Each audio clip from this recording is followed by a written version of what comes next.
youth participation, forum and so on, including this person, is a compromise delegations of parliaments. It is not something. The expenses that for the participation and including a country, a parliament appoints someone, and after it forget to include in this delegation the person that we a country, a parliament appoints someone, suggesting after it for your own parliament in one delegation the person that we and so elect. Please, I will repeat it always, suggesting, because otherwise your own people are elected to the one position will not of be available to travel, and so please, I will repeat it always, and because otherwise the people are elected, but that will not be available to travel to the meetings.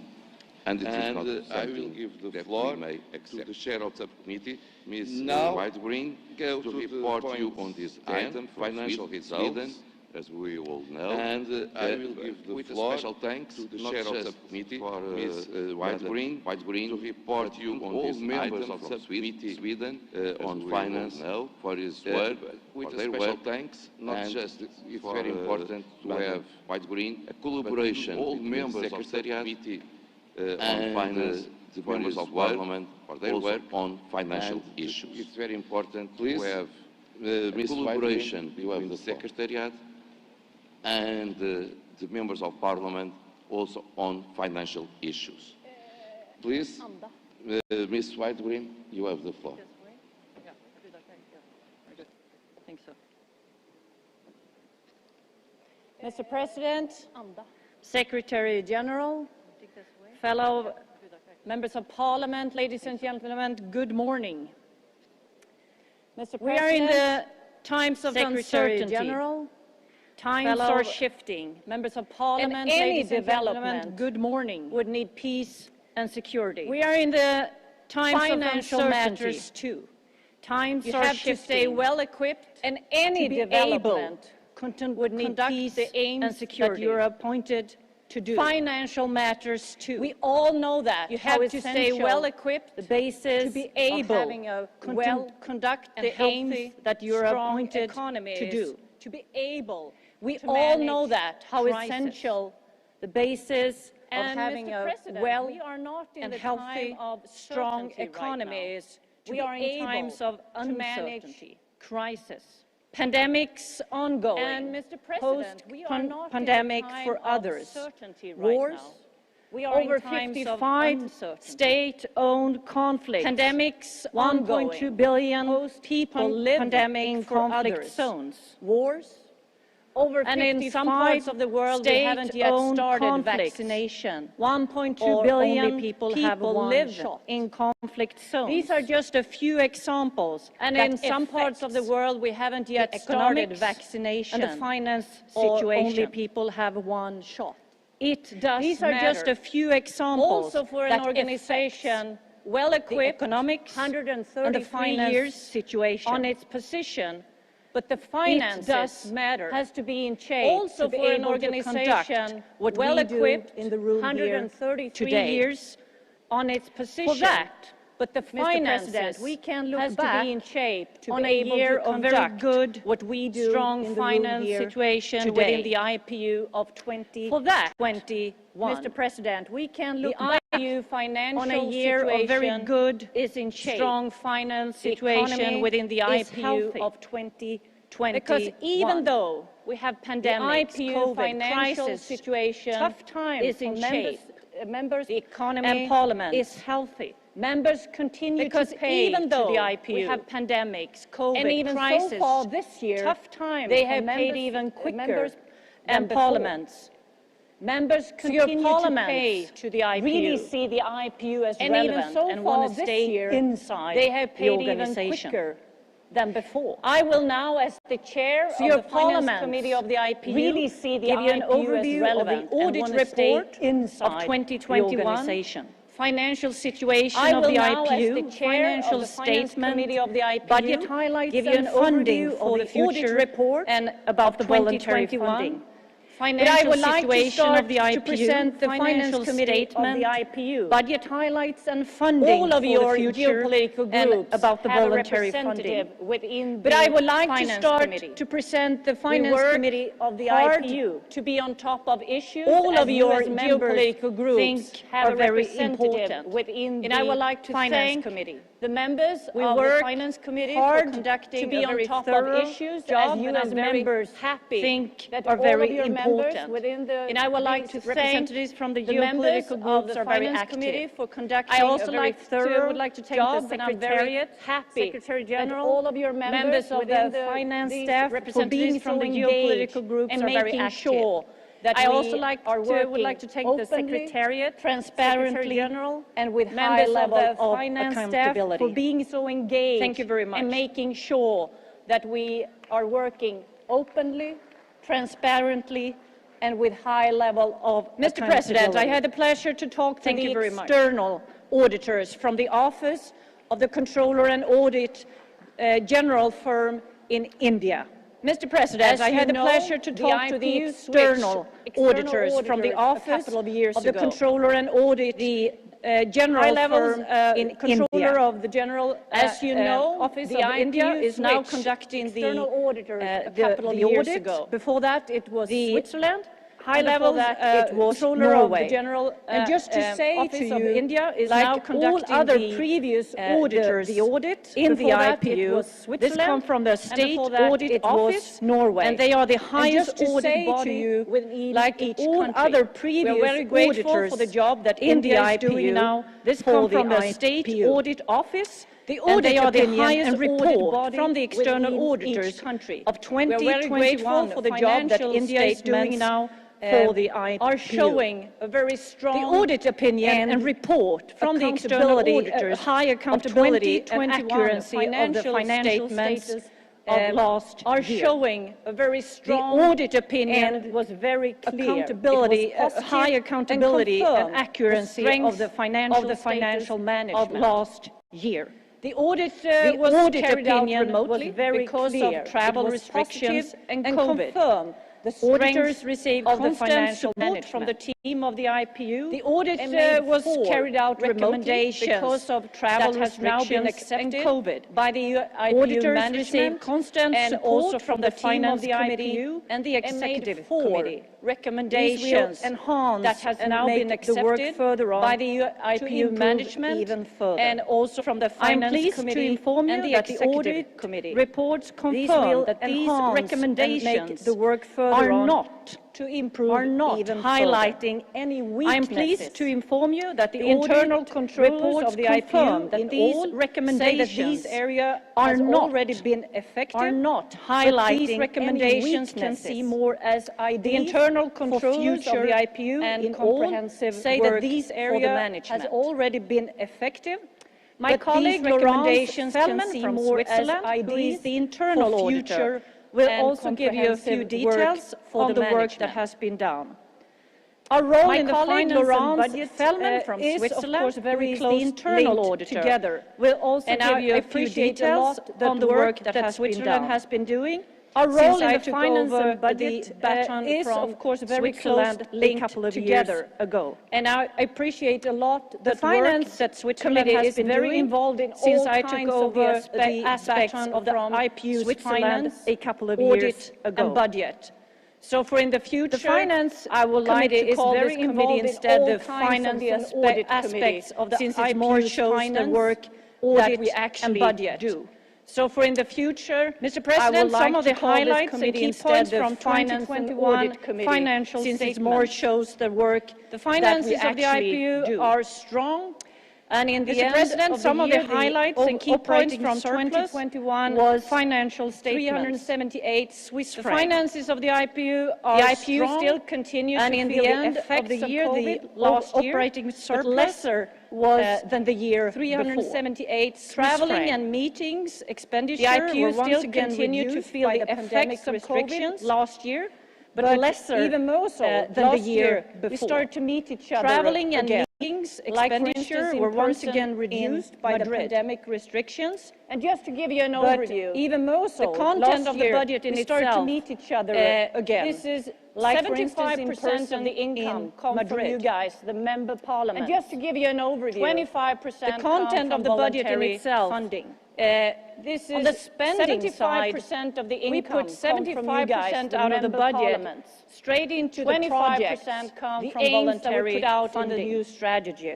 On the Just to make spending you an side, overview, we of put how 75% out of the budget looks straight like into in the general. projects, the aims that And we put thanks out to the in operating the new strategy. surplus, the working Just to capital make you an fund overview ended of last how year on its target budget looks level like for the in first general. time in the IPU history. And thanks to the operating This is a surplus, target the level working that the capital Executive fund Committee in year 2006 ended last year put on forward its target and it level set for a the half first of the time in the annual budget IPU aside history for further This savings is a target level that and the Executive Committee further in year crisis 2006 that will come put in forward, the future.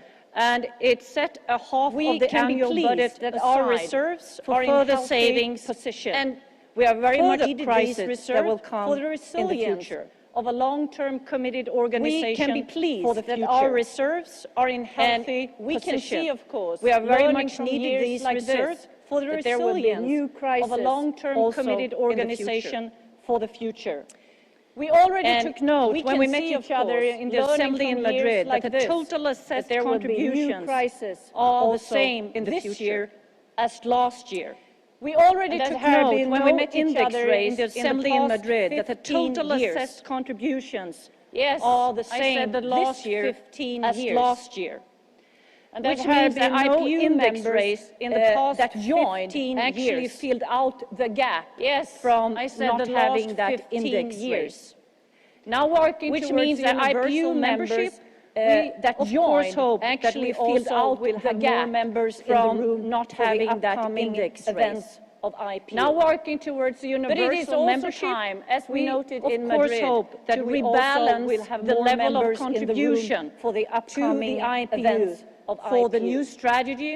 But for it is further also time, as we challenges noted in Madrid, and for the rise to rebalance the level As of we all noted contribution now, we are in to times the of IPU inflation again. for the new strategy, for further challenges, budget discussions and for the for next rising year. costs. We will propose As to we all bring noted now, we are IPU in gradually times of back to its inflation income again. level where it was in year 2010. In our budget discussions for next That year, is 12 we years will propose back. to bring But we need to IPU find gradually that back strategy, to its income both to level have the new where it strategy was in place in with year our 5 goals and 2010, projects, and to finance that is that 12 as a years whole, back. to make sure But we need to that we find stay that relevant strategy, for the future. both to have the new strategy And in further place on, with we our will look on a 5 goals and long-term projects, commitment and for to the finance IPU, that as a to whole, have an index to make that sure makes this that we stay organization relevant actually for the pay future.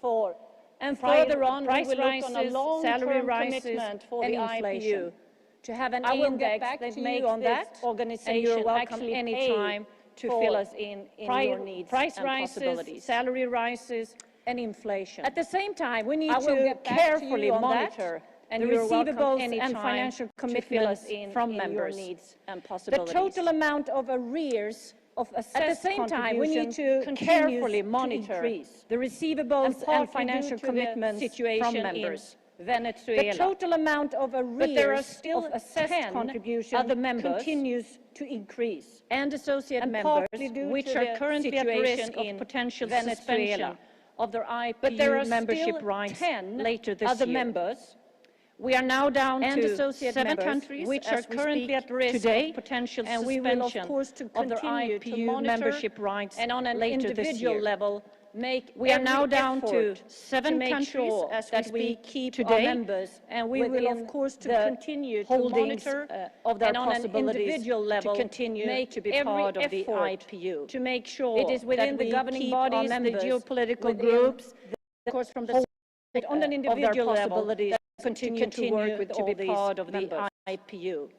It is within Finally, the governing bodies, I would the like to geopolitical welcome groups, the and rise of course from the of the Secretariat voluntary on an funding. individual level, that we It continue shows to that the work with all IPU these is relevant members. for others. Finally, countries, for I would like parliaments, to for welcome the international rise of the organizations voluntary as funding. such. It shows that the IPU is relevant have more for funders others. because we show For an countries, interest. for We parliaments, have more for voluntary international funders organizations because we as stay such. relevant. And that is, We of course, a have very good more sign funders for because the we show an members. interest. But just We have like I more said, voluntary funders 75% of because the we stay income remains relevant. stable, And that on is, the of course, a membership very good side sign.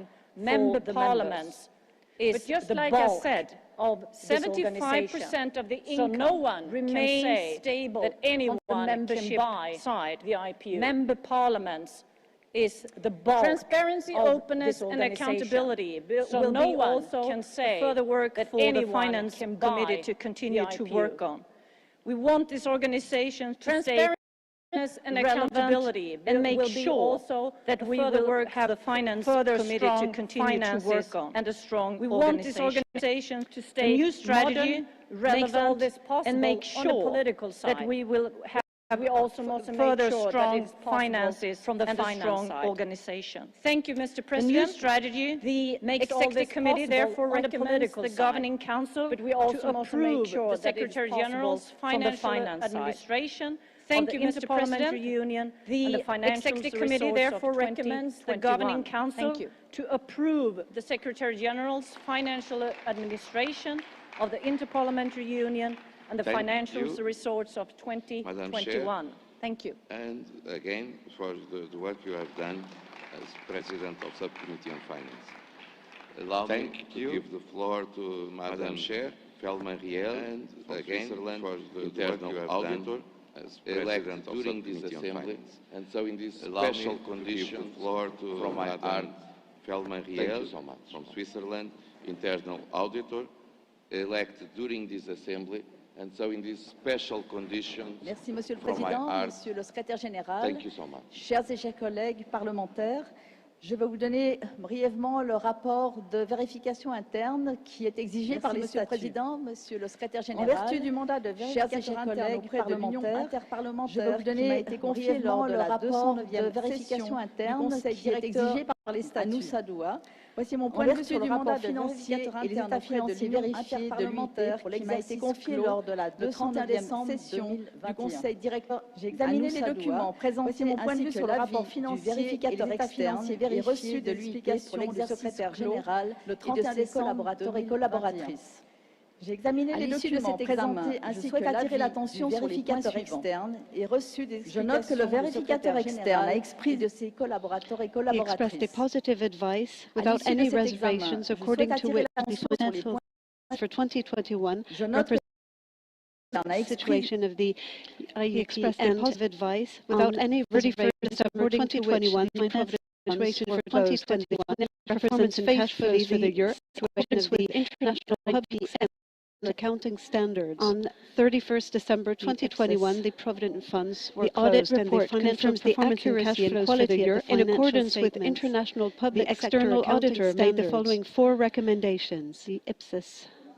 He advises the IPU to include information on the progress of key actions in its strategy. The external auditor made the following 4 recommendations. Impact report or other report to provide guidance on the information on the progress of key actions in its strategy in its budget document. Secondly, he invites impact report the IPU to change the classification to provide guidance on the expected impact of its strategy. Amounts receivable with a maturity date of more than 12 months could be classified as non-current receivables to comply with. Thirdly, he invites the IPU amounts receivable with a maturity date of more than 12 months could be classified as non-current assets. Thirdly, by the agreements he invites the IPU also to draft. Finally, he invites IPU to find solutions of previous audit recommendations the accident planned by the agreements signed with donors. The external verificator IPU to auditor will solutions provide recommendations during by preserving previous audits as well. The external verificator from previous auditor will ongoing provide recommendations. It indicated that it would think of the best way to implement as well these, and said that those from previous external assessment ongoing was achieved in compliance with the demands of the IPSAS, the best way to implement and validated by the external auditor. External the net asset was recorded in compliance with the 0.30 million norms and validated by the savings achieved on the net asset, the recorded travels. And I'd like to say that now it has reached with the savings achieved of the levels on, according to the financial results presented by the IPU, I'd like to say that now it has the situation of the institution on 31st December 21 of the levels and its financial performance. According to the financial results presented by the IPU do reflect the situation of the institution on 31st December 21 controls and its financial performance in 2021 and comply with the highest accounting standards. The internal auditor recommends that the financial management is soundly based on internal controls and financial administration position, financial results for 2021. The internal auditor recommends that the Governing Council approve the IPU's financial administration and financial results for the great 2021. We therefore thank also Madame Cecilia Widopain and her team. Thank you very much for your attention, Mrs. Robert, and the great work achieved. And Thank you, also Madame Cecilia Widopain and her team. Thank you very much for your General attention. to complement these reports. You have the floor, please. Thank you, Madame Giel. Thank you very much, Mr. President. I just Secretary General to complement these reports. The Subcommittee on Finance. You have the floor, Internal please. Auditor for their reports. Thank you very much, Mr. President. I just want to thank the Honourable Chair of the Subcommittee on Finance and the Internal Auditor for their reports. I do not have, and I don't want to repeat what they have said. I explained understand from the state of the finances of the financial situation of the organization is a healthy I do not have, and I don't want to repeat what they have said. A few points to understand from the report that the financial conclusion of the organization is a healthy one. And tell you how our finances have been faring a few points to beginning of the year. Maybe buttress this current budget conclusion. We have circulated you how our finances a report on the financial situation as of beginning of the January, and we have also submitted to you a report circulated to you funding. A report on the financial situation as confirm to you that so far, and we have also we do not have any red flags to report on voluntary attention. I would like to regarding the confirm to you that so far we do not have any red flags to the finances of the organization. Although the money markets are regarding the financial we do not see any evidence that this current crisis in Ukraine on the finances of the organization. Although the money markets are we look at we do not see any evidence that this revenue and expenditure of the organization, as we have reported them, finances of the organization. When you look at target, on the revenue side and the expenditure of the organization, as we have point out them, that there are a number of countries, virtually all on target, areas on the revenue side, we do liable for suspension of that membership there are a number of countries that are going areas to the organization, and I would like to use this opportunity as a do for suspension of membership rights to appeal to those countries because they have not paid their arrears because as and I would like to use this opportunity as a subcommittee on finance has pointed previous years to appeal to those make sure that there is a healthy mix between because members core contributions to the budget of the organization finance and what we have in terms of we want to make sure that there is a healthy mix between call out those countries that are liable for the budget of the organization and what we have membership rights, it may help. External funding. We have the Central African Republic, Congo, call out those countries that are liable for suspension. St. Lucia, of their membership rights, it may help. St. Vincent and the Grenadines, and Central African Republic, Congo. We also have two associate members who are in Libya, areas of their contribution. Lucia, the Andean Parliament, St. Vincent and the Grenadines, and Venezuela. Therefore, we also have two associate members who are in areas of their financial obligations towards the Andean Parliament.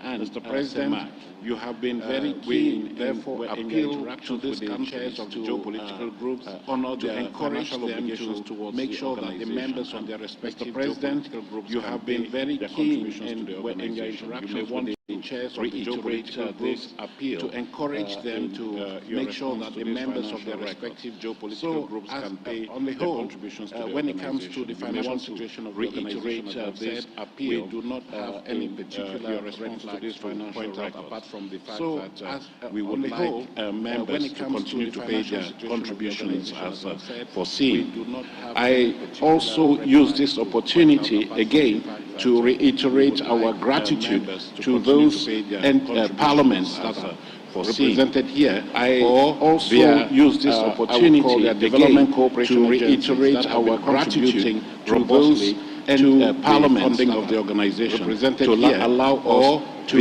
address the development cooperation broadening mandate of this organization robustly and to the funding of the organization. You allow me to allow us again to single out those contributors because we want them to serve as role models and others.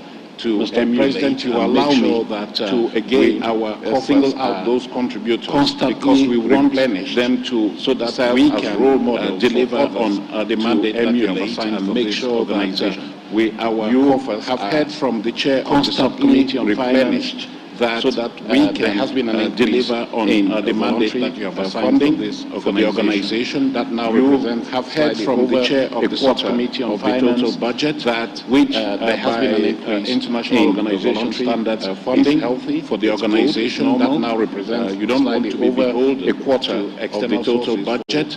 Which by international organization standards is healthy, reiterate it's normal. Our thanks to those organizations that have been contributing to the performance budget. I want to single out and so as I say, I want to reiterate our thanks to those organizations long-standing cooperation contributing to our budget. And I want to single out the Swedish International Development Cooperation Agency, with whom we have had long-standing cooperation. Financial support you're making now to drum up the current funding with the Swedish International Development Cooperation Agency. We do have indications that they are going to renew their confidence in the effort you are making to even increase with the Swedish International Development Cooperation of the organization, for which we are very grateful. They are going to renew their confidence in the Ipuw for contributing some 2 million to increase the mandate of the organization broadly of the organization, for which we are very grateful. Just as we are grateful to the Canadian government for providing some 2 million to help the mandate of the organization broadly, equality program, very grateful for that.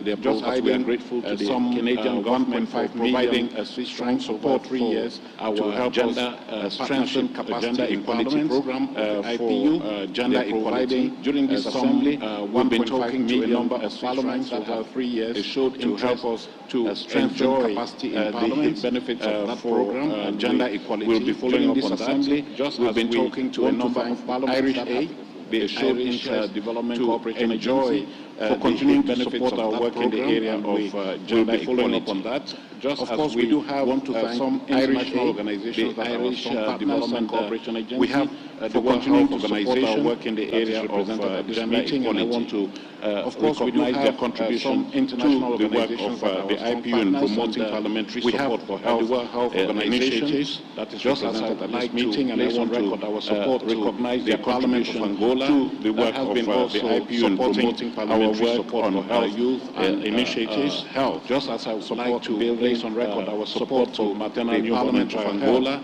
A host of other parliaments supporting our work on the organization, and China, the National People's Congress of China, support for maternal newborn and child health. The main host of other parliaments have been very organization contributing, has also provided China, the National additional China voluntary support, not only our work on the main core contributor as the budget of the organization, has also provided, I mentioned Bangladesh, external, rather additional work, voluntary support that is supporting our our work on the SDGs, the United Arab Emirates, on countering has been terrorism. A long-standing Bangladesh that is supporting our counter-providing work.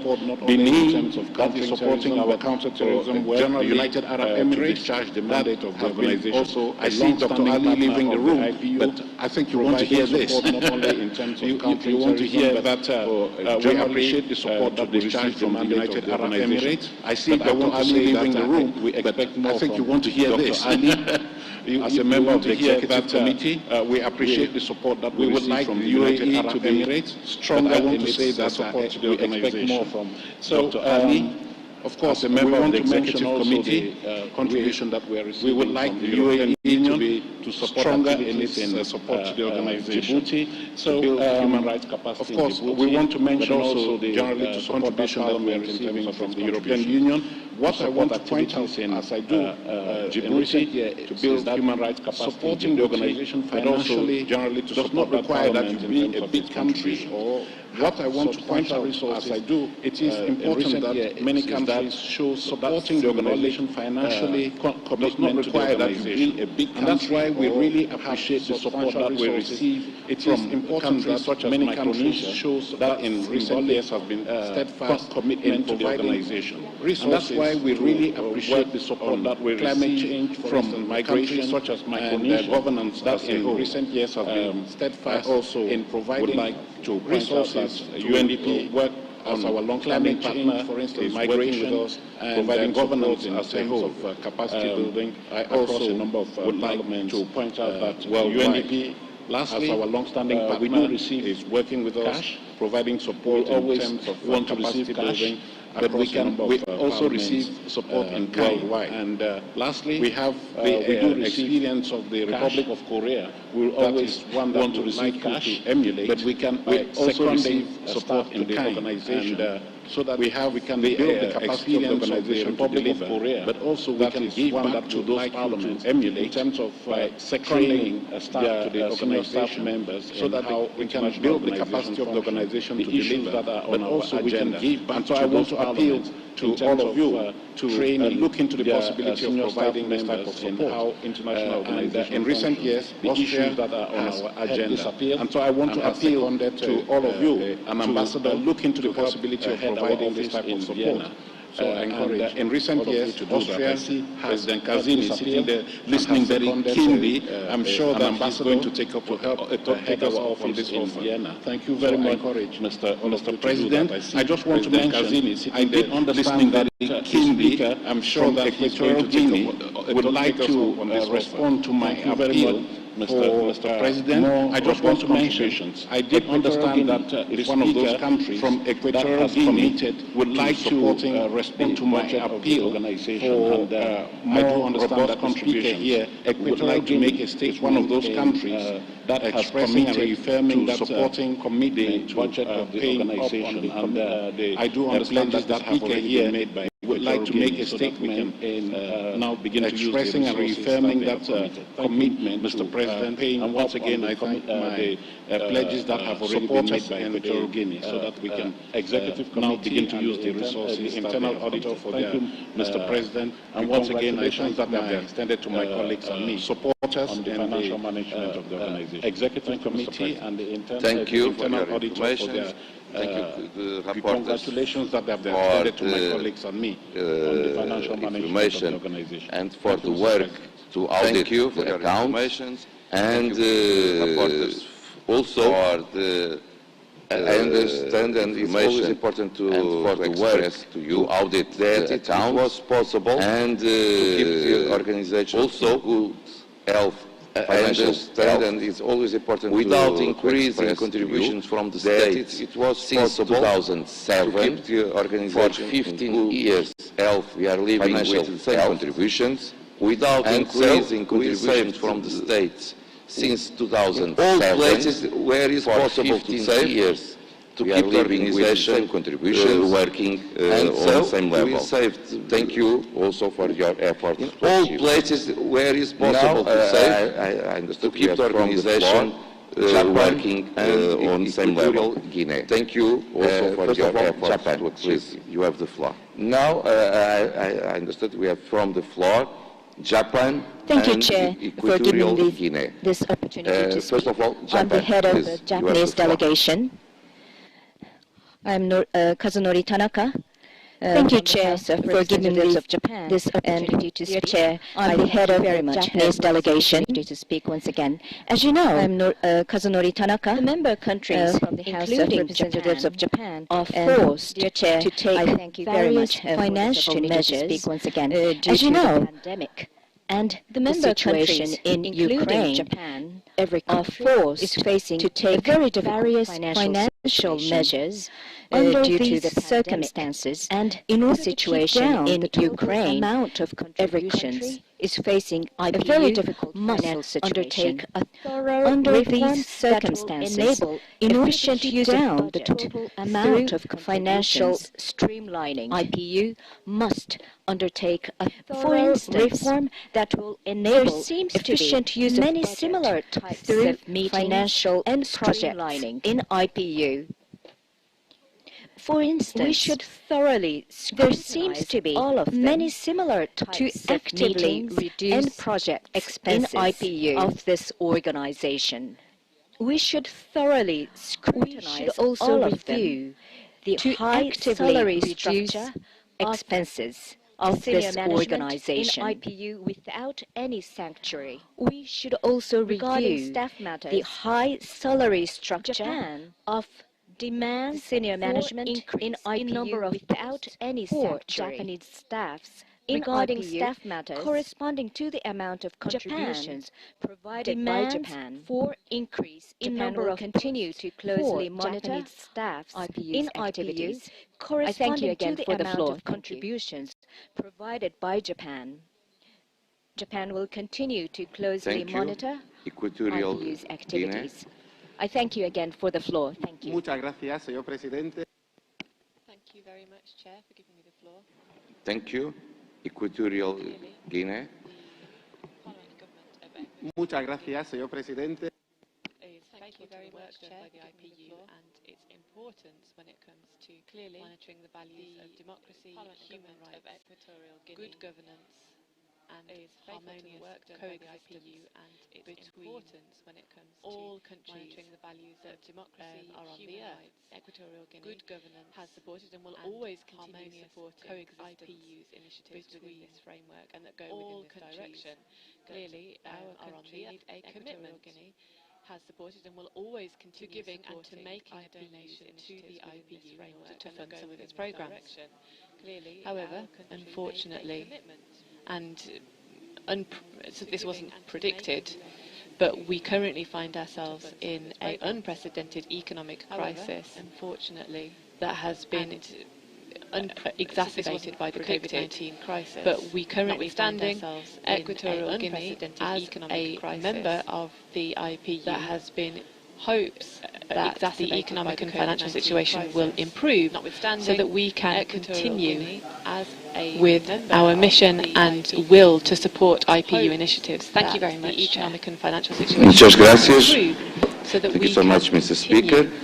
I'm asking with if our mission delegations, and will to before I support give the IPU answers, initiatives. Thank you very much, questions Chair. raised. Muchas gracias. Other delegations. Thank you so much, Mr. Speaker. I'm asking if other delegations, before I give the answers, to the questions raised. Back to Cecilia. If other delegations wish, allow me to floor Japan. Allow me to say no. Of course, it's always possible to monitorize. Martin, monitorization is very important. Believe me, monitorization is essential. Of course, and no one is perfect. Always possible to monitorize. It's possible. Monitorization is very important. Ready to improve. Believe me, monitorization is essential. I will say, no one is perfect. With a lot of efficiency, when it's possible to improve, it is possible. We should be ready what we are doing now. 15 years, I will say, same contributions with a lot of efficiency since 2007. It is possible because to do what we are doing now. Can't imagine 15 years. What are the prices with now? The same contributions, the salaries since 2007, the travel costs and so on since 2007. Can't imagine to 2020. What are the prices now? It means that salaries, secretariat, travel costs, and so on, a lot since 2007 to achieve 2022. To be as efficient, it means that as possible. Secretariat, the other question a lot is that yes, there is some repetitions sometimes, efficient as possible. If we are talking about the other question is that we can meet all together sometimes in an assembly like this one, or we can if we are talking about SDGs, for instance, and also we can meet all together for our own parliament, like this one, because if you organize one in Africa, regional or another to the Asia countries, also other to the Latin American countries, for our own parliaments will save. If you organize one in Africa, to have just one event, another to the Asia countries, same issue, other to the Latin American countries, in one country, our parliaments will save with the obligation from all over the world event the people to travel same issue far away. And so, in one petition, country, and with the obligations will save all over the world, parliament, the people also travel far away of this country. And so, maybe yes, it is in a more, but we understand that we will save money to our parliament. This way, we will specific situations of universal the organization, maybe because we are going to more places, in a more different countries and different cities. And yes, this way we'll make now I will give the floor to the United Arab Emirates and more places, different Secretary General and different to finish. Yes, Mr. President, thank you very much. Now I will give the floor to because I am a member of the Finance Committee and also the Transparency Committee.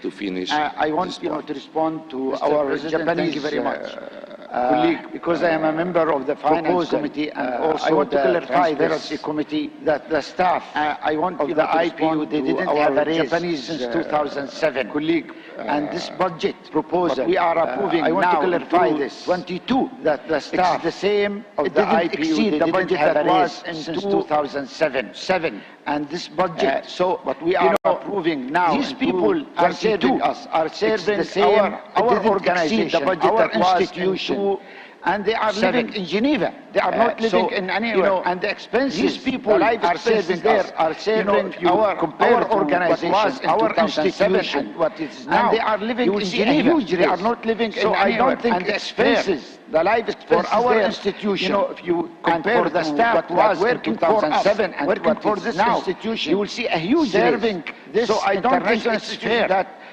for our institution, for us. And for the staff we should be fair to them. This institution, and we serve instead this international institution that increase and follow the system that's everywhere. I think that we should raise according to the inflation rate.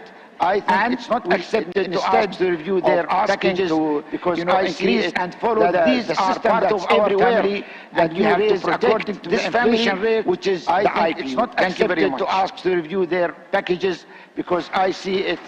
These are now part of our family, and we have to protect this family, which is the IPU. Thank you very much.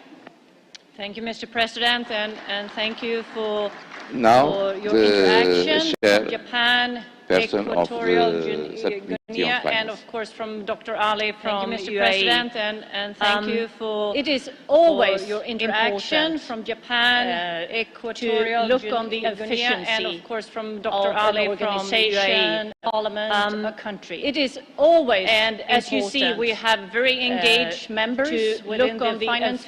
The executive committee, and I can say the staff is on its toes to make the most possible. And as you see, we have very engaged members within the finance committee, the executive committee. It is true, and I can say the staff is on its toes to make the most possible of the budget, the contribution statement that you should look on the organization. And I will. It is true. Truly any address that working executive committee of the budget or financial statement that you should look on the efficiency value, and I will not only a value for the taxpayers' address money that the IPU executive committee value work hard on making sure. I agree. On your part, is not only a value for the taxpayers' money within the IPU, it's an added value project that we work. And that was the decision the IPU took. in Madrid that we need to work hardly on the new strategy. We have to focus clear project goals, and that was the decision the IPU took for the members in Madrid to get quality So and of course, as you say, coming years we have 5 out of the clear contributions that are made. We're trying to focus even further. One more thing one can add is, of course, since this conference, as you say, has been about peace and security, but also the climate change that are made. From the organization one more thing one can add is, of course, also important since this conference has been about peace and security, but also the climate change, sometimes less travel from the organization itself and digital meetings is also important. So thank you very much for your contribution and your interest in the financial matters. Thank you. And more hybrid and digital meetings. Thank you. So thank you very much for your contribution and your interest in the financial matters. I wish to thank the representative. Thank you, Madam Chair, Secretary General. Comments. Thank you, Mr. President. I wish to thank the Secretariat committed representative for efficiencies Japan for their constructive, Mr. President and Madam Chair of the Subcommittee on Finance, properly noted, been able in the Secretariat committed stabilize members' efficiencies. And as you said, Mr. President and Madam Chair, to achieve efficiencies within the Secretariat of the organization.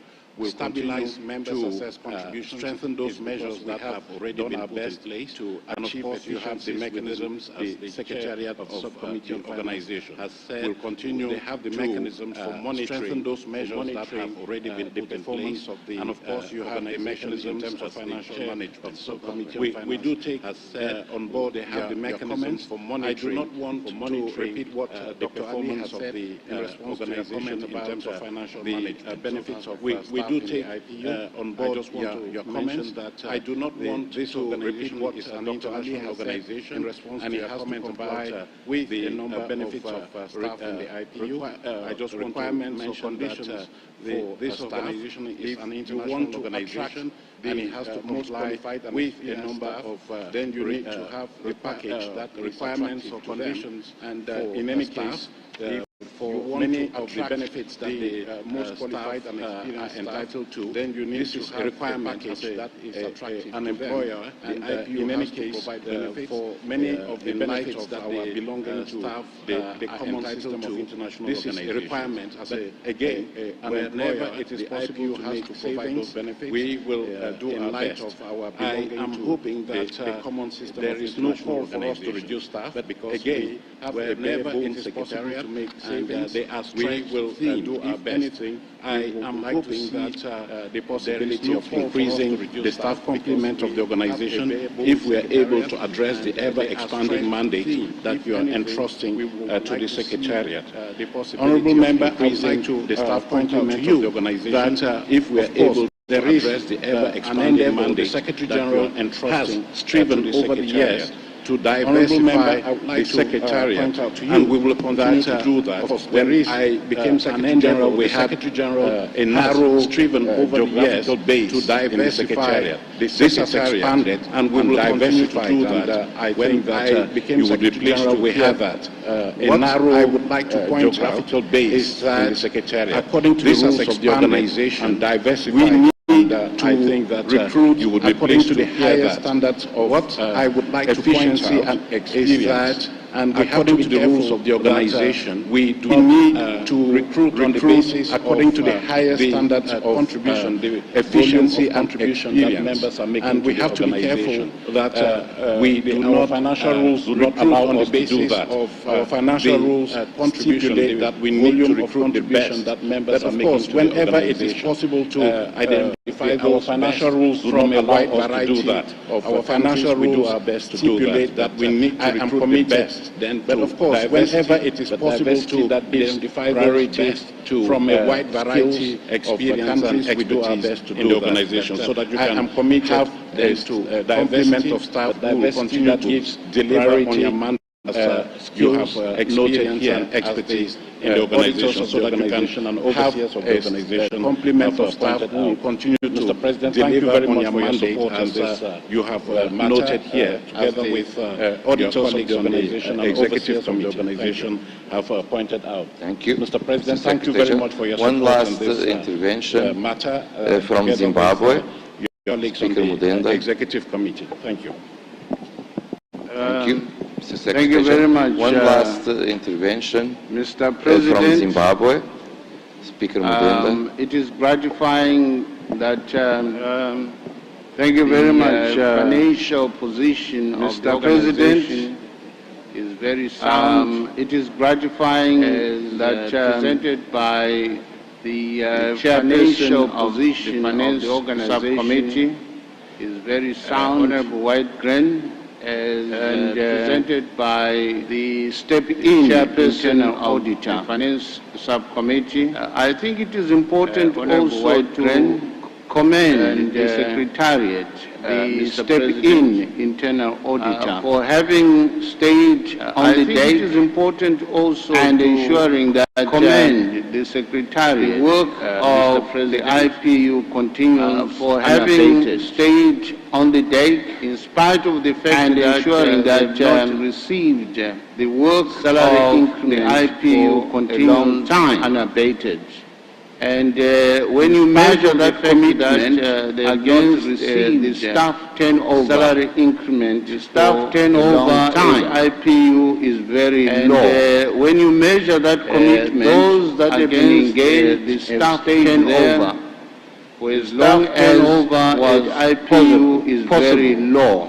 And this is highly commendable. Those that have been engaged have stayed there, and it is important therefore that as we look at the budget, and this is highly commendable looking at the President salary package and other benefits therefore that as we look at the budget are motivated also accordingly. Looking at the having said that Mr. President and other benefits, I'm wondering whether this is so that is this not an motivated time accordingly to select having said that Mr. President I'm wondering whether this is in the running not an opportune time the organization select two internal auditors. One step that internal will assist in the running at the beginning of the organization.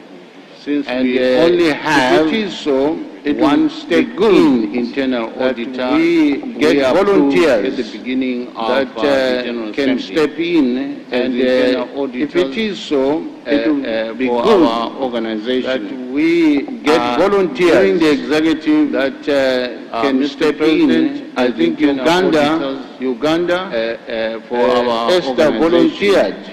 I don't know whether hearing the executive has been accepted. Mr. President, I think Uganda auditor. Esther volunteered. I don't know whether her volunteering has been accepted. Internal auditor. Which means we need another internal auditor to be selected. Thank you, Mr. Speaker. We already did it in Madrid. Thank you, Mr. President. And so you have two internal auditors, or just one? Secretary General.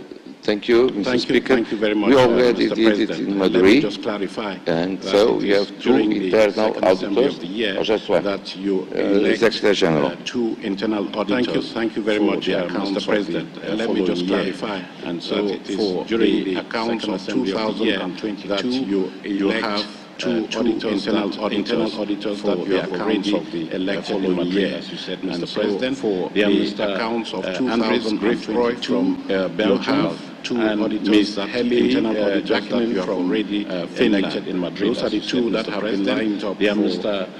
Andres auditing the accounts of Belgium, and Ms. 2023 we will identify those in Finland.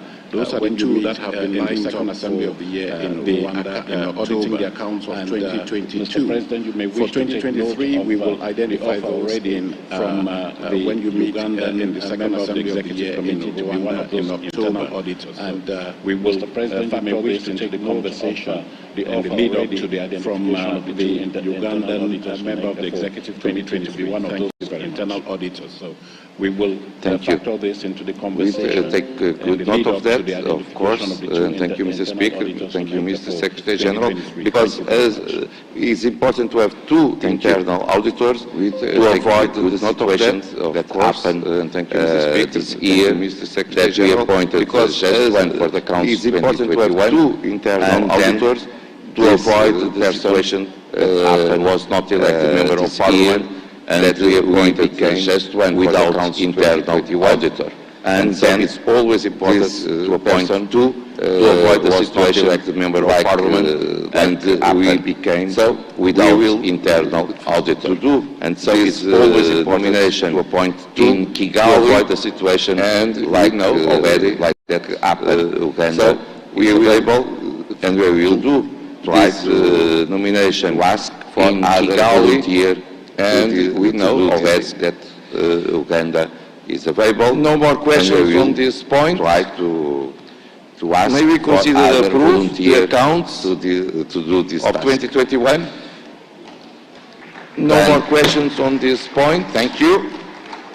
May we consider approve the accounts 11 of situation of certain parliaments?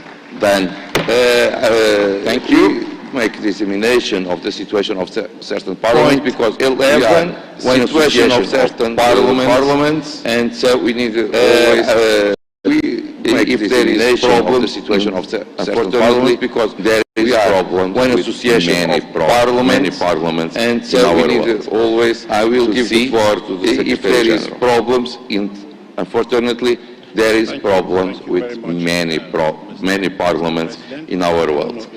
I will give the floor to the Secretary General. Stay us through a number of slides. Thank you. Thank you very much, Mr. President. Can you hear me? Okay. My colleague is settling in there to take us through a number of slides under this item. Can you hear me? And your colleagues of the Executive Committee. My colleague is settling in there to review the situation of a number of slides. Countries under this item maybe have been resolved you and your colleagues of the Executive Committee. Countries be facing crises that impact on the review of Parliament of a number of just countries political crises in general have been resolved want to take note of, and countries that may be facing crises that impact on the functioning of Parliament. Or just we have prepared political crises in general that you as a result of the deliberations of the Executive Committee be prepared during this assembly. We have prepared for you a number of slides prepared for you very quickly how as a result of the deliberations monitoring and addressing those during this countries where crises we have prepared for you a number of slides that you will see from the first slide how the organization where IPU is involved in monitoring the countries and the color code the countries where crises an idea of taking place. You will see from the first slide the red where the IPU is involved in monitoring the countries, and the color where there is no parliament functioning. An idea of the orange is where there are major political crises that are impacting on parliaments, and then the yellow are other crises is where we just want to bring parliament functioning in the context of our early monitoring where there are major political crises that are impacting on parliament. As I said, and then the yellow are other crises that we just want to bring to our attention. So when we go to the specific early monitoring, you and your colleagues examined a number of, as I said, countries. We started with Afghanistan, very quickly Afghanistan. So when we go to the Taliban takeover, Mr. President, you and your colleagues functioning parliament on the territory of Afghanistan. You started with many Afghanistan. Very quickly, Afghanistan that was in place since the Taliban takeover is without a functioning parliament on the territory of Afghanistan. In many of the MPs we have, Mr. President, Parliament that was in place have meeting with the country. They have constituted what this assembly have been confirmed by the Parliament of the lower house of Parliament. We have addressed this assembly. Have been meeting when we met the Afghan delegation at this assembly, we clarified led by the IPU Speaker of the lower house of the category of parliaments in this assembly, because our rules when we met with the delegation of this organization, we clarified that in the IPU parliament we don't have the category of parliaments in exile and representing the population of our state. Our rules for the time being that's not the case. To be a member of this organization, but you should be a parliament functioning on the executive committee of a sovereign state and representing the population of that state. As a symbolic gesture, that political gesture, to continue to work with your colleagues, Mr. Parliament in executive committee, and allow them to observe the proceedings of the organization without any further prerogatives such as the claiming elective office within the organization, and allow them to observe the proceedings of the organization necessary without any further gesture prerogatives such as to your colleagues claiming elective office within the organization or voting when time goes becomes necessary. This is a symbolic gesture. You've drawn attention to the humanitarian situation in Afghanistan, and we hope that, as suggested, the time goes on, the situation can improve. That we look at drawn attention to the humanitarian situation in women and girls in Afghanistan. We suggested, talking to the various partners that we look at the dire situation, we can identify women and girls in Afghanistan. We are IPU talking to various partners. Turning to Mr. President, Mr. President, I suggest we can identify your colleagues to approve the recommendation from the executive committee to turning to Mr. Allow Afghanistan President, I suggest then that you ask your colleagues to approve the recommendation from the executive committee to allow Afghanistan to continue to participate in the IPU in an observer capacity with no elective or voting rights. Thank you, Mr. President. We move on to Myanmar. Myanmar is virtually in the same situation as Afghanistan. The parliament elected in 2020 stands dissolved. Thank you, Mr. President. We move on to Myanmar. Myanmar is not virtually in the same situation as Afghanistan. Parliament on the territory of parliament elected. On the other hand, there stands dissolved, not dissolved, yes, that is not allowed to meet the committee functioning parliament on the territory of Afghanistan today, with whom you, on the other hand, constructively engaged in exile. That in the executive committee, then what you agree, Mr. President, to recommend that the treatment with whom you have now constructively engaged in recent years to the executive committee, then that you will let the President recommend that the treatment that you have now applied in Afghanistan should apply to the parliament in Myanmar. That is, you will let that committee to represent the parliament of Myanmar continue to engage with the IPU in an observer capacity with no voting or elective rights in the organization. Burkina Faso. Thank you. Burkina Faso experienced a coup, a military coup early this year. The National Assembly, the parliament there, was dissolved. Burkina Faso, there has now been experienced arrangements put in place with the transitional military coup that will govern the National Assembly. The parliament 3 years was dissolved, and in that there has now been the regional arrangements put in place with the transitional charter that will govern the 71-member transitional parliament, and with a civilian arrangement of parliament there is elected a couple of days ago. So we have that transitional arrangement. I point out that one-member transitional parliament situation is civilian like the one in Mali who was elected a couple of days ago. So we have that transitional arrangement, and the executive committee is recommending that you apply situations like the one in Mali to this transitional parliament as you have reviewed and taken a position on. That is, the executive committee is recommending that you apply condemned the coup d'etats. You take note of the establishment of this parliament as you apply the Mali and Guinea to work with them. You retain their membership in the organization. You have condemned work with them to establish a roadmap for parliament's contribution. You ask the IPU to continue to work with them. You retain their membership in the organization, but you work with them to establish a roadmap for Parliament's contribution to the return to constitutional rule. Mr. President, you may wish to ask your colleagues to endorse this recommendation. Thank you, Mr. President. Sudan is straightforward. May we approve? There have been 2 coups in Sudan since April 2019. The last time Sudan was in an IPU assembly was in Doha. Sudan, following a straightforward Doha assembly in 2019. There have been 2 coups in Sudan. There was a coup April 2019. The last time Sudan legislative body has been established. Assembly was it had been hoped, and according to the Doha assembly in 2019, the parliament would be elected very soon. And since then, no legislative body has been established. Any indication it had been hoped a parliament would be elected in the coming months. You took the decision to be elected to suspend the parliament in the absence because there is no indication in Sudan that a parliament would be elected in the coming months. You took the decision in Madrid to suspend the parliament of Sudan because there is no parliament in Sudan. There is no functioning parliament in Sudan, and you therefore took the extreme decision to suspend Sudan from the IPU.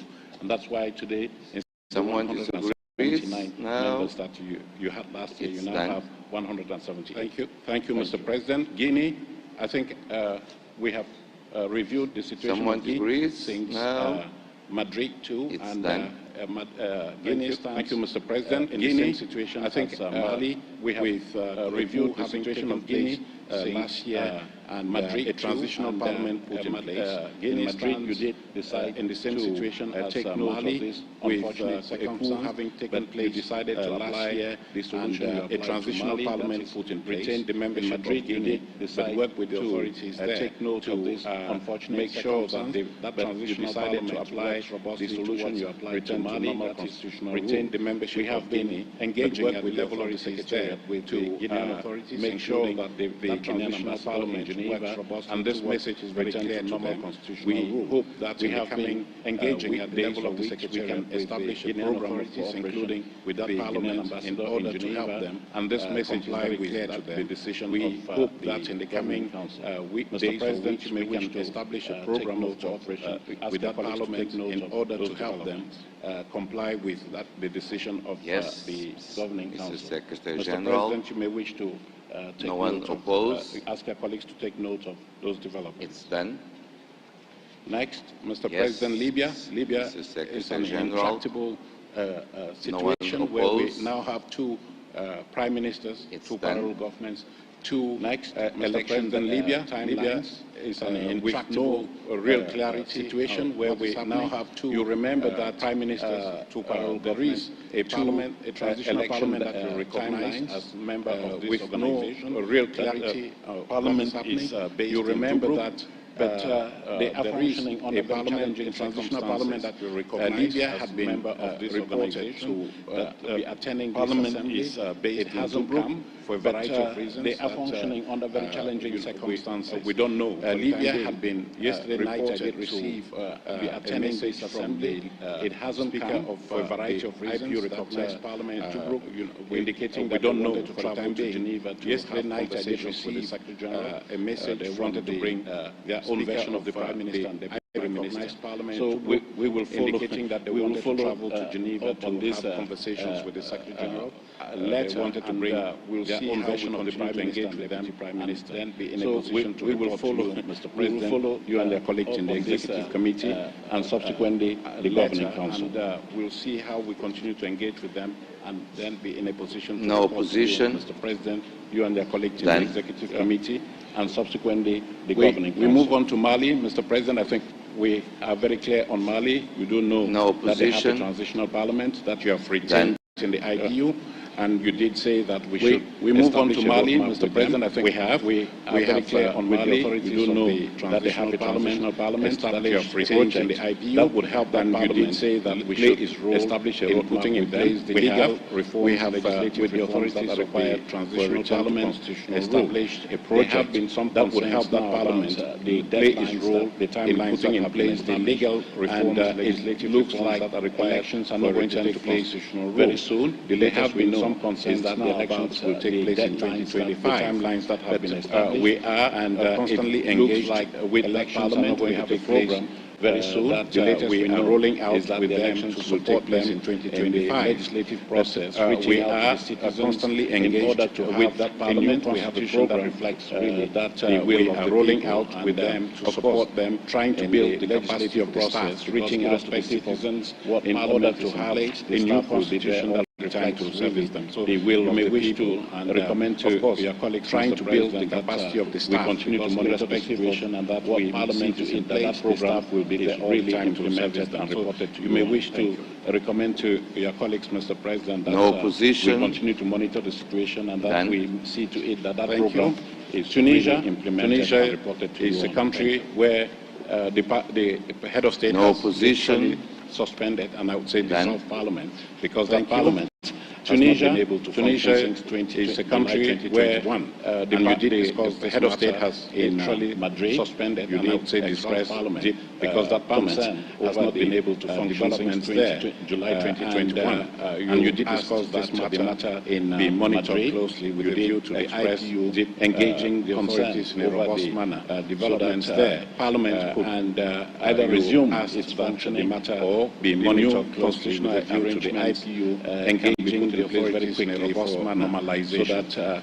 Parliament could be in contact with the authorities, including the President of the Republic, constitutional arrangement, your concerns, and can be put in place very quickly for some normalization. We have been in contact with the authorities, creating a new constitutional framework to convey return to normality, and also we are following up on that with through the ambassador of Tunisia in Geneva, creating a new constitutional framework point for return to normal interaction with the IPU. We are following up on reporting to you through the ambassador of Tunisia in Geneva. We also want to point out that as a focal point for engagement with the Tunisian authorities regarding a number of reporting to you violations of human rights of things involved. Parliament. We also this matter will be reported to you on to you later on. Engage with the Tunisian authorities committee regarding a number of violations of human rights of Mr. President, you may wish to ask your colleagues to take note of this development on to you later on this morning when the Committee on Human Rights of Parliamentarians and urge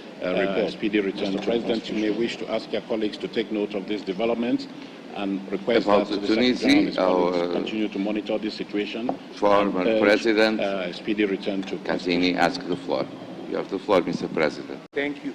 Thank you very much for this report, very precise, and I agree completely. About Tunisia, ask the floor. You have the floor, Mr. President. The situation in Tunisia for me is very much for this report different from other situations. I agree because the complexity of the situation in Tunisia for me is a situation different from other situations. For me, one special monitoring by IPU. The national my proposal is situation. I agree with for me one special monitoring, but I by IPU. One my special monitoring, and I agree with work with mediation of IPU of Secretary General. In this direction, because the special monitoring great and one of Tunisia, work of mediation after the Arab Spring, in this direction, because the needs great tradition of Tunisia to go deeply in this the Arab Spring, for me has the need to thank you for your input to go deeply in this situation. Thank you, Mr. President. Thank you, President Casini, for that proposal. Thank you for your input in line with the position that the Governing Council has taken in the past. Thank you, Mr. President. Thank you, President Casini, for that country proposal. When you think that it is in line with the position that following suspension of Parliament, it goes along those lines, that we should not unravel the progress made in the wake of when you look at the statement that we issued, the IPU issued, following suspension of Parliament, it goes along those lines, that we should not unravel the progress made in the Venezuela, the Arab Spring. Venezuela, there again, we have a situation where there are two parliaments or non-parliaments regard of Tunisia. One elected in 2015, Venezuela in office in spite of the fact that Venezuela, there again, we have a situation where there are two parliaments. You did or non-parliament on the mission that one elected in 2015, Venezuela stays in office in spite of the fact that seeing more clearly into what was happening there. And the recommendation that came out, Mr. President, on the mission that you and your colleagues both parliaments Venezuela did not fulfill the requirements for seeing more clearly into what was happening of this organization. And the recommendation that came out of that mission, they were not both parliaments did not fulfill the requirements for being full-fledged members of this organization. One had been that they were not had its mandate expire, and the other one had been elected under conditions that rules of the country. To say the least, one had been in violation of the constitutional provisions of the country, and the other one so the decision elected under conditions that were to the governing council and say the least dubious was that you were in violation of neither one of these provisions of the country, but that you engaged so the decision that you and your colleagues proposed to the governing council and was endorsed to attend was that you recognize neither one of these parliaments, but that you engaged them in elections of dialogue in the country to according to the constitutional provisions of Venezuela proceedings. Having said that, Mr. President, during your deliberations here, elections took place in the country according to the constitutional provisions of Venezuela. Nusa Dua, you did take note of positive developments in Venezuela, where there are indications that the opposition and the government in Venezuela are now ready to resume positive developments suspended in Venezuela, where there are indications that the opposition and the government roll out Venezuela full potential, and now ready to resume dialogue will prevail, suspended. And you have always mentioned that the situation in Venezuela is for Venezuelans themselves to resolve. Could roll out the IPU full potential, always been there. Dialogue will prevail. Offer, and you have always mentioned that it's necessary. The situation in Venezuela is for Venezuelans themselves. Those talks are most likely to resume. So the IPU in Mexico has always been there. Mr. President, you and your colleagues may wish to take note of this development to make progress there. So those talks are most likely to resume in Mexico in the coming days or weeks. Mr. President, you and your colleagues may wish to take note of this. The next one is Bosnia and Herzegovina, and they're here just as a means of alerting you, like we did in Madrid, to a possible. The next one, explosive situation, Bosnia and Herzegovina, peace process, and they're here, peace agreements governing a means of alerting you, like we did in Madrid, to a possible of internal explosive situation where the peace process, the peace agreements governing Republic country threatening secession unravels as a result of internal conflict discriminated against. Where one component entity of this on your agenda so that we continue to monitor the situation, because and if it becomes really critical, then we may recommend a course of action. So we thought we should put this on your agenda so that we continue to monitor the situation, and if it becomes really critical, then we may recommend a course of action from the governing council. Chad, very quickly, Chad is in a similar situation as Mali, Guinea, Burkina Faso with the Transitional National Council that was established last year. Chad, following the death of the then President Mr. Idris Deby, as Mali, Guinea National Assembly is Burkina Faso with the Transitional National Council that was established and is essentially following the death made up of members of Mr. Idris Deby. Parliament at the time. That Transitional National Assembly functioning there in Chad, established in October. We have and it's essentially engaged in dialogue made up of the members of Chad. I did have the privilege of meeting with some degree of continuity of the Parliament in Chad when we were in New York, Mr. President. We have in February and in dialogue with the authorities in Chad. I did have the privilege of meeting with there might be a slight delay of the Parliament when we're in New York, holding of elections in the country in February, and he did confirm to carry out broad-based consultations moving so that the new plan, constitutional and electoral provisions are consistent with the holding of elections in the country, because they want that they were to carry out broad-based consultations so that the new constitutional and electoral provisions are consistent with the past. Also recommended that we support the Parliament. He did tell me that there were commissions, which is what we are doing. There are a number of programs that are intended to build this.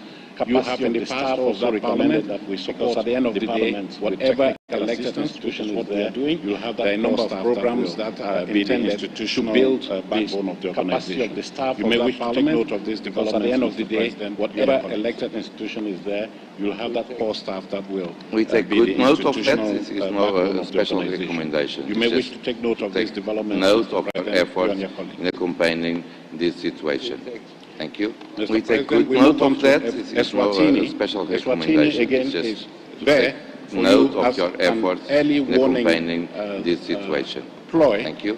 For you to know that there is Eswatini there. Eswatini again, protests there that have taken place in early warning, and we have reports that some 2 members for you to know that there is a situation there, 2021, and protests they are still to be tried in a given due process. And we have reports that some 2 members of Parliament were arrested. We do understand that during the state opening of Parliament there were protests. They are still to be tried given due process. And we do also understand that the authorities is impacted because we do understand that during the state opening of Parliament there were resolving in February the crisis in 2022. That dialogue we do also understand that the authorities we hope to continue to engage to organize the Parliament there, and I do resolving the crisis in Committee on Human Rights. That dialogue has not yet will be reporting on the situation of the 2 continue to engage with the Parliaments there, and reportedly been arrested in the Committee on Human Rights of Parliamentarians will be reporting on the situation of the 2 parliamentarians. Thank you, Mr. President. Guinea-Bissau reportedly been arrested on the radar screen for a long time, and we have been actively engaged with the authorities of the Parliament because it is suffering from Guinea-Bissau wrangling between the government and the Parliament for a long time, and we have been functioning of the actively engaged with the authorities of the Parliament because it is suffering from when you reviewed this wrangling between the government and the Parliament. I think you did pledge that you would functioning of the propose a good institution as such. If you could prevail on the Mr. President, political when you reviewed this matter in the Executive Committee to resolve this standoff, you did pledge that you would not propose a good office in the country. If you could even the technical support that the IPU had envisaged, Guinea-Bissau been able to resolve this standoff because which is this not good wrangling between the Parliament and even the technical support that the IPU had envisaged has not been able to. You and your colleagues wish to take note with concern that between Parliament and the ongoing is ongoing, and that the President of the Republic. So something has to be done. You and your colleagues may wish to take note with concern can be helpful in resolving that standoff. Of course, ongoing is ongoing. And that should be ceased. Something has to be done. If the IPO, through you, Mr. President, can be helpful in resolving that standoff, of course, that opportunity should be seized. Thank you very much. South Africa, ask the floor, please. Thanks, I see that... President, I wanted to check what is the action that is recommended in relation to Eswatini. Thanks, because there are observations that have been made about Eswatini. What is not got action that is recommended in relation to Eswatini about the situation? Because there is no constitutional order that have been made about Eswatini, but we have not got MPs have been arrested. The IPU and these, but it seems to be nothing that the IPU has said constitutional order in Eswatini and in relation to. The MPs have been arrested to understand what is the resolution. Seems to be nothing that the IPU has said should specifically be done in relation to Eswatini. So I wanted to understand what is the resolution of Mr. the President, IPU in relation to Eswatini. For us, we say that Eswatini has been put on this list as an early warning. Mr. President, in the sense that for us, we say that keep abreast of political developments list and identify potential hotspots or flashpoints in the world, in the sense that impact you on Parliament. Keep abreast of political developments as we know today and identify potential constitutional order in Eswatini that may not been disrupted on there have been protests as far as we know today. Parliament that is the constitutional order in a context of crisis has not been in this assembly. If I'm not mistaken, protests. We have a delegation of a parliament that is, to all intents and purposes, there is an institution in a context of crisis that is functioning, and that is a member of the IPU. If I'm not mistaken, we have a delegation of what is happening. So, to all intents and purposes, there is an institution there the crisis that is functioning, and that is a member of the IPU. Encourage that national dialogue. You want to take note of what is happening place very quickly with a view to resolving the issues the crisis. That is one course of action. The second one that I mentioned national dialogue, the Committee on the Human Rights and Parliamentarians takes place very quickly with a view to resolving the issues there. That is one course of action. The second one that I mentioned in the context was that the Committee on the Human Rights of Parliamentarians of the IPU, that committee is examining this case, and I do believe that when it presents in the context of this current crisis, is going to report to you on what it is doing with those two cases. That committee is examining this case. And I do believe that recommendation is that you take note with concern. It is going to report to you on what it is doing with those two cases. And of course, that is Human Rights Committee we are saying will make recommendations to you. That you take note with concern of what the current development in their crisis in Eswatini. And Mr. President, Human Rights Committee will make its recommendations to you. And I would not like to prejudge what they will say. The recommendation is to take note of this governing council. Second, Mr. President, that dialogue can take place. You respond to if the IPU needs to intervene, member from South Africa services, the recommendation is to take note of worrying circumstances and hope that dialogue can take place. Thank you. And if the IPU needs to intervene to offer its good services, it can do so ultimately. Quickly, President, I would recommend that the IPU should pay specific attention to Eswatini because what is obtaining there is that political parties are not allowed to exist. And a lot of activists pay specific attention arrested who are trying to call for democratic reform. What is obtaining there is that political parties are not allowed correct assessment. A lot of activists to conclude that we have got a constitutional order in Eswatini because there isn't such. In terms of absolute monarchy and only remaining one correct assessment to conclude that we have constitutional all parliamentary and such executive functions an absolute monarchy and by the only remaining one does not permit political activities where to the extent that Prime Minister is appointed by executive functions and when MPs and does not express their disagreement with the king, they get arrested and Prime Minister is appointed by the king. More than 12 months now and the MPs that have when MPs expressing that their disagreement with the king, they get arrested and are detained of what is happening in Eswatini. More than 12 months now that maybe my MPs have a different observation too. I would think that is currently IPU might need to pay closer attention. There is no space of what is happening in Eswatini and maybe might have a different observation too. Outside of those that have currently arrested, there are those that have been exiled. There is no space for political activity. The neighboring countries, because they are not permitted, are always under constant resistance. Outside of those that have been arrested, there are those that have been exiled as well in the neighboring countries because they are not permitted. Are real, and we call to the back constitutional law and constitutional order our country, of course, are real, and we call one concrete appeal to the constitutional to gain and respect the constitutional order of the country, of course, and specific cases one concrete appeal analyzed to gain our committee of constitutional parliamentarians of the country, and as many other cases are now analyzed in our committee of human rights of parliamentarians. Thank you very much, Mr. President. The comments as many and others observations made by the delegate from South Africa are well taken, and it proves thank you very much, Mr. President. The comments on observations made by the delegate from South Africa are well taken. Early warning, and it proves something that has the point that we're making.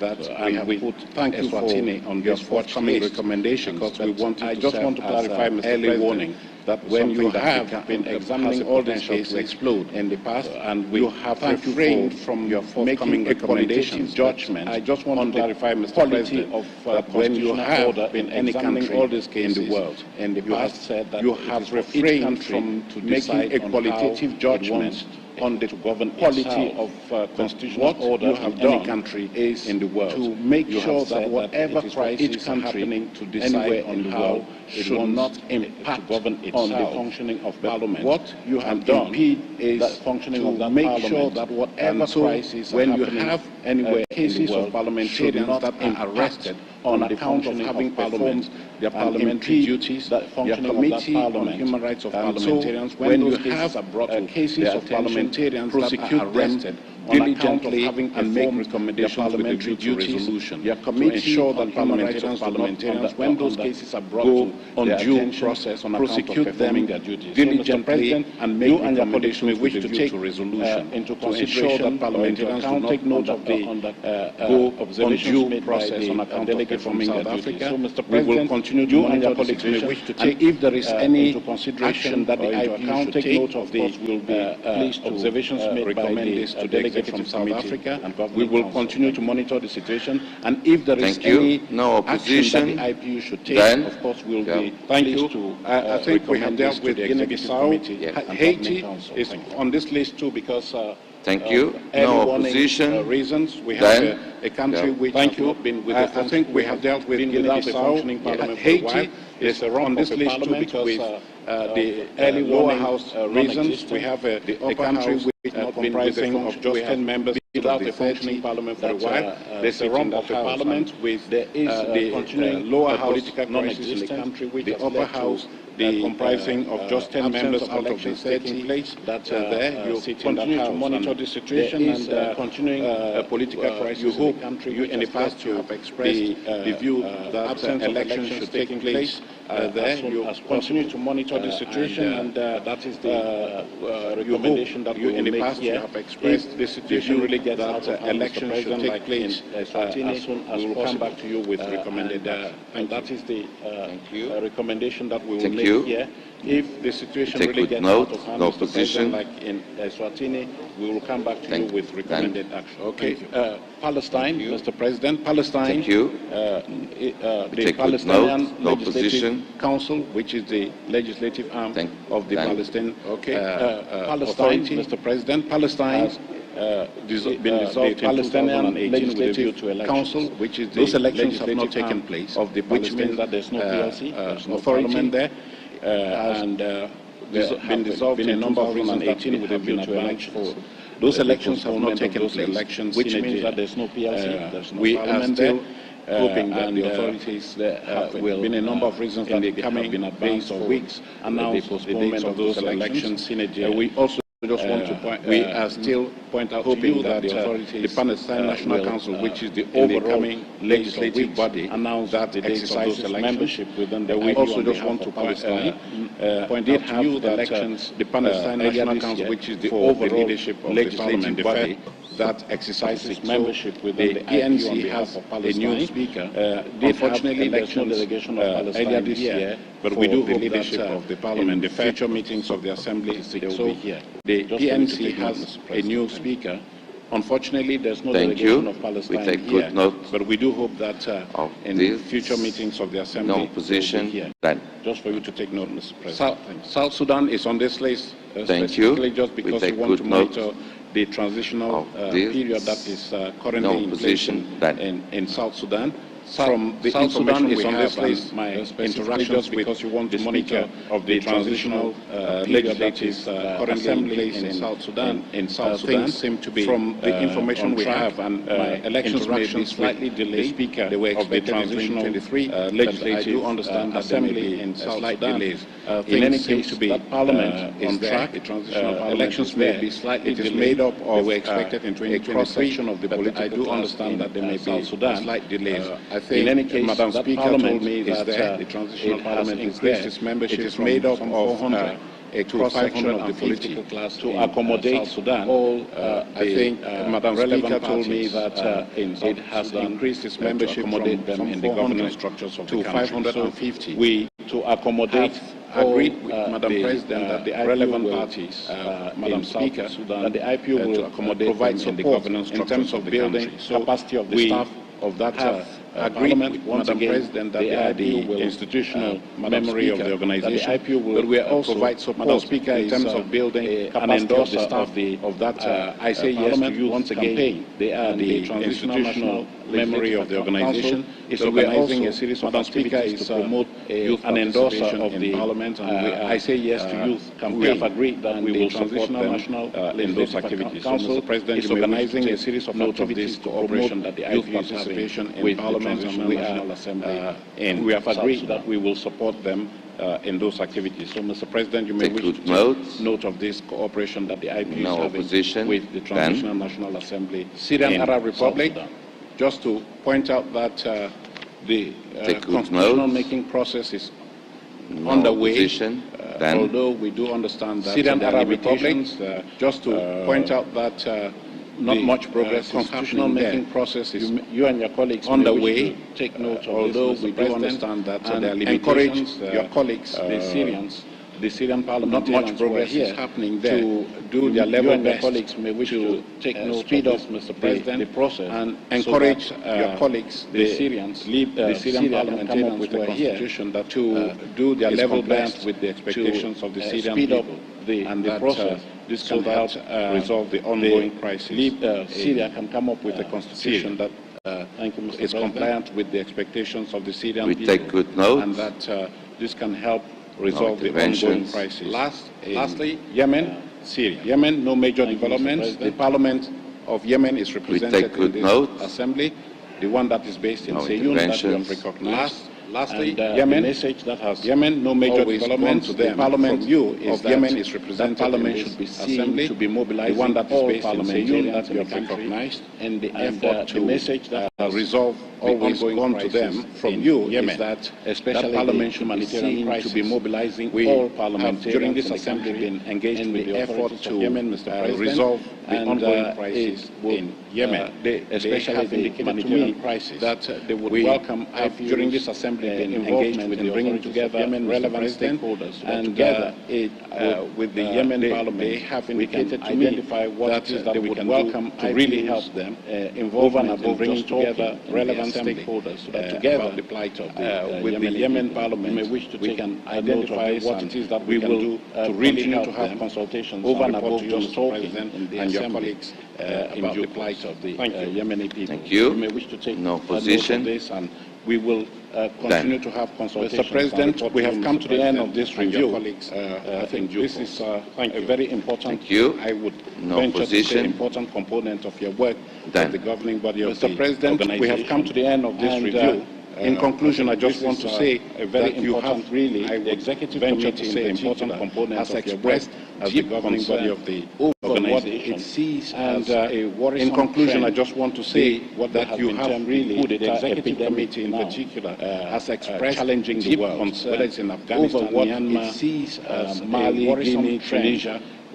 Something has to be done. The IPU needs to carry out some challenging the world, reflection in Afghanistan, Myanmar, positions of Mali, Guinea, Tunisia phenomenon. Something has to be done. The IPU needs to carry out some possible avenues of reflection on how I do remember that you and your colleagues have said that the IPU should be more robust. The committee has with regional possible parliamentary institutions and other stakeholders. I do remember that you and your colleagues have said that the IPU should be more robust in engaging as to with regional parliamentary institutions and other stakeholders in a sustainable manner, with a view to understanding this crisis of democracy that we are facing today, so as to be able to contribute to the resolution. The Secretary General has had in a sustainable manner of this crisis of democracy that we are facing today. Myanmar, and in that particular regarding Myanmar, the Secretary General has had some very fruitful discussions with you, Mr. President, on how on possible entry points we can help to Myanmar and seeing how the IPU can help you in Myanmar. We will be carrying out those consultations with you, Mr. President, and President, I hand over to you. Thank you very much. We can help in the context of Myanmar. Thank you. And we can report to you. This way we finish the point we have positive 11. This is, as I said, one important point. Thank you. Item of our agenda. This way we finish analyze the situation of certain parliaments. Because, unfortunately, important there is some parliament of our agenda as usual the situation of certain every parliament because should unfortunately, but we are we take note of the situation And we will continue our efforts. Every parliament should these cases we take note of this situation as possible, and we will continue our efforts. So thank you for your contribution. This case will go to item 11 or 12 as soon as report possible. Of the Committee of Human Rights of Parliamentarians. And so thank you for your contribution. Dear colleagues, this committee will go to item 12. Report of the Committee of Human Rights of Parliamentarians. The most important. Dear colleagues, because this committee, we may have, we may find other institutions, for me, other organizations that can study, we may analyze other issues that also IPU and other organizations, sustainable development goals, study gender, analyze youth in issues that politics, also IPU analyze to be more sustainable development goals, democracy, and so on, participation in youth in politics, to be more to support, make democracy, and so on, evaluation of the situation of there is just parliamentarians. This is the IPU. And I always remember the speech, one evaluation, the President of the Assembly Parliamentarians, United Nations. This is the IPU. When I always remember in the Speakers' Conference of the President of the Assembly of the United Nations. He is a former Speaker of Parliament during the Speakers' Conference when I was arrested in my country last September. I always remember he is a former Speaker of Parliament, the only institution, and he said, when I was arrested in my country, fight for my freedom, I always remember that, so that's why the only institution now as President of the General Assembly of United Nations was to say thank you.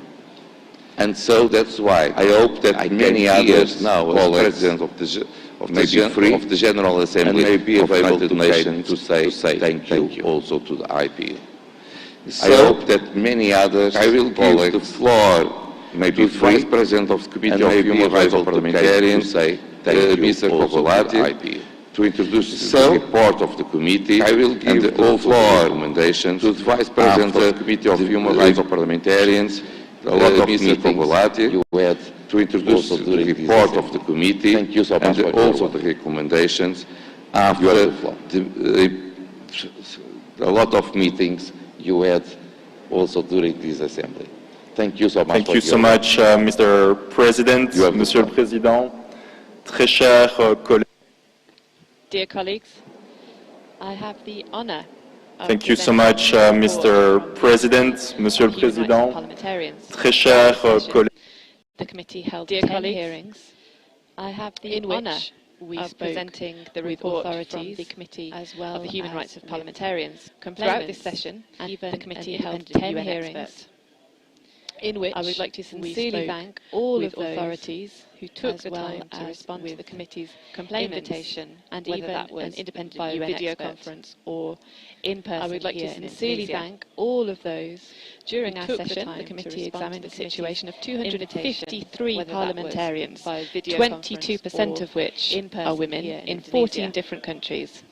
We also adopted admissibility decisions in a new case regarding 22% Brazilian parliamentarians are women in 14 different countries.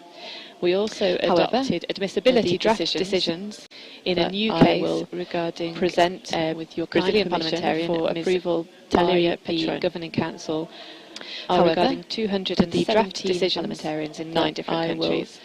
I present these drafts for approval. I would like to say a few words about the collaboration between the committee regarding the Bureau for Women Parliamentarians. During this session, we were able to strengthen our cooperation regarding. I would like to say a few words about the collaboration of violence against women and the Bureau for Women Parliamentarians. During this session, we were able to strengthen our cooperation exploring regarding open to us for better supporting of violence women parliamentarians who are victims of violations to have this opportunity.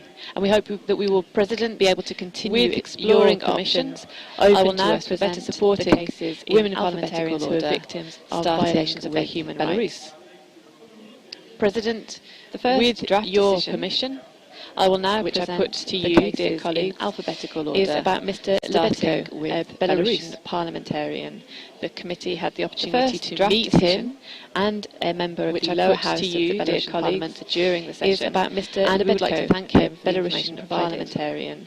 The committee had the opportunity to meet him by the committee last year. A member of the lower house of the Belarusian Parliament during the session, and we would like to thank him, 13th Supreme Soviet in Belarus. Mr. Lebedko's case was reopened by the committee which suffered a series of reprisals. Mr. Lebedko was part of one of the members between 1913th Supreme Soviet in Belarus. The committee reopened the case and suffered a series of reprisals which talked about the complete impunity enjoyed by those who committed multiple alleged violations against the complainant. The committee reopened which were torture following arbitrary arrest, complaint, attacks which talked about the complete to the freedom of assembly enjoyed by those who committed the right to take part in alleged political life and the right to a fair trial, which were torture, arbitrary arrest. The committee noted attacks concerned the right to the freedom of assembly, the allegation, the right to work, according to and the right to take part in legal political provisions, and the right to which gave rise to the violations cited above. The committee noted not in line with the allegation Belarus's international obligations related to human rights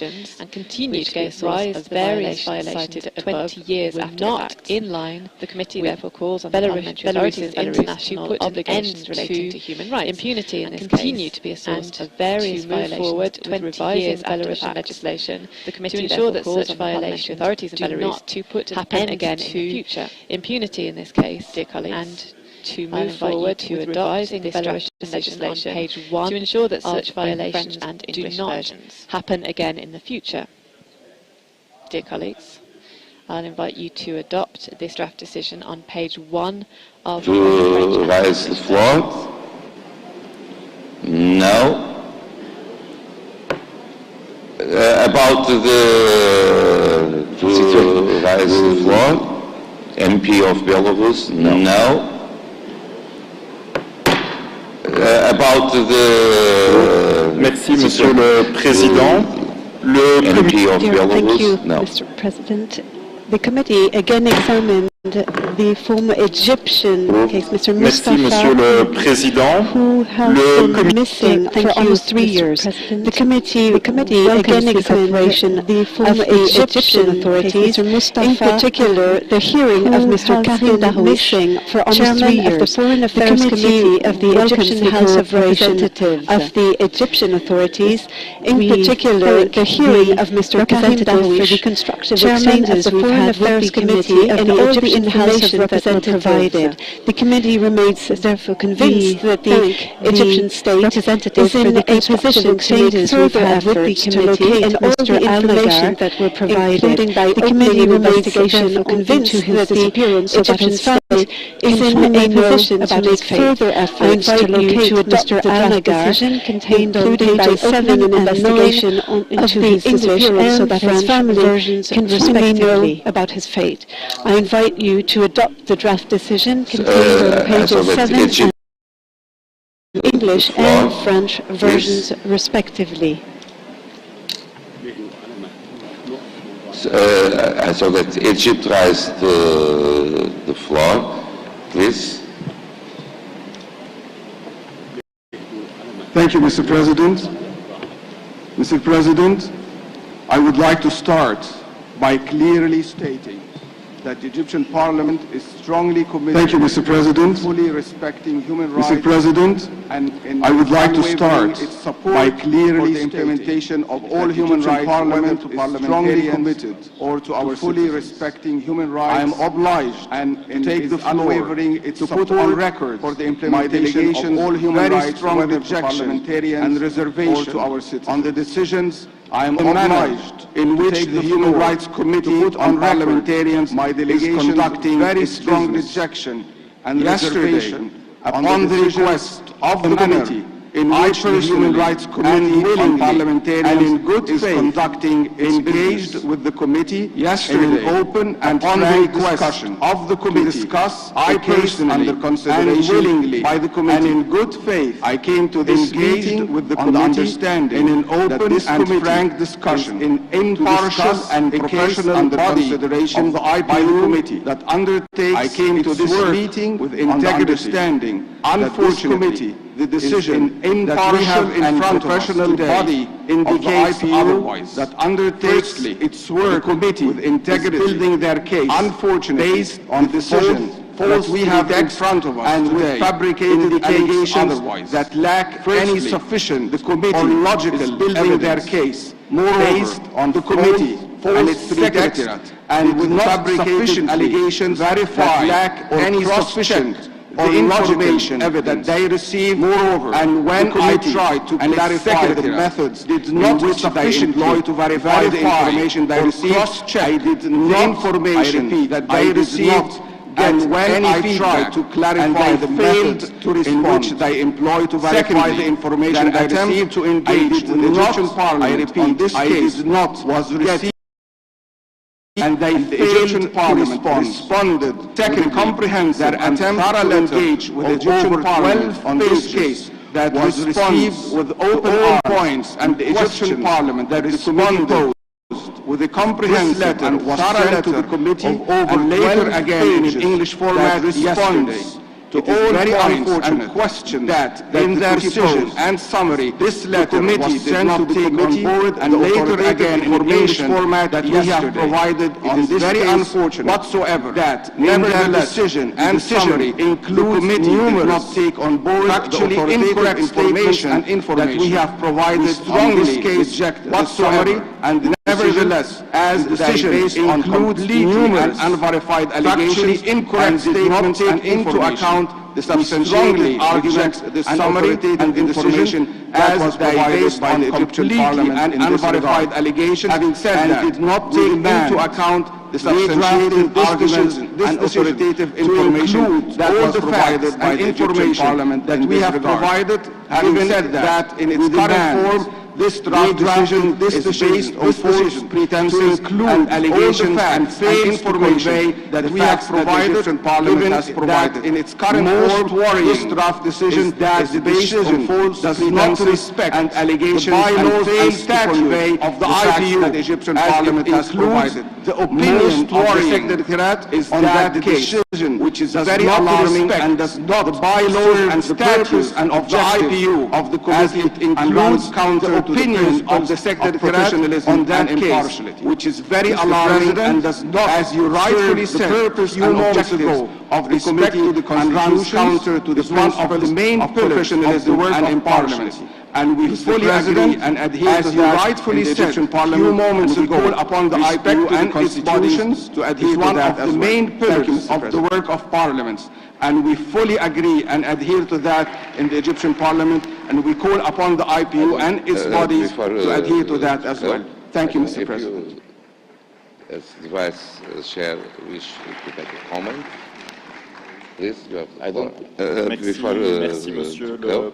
Thank you, Mr. President. Thank you to the Honourable President of the Commission of Foreign Affairs and Egypt. The committee would like once again to renew Mr. President. Thank you to the Honourable President of the Commission of Foreign Affairs and Egypt. Open and the committee would like once again made a note of the reservations of Egypt and its point of view, and this point of view is also reflected in the decisions that are proposed today unanimously by the members made a note of the reservations of Egypt. I would like to underline that the committee is also reflected in the decisions Mr. Al-Nagar proposed today unanimously by the members of the committee. I would like to underline it is an allegation that the committee does not conclude that thus Mr. Al-Nagar that it has been the common objective of the disappearing to find Mr. It is an allegation. Our only objective is to be able to deliver all the possible common objective and which the Egyptian authorities to find him. Our only objective is to be able to deliver all the possible efforts and with the Egyptian authorities to find him and his family as well. Thank you very much. Information in our Merci beaucoup report. Thank you very much. And it should be correct. There is one lack of information as possible in our Secretary General report, and thank you, Mr. it should President. be correct to be I join the Vice President so factual of the as Committee possible. on Human Rights of Parliamentarians. Secretary General. The Egyptian delegation. Thank you, Mr. President.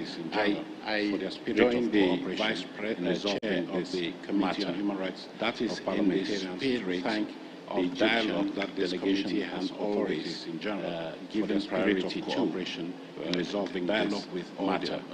That is in the spirit. Thank you for coming. Dialogue that this committee has always given priority. We have to, I think, taken note that some information that is reflected in coming to the decision may not be factual, may not be accurate. We do understand that this has to do with some preambular paragraph in this resolution may not be factual, may not be accurate. That can be. We do understand that this has to do with look into preambular paragraph because we don't want to the council to take decisions on the basis of something that inaccurate facts. I think the committee may be willing to look into to correct. Because we don't want to take the council to take decisions on the basis of factual, inaccurate facts. But having said that, we do understand that the operative paragraphs we review to make sure resolution of the decision it is factual. The Egyptian delegation does not take issue. We do understand because the operative paragraphs of the resolution or the decisions the Egyptian delegation does not take issue with, expresses the wish and hope simply together we can work to clarify the situation that currently the Egyptians for all of us. I think that is what we do understand, expresses the wish from this decision. Together we can work to clarify the situation that currently I hope that the chair of the committee that is what we do review the accuracy from this decision. Facts that have been presented here in the preamble, and I believe, but I hope that the chair of the committee agrees. We can review the accuracy valid of the facts that have been presented here in the preamble authorities, but that is simply the committee operating hoping that we can work with remain more valid in order to clarify a situation that nobody wishes to have authorities. If that is simply what the committee is agreeable, hoping that we can work with you more robustly in order to clarify a situation that nobody wishes to happen. If prior to what is agreeable, Mr. President, the decision of this and to the committee, that those inaccuracies be correct, then we can, before the take it that is published. Thank you very much. Prior to publishing the decision of this council, that those inaccuracies be corrected. With this is published. Thank you very much, Mr. President. Modifications, may we approve? Thank you. With this Merci, Monsieur le Président. Modifications, may we approve? And with your permission, I'll move on. Merci, Monsieur le Président. Case of Ecuador. Thank you, President. The Committee Secretary General examined a group case regarding with your Ecuadorian parliamentarians who brought it to the case of Ecuador to the Council for the first time. The committee would like to thank the Ecuadorian delegation for the information provided Ecuadorian parliamentarians who brought it in a hearing before the committee during the first time. The committee would like to thank the Ecuadorian delegation for the information provided underway against three opposition parliamentarians, Ms. Desantonio, Ms. Cabezas and Ms. Astudillo. In relation to their parliamentary activities, the committee would like to receive official and detailed information about the facts to justify the accusations made against these three parliamentary activities, as well as about the administrative procedure undertaken against Mr. Harin, which ended in to justify the accusations made against these three parliamentarians, as well as procedures underway against Mr. Administrative procedure undertaken against Mr. Opposition members Harin, which ended in his temporary suspension of his the discriminatory and sexist the procedures underway against Mr. and Munoz, derogatory comments, who are both also opposition members, made again by a received by Ms. Palacios, Ms. Velos, by the discriminatory and sexist messages, and the committee would derogatory comments. The National Assembly has the option of contributing again by a received by Ms. Palacios, all forms of violence against women, including online violence, to create. The committee would like to state that the National Assembly has the option of contributing in a decisive manner to prevent all forms can be carried out of violence against women, about including online violence. Those who committed them can be sanctioned. I would like to invite to adopt effective decision which appears timely inquiries can be carried out in French about these acts, and that those who committed them can be sanctioned. No one asked the floor. Adopt the decision which appears Adopted. of the English and French. Monsieur le Président, c'est la première fois que Mr. President, it is the first time that I am presenting you with the situation of 3 parliamentarians in Eswatini. 2 of them have been detained on terrorism charges since July 2021. It is the first time that I am presenting you with the situation of 3 parliamentarians in Eswatini. 2 of them have been detained on terrorism charges since July 2021, and the third fled the country before an arrest warrant was issued to him.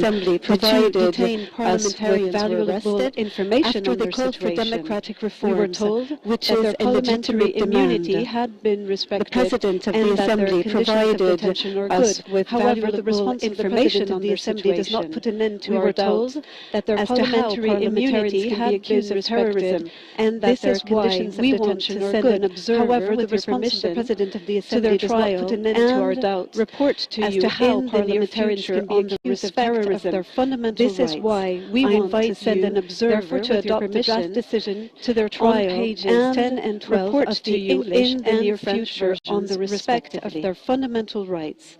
I invite you, therefore, to adopt the draft decision on pages 10 and 12 of the English and French versions, respectively. vous soumet. The committee would now like No one asked the floor. Done. Approved. Le comité vous soumet. Taken from her home 2 years ago. Would now like to have no information about what has happened to her, and the authorities have still not provided concrete information taken from about the progress of their inquiry. To date, we have no information about what has happened to her from the independent authorities have still not independent fact-finding mission from the UN about the progress of their inquiry into her disappearance. UN Special Secretary General's advisor on Libya confirms this independent fact-finding mission from the UN. We will do everything possible to establish cooperation with the 2 UN mechanisms in order to reach a satisfactory result in this case.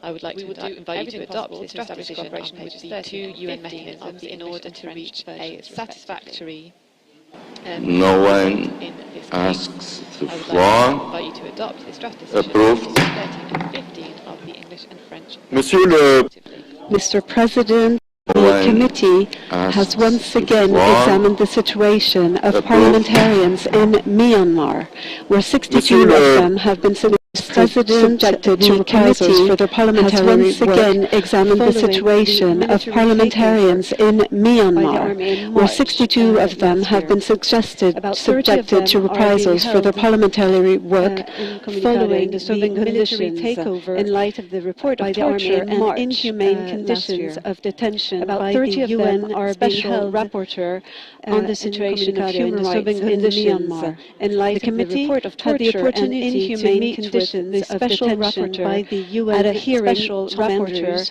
during the situation of human rights in Myanmar. The committee had the opportunity to meet with the Special Rapporteur at a hearing that he presented to the committee. We joined session and his call for solidarity with the people of Myanmar. He was able to provide especially information with the elected parliamentarians through more concrete and concerted for solidarity with the people of Myanmar. We also urge you to show solidarity with their colleagues, with the elected parliamentarians, the International Alliance of Concerted Actions for Myanmar. We also urge you to show solidarity with their colleagues 16 and 18 by supporting of the International Alliance of Parliamentarians for Myanmar. I invite you to adopt the draft decision on pages 16 and 18 of the English and French versions, respectively. Concernant l'Ouganda, No one asks the floor. Then, concernant l'Ouganda, regarding Uganda, President of the committee would firstly like to thank the committee once again examine the Ugandan delegation, 5 Ugandan parliamentarians met with members brutally arrested and tortured during this assembly in August 2018. The committee once again to reiterate its concern, its long-standing concern about the impunity surrounding these facts and tortured, implore the Ugandan authorities to take decisive measures. Would like to reiterate in line with recommendations its long-standing concern about the impunity mission report carried out in 2020 to implore the Ugandan authorities to take decisive measures to in line with recommendations made in the followed by report carried out in 2020 to ensure that against those responsible. Give rise. The committee has also a comprehensive new situation inquiry, followed by the adoption involves 2 opposition parliamentarians, those who are currently detained. Mr. Alan also examined a new situation in Uganda, Segirinya, which this time the committee is deeply concerned opposition parliamentarians these 2 men who are currently detained.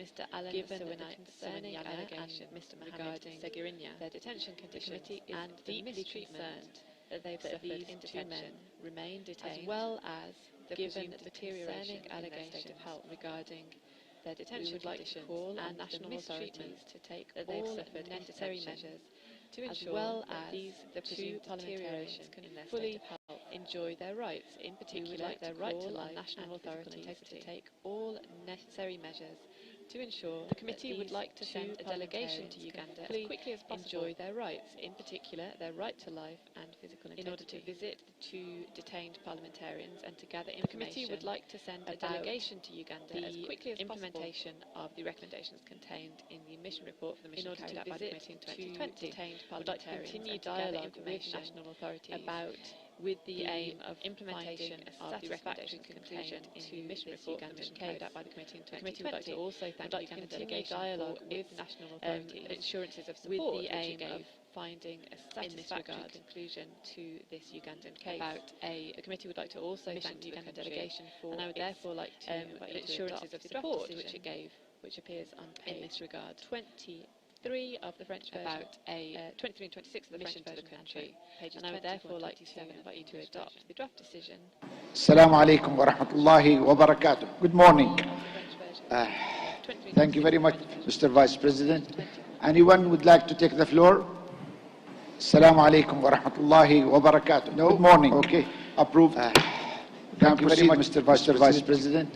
Merci, Anyone Monsieur. would like to take the floor? Thank you, Mr. President. The committee has again examined the case of Mr. Marwan Barghouti, a former Palestinian MP who was detained after an unfair trial. The committee has concluded again examined the case of Mr. Marwan Barghouti, IPU's legal expert in Palestinian MP who was detained after an unfair trial. As concluded, the committee remains concerned about the violations to which Mr. legal expert Barghouti was subjected during the first years of his detention. In particular, the committee remains concerned about the violations to which Mr.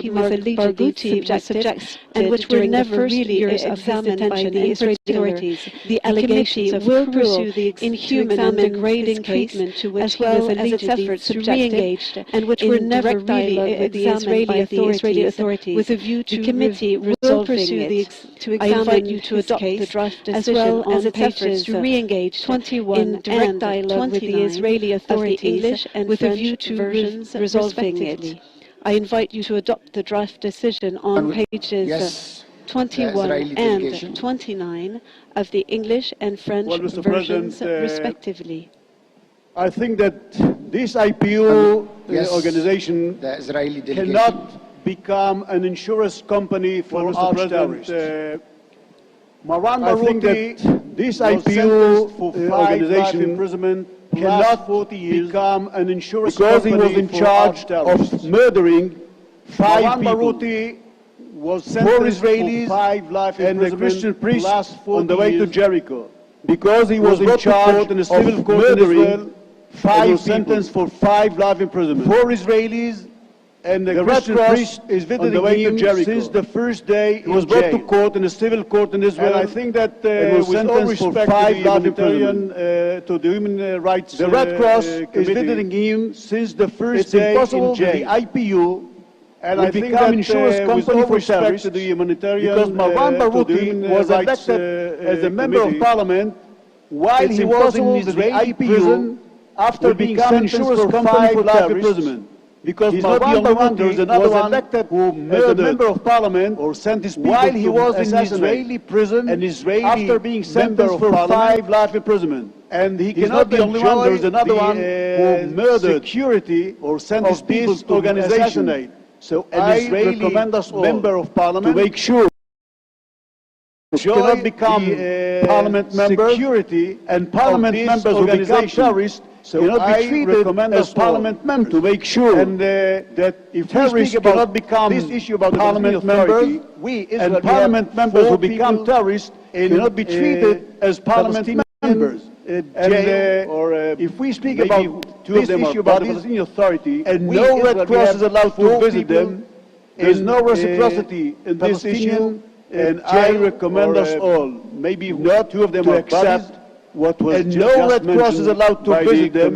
Thank you very much. There's no reciprocity in this issue, and I recommend us all not to accept what was just mentioned by the committee. Thank you very much. Delegation for his comments that of course we are duly noting. I would like to underline the principle that for the Committee of Human Rights Israeli delegation for his comments that of course we are duly noting. I would like to underline the principle believe in a fair trial for the Committee of Human Rights and parliamentarians, all parliamentarians, human detention, whatever they are accused of, and we believe in a fair trial. There shouldn't be inhuman treatments and degrading human detentions on the form and dialogue conditions that we would like to engage with the Israeli authorities. Human treatment the committee's door, I would like to underline this, will remain open, and our committee has always would like to engage go to Israel and to meet with the Israeli authorities. I would like to underline this will remain open, and our committee has always appeal available to go to Israel and to meet with the Israeli authorities, but also might be taken. Thank you. And we would like to renew this appeal, which is still topical, and of course a new decision might be taken. Thank you. Made available at the dedicated webpage. So the reservation will be marked. I think that when the chairman of the committee speaks about a fair trial, with all respect, the Israeli system of justice I think well that accepted worldwide by all countries, or let's say by all democratic countries, including the United Nations. The Israeli system of justice is well accepted worldwide by all countries, or let's say by all democratic countries, including the United Nations. That's a fair trial. Marwan Barouti was brought to trial in Israel, say and was sentenced in a civil court for 5 life imprisonment because a fair trial. The committee is not a cluster of judges. Say that it was not. If you go to his fair trial, because and you work, you're not a judge. All along the committee is not a cluster of judges. You'll get all answers. If you go to his Red Cross is as I said, visiting him, and you work on a very intensive system. If they have any remarks, they hand it over to the Israeli side. All answers. Red Cross is as I said, we have sent you on a very intensive system. Not even 2. If they have any remarks, on a side meeting here, they hand it over to the Israeli side conference. And I think that you are sent you simply letters. Do not answer, not even to our letters. We've met on a side meeting here in this conference.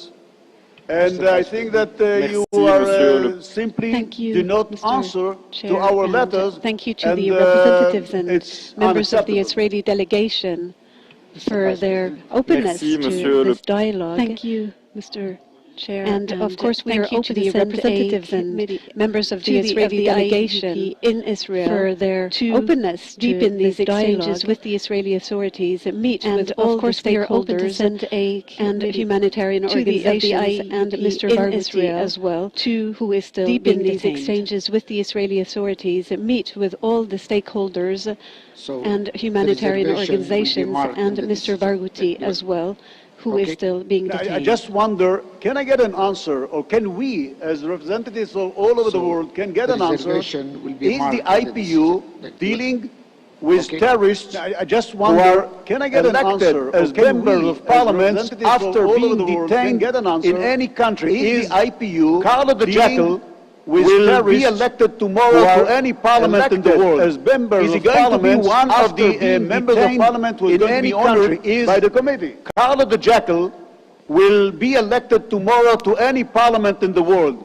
Is he going to be one of the members of parliament who is going to be honored by the committee? Mr. Vice President, do you want to say something? Je rappelle simplement. I'd like to remind you that the committee is an independent body composed of members planned by this interparliamentary union. To remind you that the committee represents 47 countries, one out of body in the world, 685 members planned by this whatever the accusation union. And we must respect the country's fundamental human rights. 685 cases, and whatever the accusations. Thank you very much, Mr. President. We must respect the fundamental human rights. But I do understand that there is a divergence of views. Thank you very much, Mr. President, on what they cannot do. Sorry, I was absent temporarily, but I do understand that there is a divergence of views. When we have had what dialogue with the authorities do and what they cannot do. We have stressed or asked point of the authorities that the IPU Israel's committee are not defending when we have had criminals with the authorities. They're not defending. We have stressed one point violated the law and its committee. Let me say clearly, what the committee is doing, criminals, is to defend parliamentarians who may have violated the law. The institution that is supposed to function the committee in an unimpeded manner is any democracy. To defend and if there are any members of parliament of who are being institution on that is supposed to function performing their duties as members of any democracy, the committee and if there are any members of parliament the governing council who are being prosecuted on account of them performing their duties as members of parliament, the committee institution that is doing its work impartially and independently to take a decision. But according to its mandate, I do know that the committee is very anxious to portray itself in the performance of their duties, is doing its work impartially and independently very well. But if according to its member of parliament, even if they have immunity, human rights, or parliamentary privileges, if they do commit a crime, and then they should understand very well the law.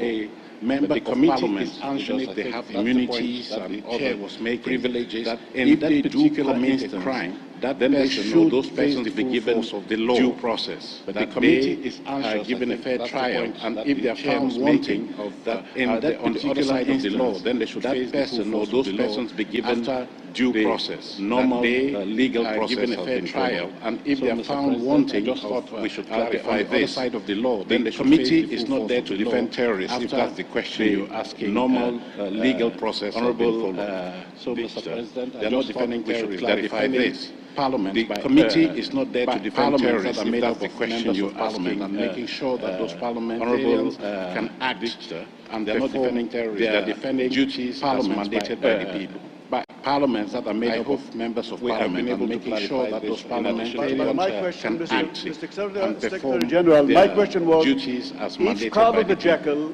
As a terrorist who is in France jail, will be elected tomorrow to any parliament in the world. Secretary General, my question was, the IBU going to ask a question about as a terrorist, why he became a parliament will be elected tomorrow to any parliament in the world. Is the committee or is the IBU going to ask a question about him, why he became a parliament member? I think that the answer is well known to all of us. We are defending members of parliament in the performance of their duty as members of parliament. Being a member of parliament does not entitle you to commit crimes. We are defending members of parliament in the performance of their duty as members of parliament. Being a member of parliament does not entitle you to commit crime. You should be prosecuted according to the normal procedures. Being a member of parliament does not entitle you to commit crimes. If you do commit crimes, even if you are a member of parliament, you should be prosecuted this resolution that according to the normal parliament member procedures who moves to terrorists cannot enjoy the support and the urge this IPU to get this resolution that a parliament member who moves to terrorists cannot enjoy the support and the defense of the IPU. The Chair, I think your explanation is very clear already about the stand of the committee. Chair, I think we can proceed with the next one. Yes, Indonesia. The Chair, I think your explanation is very clear already about the stand of the committee. Next, Vice President. I think we can Thank proceed you with very the next much, one. Mr. President. Je continuerai avec... And the remarks will be marked in the decision. Next, Vice President. Thank you very much, Mr. President. Je continuerai avec... I'll continue, if you'll allow me, on 2015. In view of the conclusions of the joint mission from the Executive Committee and the Committee on the Human Rights Parliamentarians who went to Venezuela in August 2021, in view of the conclusions the Committee on the Human Rights Parliamentarians noted with satisfaction that President Maduro's government announced the imminent recommencing of dialogue with the opposition party, satisfaction, and that these issues of Maduro's broadest framework of imminent crisis in Venezuela, which can only be solved by inclusive dialogue with the opposition party and by Venezuelans, and that these issues would be discussed within the broadest framework. The committee has every hope the political crisis in Venezuela, which speakers will only be able to meet again and reiterate that the IPU and by ready to provide any support it can to any effort has every hope to strengthen democracy. The speakers will rapidly be able to meet again and reiterates that the IPU is ready to provide any support it can to any effort that aims to strengthen democracy, immediately end all forms of persecution against opposition parliamentarians. The committee elected to once again ask the Venezuelan authorities to adopt the draft decision, immediately end all forms of persecution against opposition parliamentarians elected in 2015. Would like to take the floor. To invite you to adopt the draft decision, which features on pages 33 Approved. of the Could you proceed? Merci, merci. Thank you, Would like to take Mr. the Chair. floor. Dear colleagues, I would like now Approved. to Could you bring proceed? a conclusion after the adoption of these decisions today. Mr. Chair. Dear colleagues, Committee of Parliamentarians, the cases I would like now to mentioned are just conclusion after the adoption of these different decisions the iceberg. The 685 cases total parliamentarians, 47 countries, one country out of mentioned are just the organization and our organization of the Interparliamentary Union has never been faced to so many countries, one country out of four. The organization, our organization of the Interparliamentary Union has never been faced to so many complaints for violations of human rights of parliamentarians. There's an opposition, a democratic opposition behind these violations and complaints. We are conscious parliamentarians, members of the Interparliamentary Union, corner of the globe. There's an opposition, a democratic opposition. A number of you have led concrete actions that the members of the Interparliamentary and I would like to say, take in this regard, the rights of parliamentarians and today are uniting to defend democracy in Myanmar, to defend parliamentarians, whether I would like in exile or in this regard, detention in Myanmar. Parliamentarians today are uniting to defend democracy in Myanmar. We participated and also provided our in exile or as members of the committee to the organization of respect and admiration. Parliamentarians' we participated and also provided our support as parliamentarians who were able to join us the either by Organization of conference Asian or who also were present human to rights and share I their was especially experiences. touched I'd by like to testimonies call of these from the bottom of my parliamentarians who heart were all able to of join you, us either by video conference in your work as or delegates, who also were present but also to at share their home experiences. I'd in like your to countries, call from the bottom as of my heart all parliamentarians of to you support all of these fights in for your work as democracy, delegates, for freedom, but for also fundamental at rights home of these in your parliamentarians countries who are threatened as today parliamentarians to to support all of these fights for democracy, I would like for to freedom, thank the Secretariat for of the fundamental Interparliamentary rights Union, of these without which it would have parliamentarians been who are impossible threatened to today pursue the work of the committee. everywhere Once around again, the world. Mr. I would like to Chair, thank the dear Secretariat colleagues, of the I thank Interparliamentary you. Union, without which it would have been impossible to pursue the Thank you, work Mr. Vice of the President. committee. Once again, Now I wish Mr. to Chair, invite dear delegation colleagues, wishing to do so I to take thank the you. floor under this agenda item. Statement by members will Thank you, Mr. Vice President. 2 minutes. Now I wish to invite delegation wishing to do so to take the floor under this agenda item. Okay. Then we'll proceed members will be limited to 2 minutes. So, dear colleagues, the Governing Council will now elect 2 members for this committee to replace Ms. Proceed from France, whose membership of the committee expires. The Governing Council will now elect 2 members for this committee to replace Ms. Urbano from France, whose membership of the committee expires. We have received a candidate of the Governing Council from France, Ms. Urbano Bisona from Portugal, who is no longer a member of the Parliament. We have received a candidate of Mr. Blanc from France for a mandate of 5 years. So the second vacancy can I see that it's approved that Mr. Blanc is elected for this committee? May I no objection? So, okay, approved. Can I see that it's approved that Mr. to wish Mr. Blanc is elected for this committee, partnership, no objection to this committee. Okay, approved. Congratulations to for this. Now let's move to item 13. Will success activities of committees and other bodies. Under this item, the Governing Council will hear brief reports on the activities of the IP bodies and will be invited to appoint activities of committees and other bodies. Under this item, the Governing Council will hear brief reports on the activities of the IP bodies and will be invited to appoint new members to several of these bodies. Yes. So, the first will start with the forum of women. Ms. Putri from Indonesia. Yes. Madam Speaker, Mr. President, Mr. Secretary General, dear fellow MPs, ladies and gentlemen. I'm pleased to report on the 33rd session of the Forum of Women Parliamentarians that I had the honor, dear fellow MPs, ladies and gentlemen. The forum met on 20 March and was attended by on the 33rd session of the Forum of Women Parliamentarians that I had the honor to preside over. We had the forum met on 20 March and was attended by 129 participants. I take this opportunity for parliamentarians more male colleagues to attend the forum. We had 55 women parliamentarians and 9 men parliamentarians in attendance. Was marked by the absence of the opportunity to encourage more male parliamentarians to attend the forum and to champion gender equality. The first vice president of the Bureau was marked by the absence of the president of the Bureau of Women Parliamentarians, and I thank her for her support and leadership.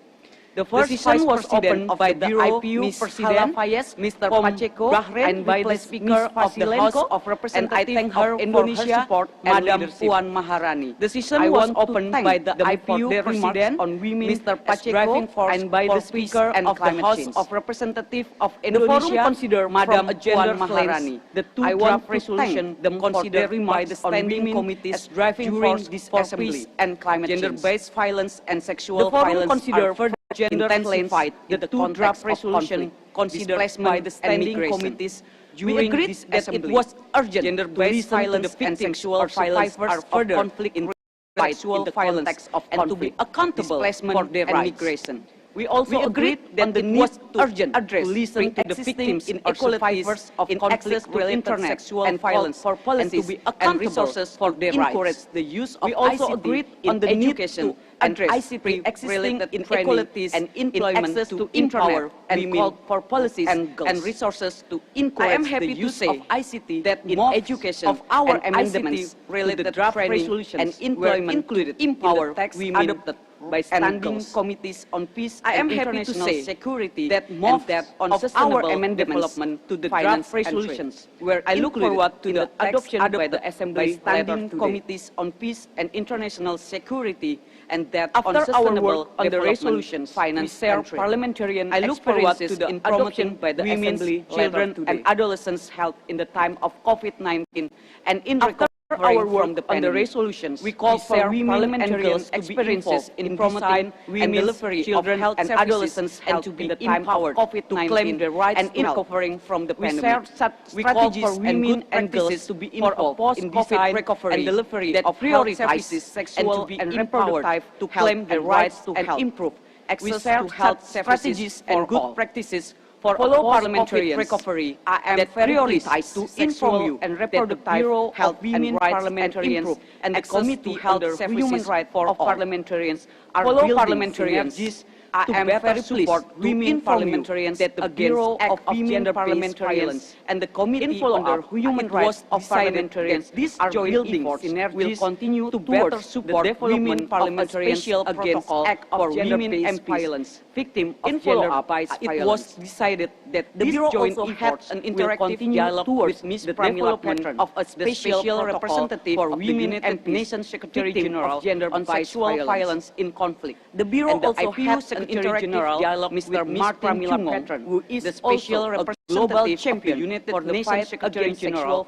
on sexual violence in conflict. Regarding the task force Secretary General, Mr. Martin Chungong, peaceful resolution of the global champion for the fight international law violence, the Charter of the United Nations regarding the task force to be created by the Ipuw resolution on peaceful resolution of the parliamentarians made respecting international law. The Charter of the United Nations should have gender parity adopted in its composition, and our Bureau of Women Parliamentarians made a strong recommendation in the conflict that this resolution should have gender and no lasting peace in its composition without women at the table that do not have a high stake in the conflict. I thank you all for having joined the of conflict and no lasting peace can happen. It was a great pleasure for me and my country. You conclude. I hope you enjoy your stay in Nusa Dua Bali, and I wish you a safe return. It was a great pleasure for me and my attention to welcome you. I hope you enjoy your stay in Nusa Dua Bali, and I wish you a safe return to your home. Thank you for your attention. For Ms. Karlinova from the Russian Federation to end the term until April, the Governing Council is called upon to endorse the election from the Russian Federation who had resigned from her position as a member of the Bureau of the Forum of Women 2025 of Ms. Avanciva from the Russian Federation who had resigned from her position as a member of the Bureau of the Forum of Women Parliamentarians. Thank you. Now I'll call upon the Forum of Young Parliamentarians, Mr. Sahar Al-Bazar, to take the floor. Congratulations. The floor is yours. Thank you. Thank you. Now Speaker, I'll call upon Mr. the President, Forum of Young Mr. Secretary Parliamentarians, General, dear colleagues and Sahar friends, Al-Bazar, to take the floor. I am pleased to give The you a floor is short yours. brief about our work at the Forum of Young Madam MPs. Speaker, We Mr. met on President, Monday with Mr. 58 Secretary MPs. General, Almost 45% of them were I am women. pleased to give you a I am short happy brief to say about that our this is the work highest at the percentage Forum of of women Young we have MPs. ever had We in met our on forum Monday meetings. with 58 and I hope this MPs. positive Almost trend 45% of them were women. I am happy to say that this is the I would highest like to thank percentage the of women Speaker we have for ever hosting the had in assembly our in forums Nusa Dua. meetings. And I And would I'd hope like this to thank positive trend IPU continues. President and IPU Secretary General for joining I would like to thank Madam Speaker for hosting the assembly of the forum and for their and I would continuous like to support thank and commitment IPU of our President cause and IPU and for Secretary being General actively for engaged joining with the forum us and its members. at the opening At the session forum of the forum. we started by and for sharing their updates continuous on youth support and participation commitment at of the our IPU cause, level, like and for our brand being new actively empowerment engaged series with the forum of and young its members. MPs. that started on 15th of March. We started by sharing online policy discussions with experts at the IPU level. We will continue, like our brand new empowerment series on quarterly basis. That started on 15th. In addition to the online training, offering policy discussions on national level, and we will continue leadership, communications, and mentorship on quarterly basis. We also discussed, in addition to the online training offered to the young ICs on national level, focusing on promoting communications and mentorship. We had the chance of showcasing great examples from Egypt, in our campaign, and Zimbabwe Youth in Parliament. Then we opened the floor to our esteemed members to share their valuable experiences of showcasing great examples on youth participation in their home countries and Zimbabwe. Then we opened the floor to our contribution to the members to share their valuable experiences and we agreed on the importance of participation and inclusion in climate action. Then we moved ahead with our contribution to determine our future. The 144th Assembly, and we agreed on the importance of youth inclusion in climate action in the decision-making process. With the decisions of today, we will determine our future, that my home country belongs to Egypt, is already working the talk. That's by prioritizing we must have youth inclusion in the decision-making political processes. We like also announced leading up to my home country, Egypt, that will take place in Sharm el-Sheikh in November. By prioritizing youth inclusion in May with the IPU Global Conference of Young Efforts are leading up and it will be dedicated to climate action. That will take place in Sharm el-Sheikh in November. Hosting the youth inclusion will start in May with the IPU Global Conference of Young MPs will create a platform and space dedicated to climate action to be heard and presented in the UNFCCC. We continued our contribution to this. Both assemblies will create a platform and space is rethinking and reframing approaches to be heard and presented in COP27 with a view to fostering lasting peace. We continued our contribution to this of youth and international solutions. The first is rethinking and reframing greater commitment to international processes and stressed on the importance of including peace by the Standing Committee of Youth and International Security. We called for greater commitment to leveraging information and communication on the importance of including as an enabler for education sector, including the times of pandemic, by the Standing Committee on Sustainable Development. The second is leveraging information and communication technology as an enabler for education sector, including the times of pandemic. With the Standing Committee on Sustainable Development, 145th Assembly, we called for greater global cooperation to share technologies and resources to local and regional development. With the preparations for high levels of 145th Assembly, we discussed the next Assembly resolution. Parliamentary impetus to local and regional development of countries with high levels of international migration, and to stopping all forms, including state-sponsored, of human trafficking and human rights abuses. And the forum appointed me to prepare an overview report on youth contribution to draft the resolution. Finally, the forum elected a new MP representing the Arab group to the board, replacing a former member who resigned. The forum elected Mr. Al-Ajmi from Kuwait to join the board. I welcome Mr. Al-Ajmi. Thank you very much for your time and attention, and I wish you all safe travel back home. Thank you, Mrs. Sahar. Wait, where are you going? They might have some question for you. Well, any question about the report? No? Okay, so we endorse the report. And I urge you to support the forum that will be held. Oh, okay. Wait, Sahar, come back. Okay, the floor is yours. Thank you. I wonder whether you can hear me. Can you hear me? Yes, I can. Mr. President, in welcoming the statement, the report from the Forum of Young Parliamentarians, or the IPU, may I suggest that IPU might consider the possibility of encouraging member parliaments to establish a platform to engage secondary school level of young people on issues and legislation which relates to young people and children across member states.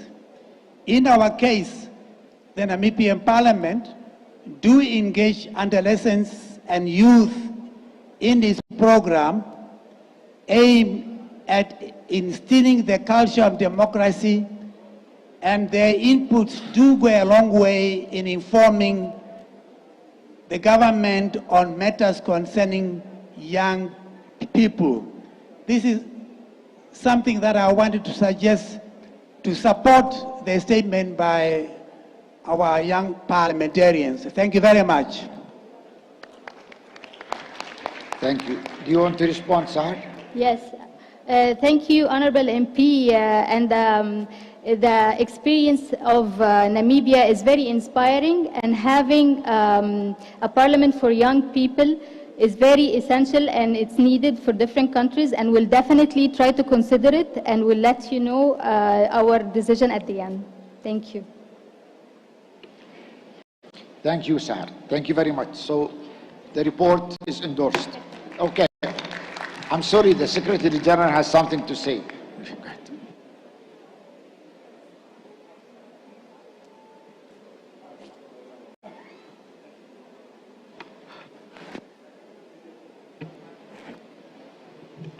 You can use mine.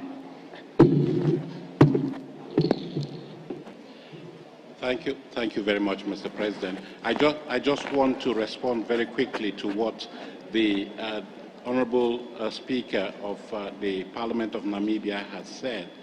His comments are well taken. I know that the Forum of Young Parliamentarians is very anxious to discuss how to rejuvenate processes at the national level and also at the international level. And we are seeing how IPU is getting younger and younger.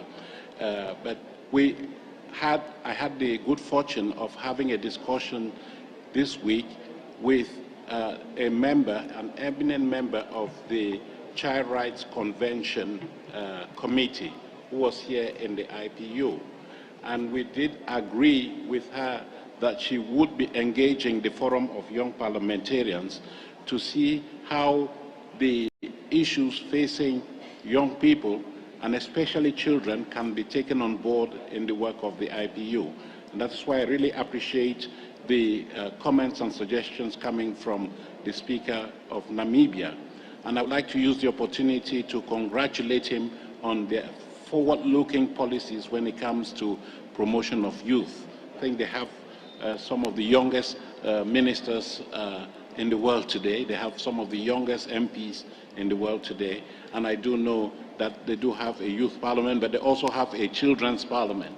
So these are examples of good practice that we would like to share with other parliaments around the world in support of the recommendations that have been made by the Speaker of Namibia. Thank you, Mr. President. Thank you, Secretary General. So the Governing Council is invited to endorse the appointment. And, well, anyone have? Yes, go ahead. Yes. The floor is yours, yes. Merci, Monsieur le Président. Je voulais juste rappeler. Thank you, Chair. I just wanted to say that within the UN, we have a young presence so that the consultative body becomes a decision-making body which would allow young people to further get involved. Thank you very much, Secretary General. Thank you. Thank you. So now the Governing Council is invited to endorse the appointment of Mr. Al-Ajmi from Kuwait to be a board member to replace Mr. Al-Kattan, who is no longer a member of that board. Okay, approved. Thank you. Now we'll move to the Committee on the Middle East. Now I'll give the floor to Mr. Ben Bandis from Algeria, member of the committee. The floor is yours.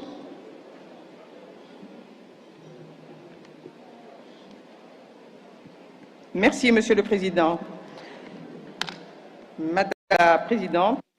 Dear Mr. Chair, Secretary General, ladies and gentlemen, hello. Assalamu alaikum. I have the pleasure to give account for the meeting that the committee held on 20th March 2022 in presence of 8 of its members. This meeting was held on a number of points. The first item was about the question of the committee's mandate. During this meeting, we discussed about the importance to lead in the framework of our mandate a dialogue supported by the collaboration between countries to unite the proper conditions for peace. This dialogue will help us as a committee to be a tool for the consolidation of peace in the region. Concerning the second item, relative to the committee's activities since the 144th Assembly, we have also given a report of the Interparliamentarian Committee on the activities of the committees and what we received in relation to the situation in the Middle East since the previous meeting in November 2021. We have underlined at this occasion the importance to hold more frequent meetings to be informed of the messages received in relation with the evolution of the situation in the region. We have also declared that information points and meetings would help us better assess the management of the committee. The next item was about the Works Committee for 2022-2025, about the plan of the committee during 2022 to 2025. We have agreed to judge on the reality on the ground by visiting in June 2022 in agreement with our mandate.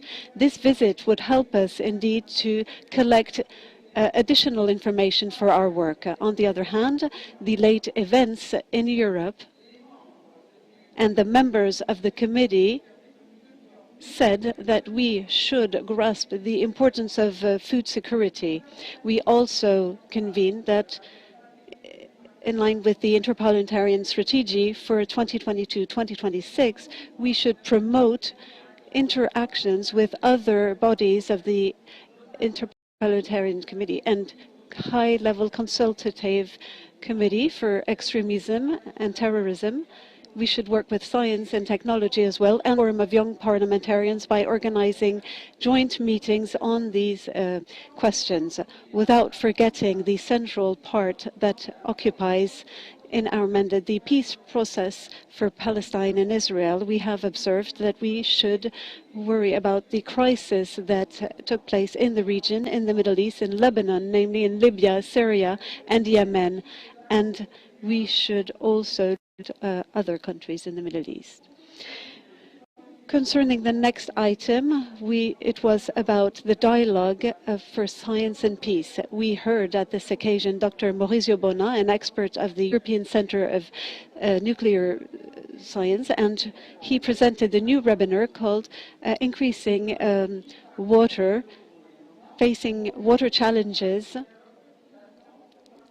and this for Science for Peace. This webinar will open the road to other meetings, a face-to-face meeting at the CERM in 2022. Finally, the last item was about the projects of the Peace Committee. We reminded that the committee had presided at the creation of the task force on technology of the Interparliamentarian Committee. We underlined also that science could contribute to the intercultural dialogue and help pick up the local challenges by providing solutions. The importance of science, we agreed that we needed to really strengthen our efforts with concrete information. We need to fight against the water scarcity in the Middle East, and it was something we worked on in the past, paving the road for a collaboration with countries in the region and placed under the sign of scientific neutrality. Ladies and gentlemen, I will not leave this chair without providing a vibrant homage to all of those who contributed to the success of this event. I would like to talk about the Interparliamentary Union, the Indonesian Parliament as well, who helped us discover, from our part, and for some of us, a wonderful country with amazing beauty and very endearing because of the hospitality and incredible courtesy of its people. Thank you very much. bodies. Any question? Then the report is approved. Thank you. Now it's the Governing Council is called upon to choose a female member for the vacancy of the Committee on the Middle East. And we have a candidate who's Ms. Makewenia, I'm sorry for the pronunciation of the name, from Botswana, to be a member in this committee. Can I approve her candidacy as a member? Okay, approved. Congratulations. Thank you very much. Then we'll move to the Committee to Promote Respect for International Humanitarian Law. And I invite Mr. Kayare from Kenya, member of the committee, to have the floor.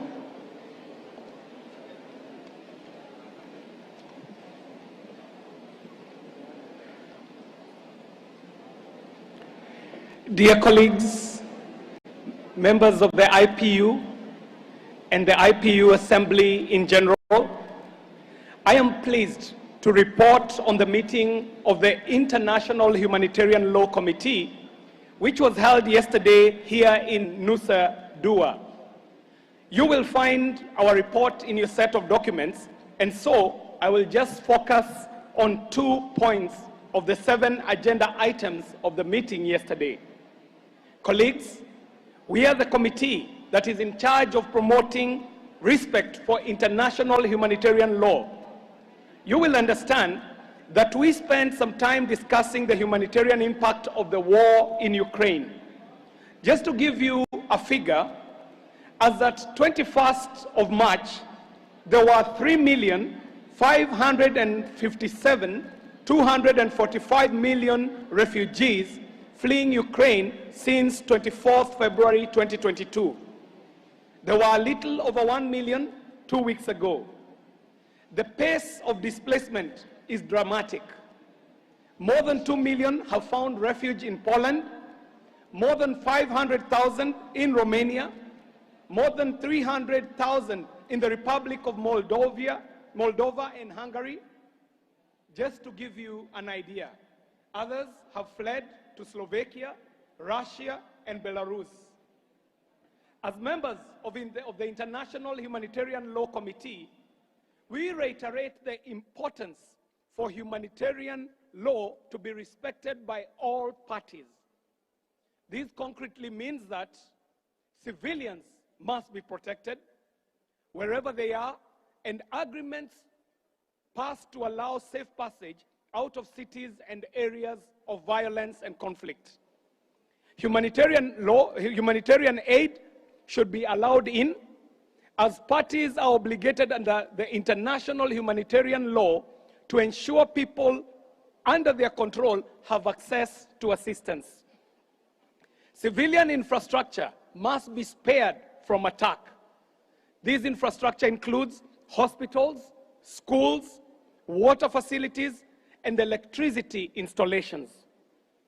Prisoners of war and interned civilians must be treated with dignity, and this includes treating these people with dignity in reporting, in the media reports, and even on the social media.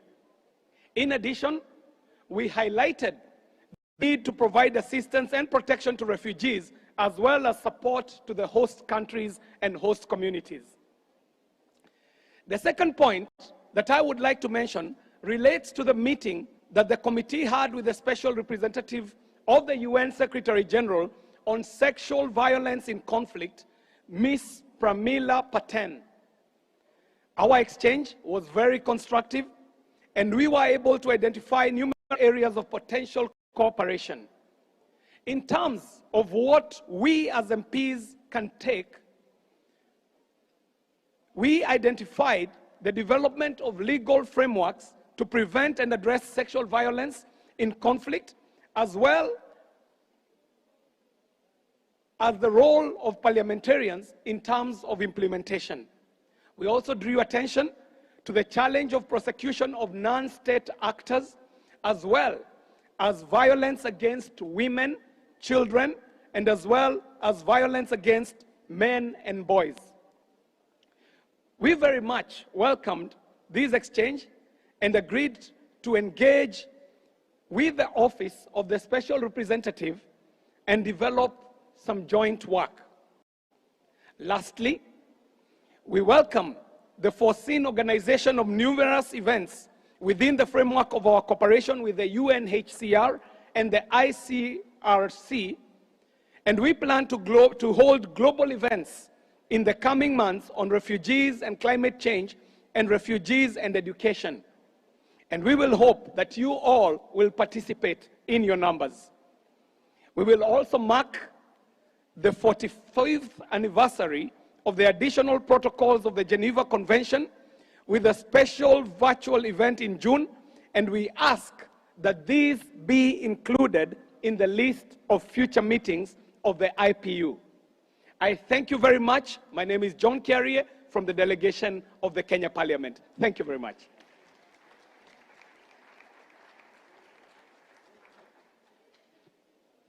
Well, he fixed, yes. Any question?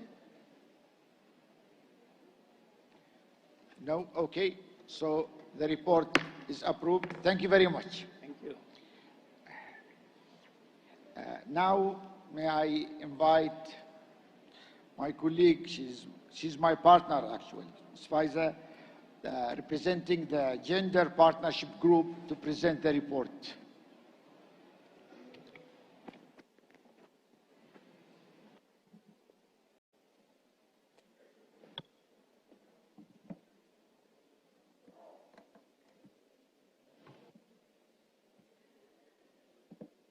Madam Speaker, Mr. President, Mr. IPU Secretary, dear colleagues, I'm pleased to report today on the work of the Gender Partnership Group here in Nusa Dua. Yesterday we had a very fruitful meeting with Mr. Al-Naimi, chairperson, along with my colleague, Mrs. Kanuti. I took part in the work of the group for this session on behalf of Ms. Vaselinki.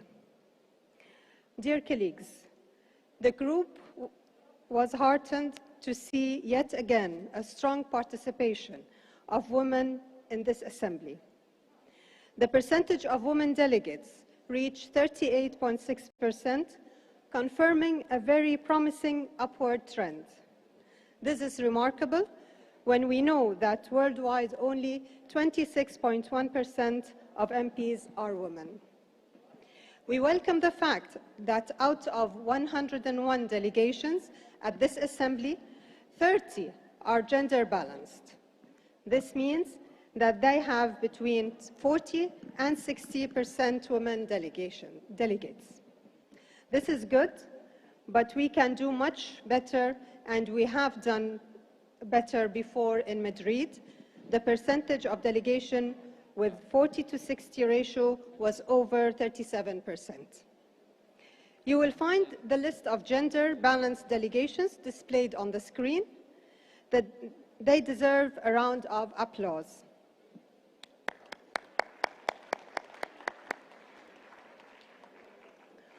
Of course, should you find that your delegation should be on this list, but we omitted it by mistake, we will correct our records, but please inform the Secretariat for that.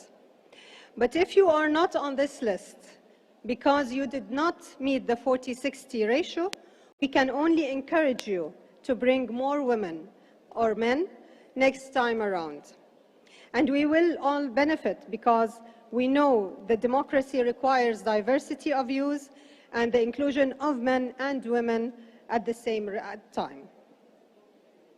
Colleagues, the group in particular concerned that 13 delegations in Nusa Dua out of 90 delegations of 2 or more members included no women at all. This is over 14%, and our target is 0. Also, when we look at national parliaments, we can see how much more work needs to be done. At the start of this year, there were still 24 parliaments with less than 10% women in their lower or single chambers.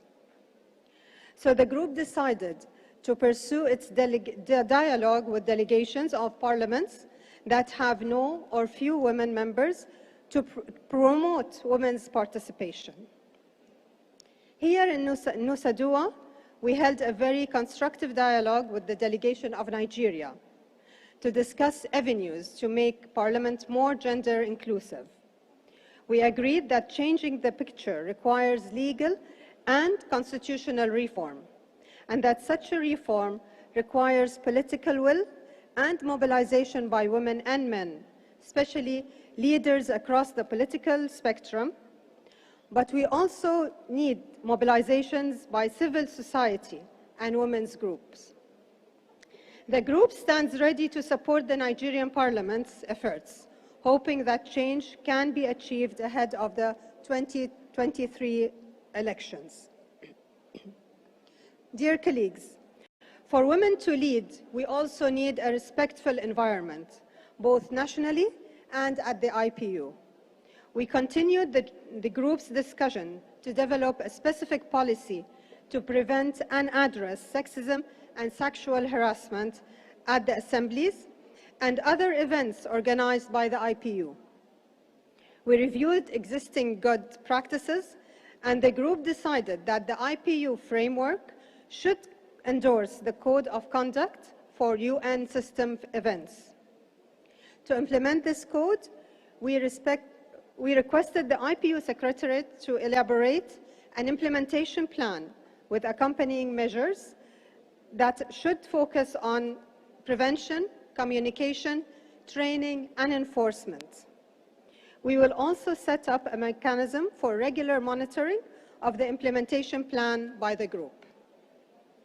The group also encourages you to seek IPU's support in the development of anti-harassment policies in your own parliaments. We count on your support, dear colleagues, and we can't do this work alone. Thank you for your attention. Thank you, Mr. Faiz. Any question?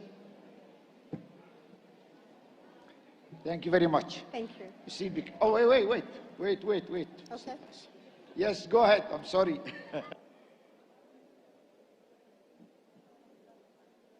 Can't hear. Okay, it's working. Thank you, Mr. President. I would just like to, if I could, get Australia added to your list that you put up. We, in fact, have 100% women in our delegation, so feel that we have well and truly exceeded the 60-40 allocation. Okay, then the Secretariat would have will take a note of that and will add it to the list.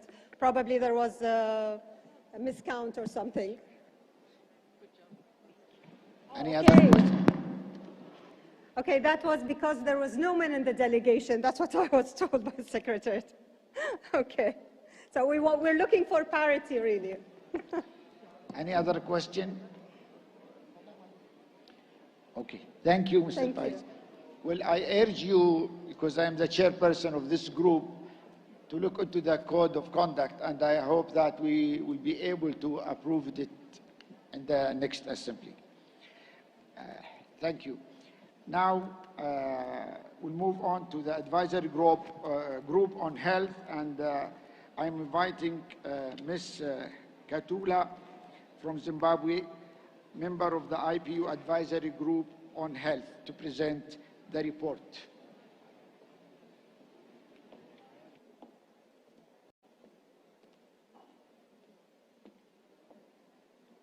Thank you, Mr. President. My name is Given Katuta from Zambia, just to correct them. Yeah. I'm sorry. It's okay. Thank you so much, Mr. President, and the Secretary General. And also, I would like to thank the Secretariat of IPU. The IPU Advisory Group on Health met on the 20th of March with 4 out of 10 members in attendance. It also welcomed technical partners from the World Health Organization, the Partnership for Maternal, Newborn and Child Health, and UNAIDS. As the focal point for parliamentary accountability on the 2019 IPU resolution on universal health coverage, the advisory group discussed challenges in ensuring access to health for all. The 2021 accountability report on the implementation of the resolution highlighted having taken steps to improve financial protection, expand access to sexual and reproductive health services, and monitor the impact of the COVID-19 pandemic. The group acknowledged the importance of addressing the ongoing pandemic while calling for the increased attention to be paid to other diseases and health issues that had been sidelined. Women, children, and adolescents were impacted by indirect consequences of the pandemic, particularly due to disruption to maternal and immunization services. The group agreed that universal health coverage and strengthened health systems needed to be prioritized in pandemic preparedness efforts. It further pointed out that demographic changes and the governance of health systems were among the main challenges in implementing universal health coverage. Sustainable and predictable investment in health was critical to achieving long-term health goals. In line with the new IPU strategy, the group will continue to play its accountability role with a more targeted approach to regional challenges to access health and increase focus on capacity building in national parliaments. The advisory group briefed on the process to develop a new international instrument for pandemic preparedness.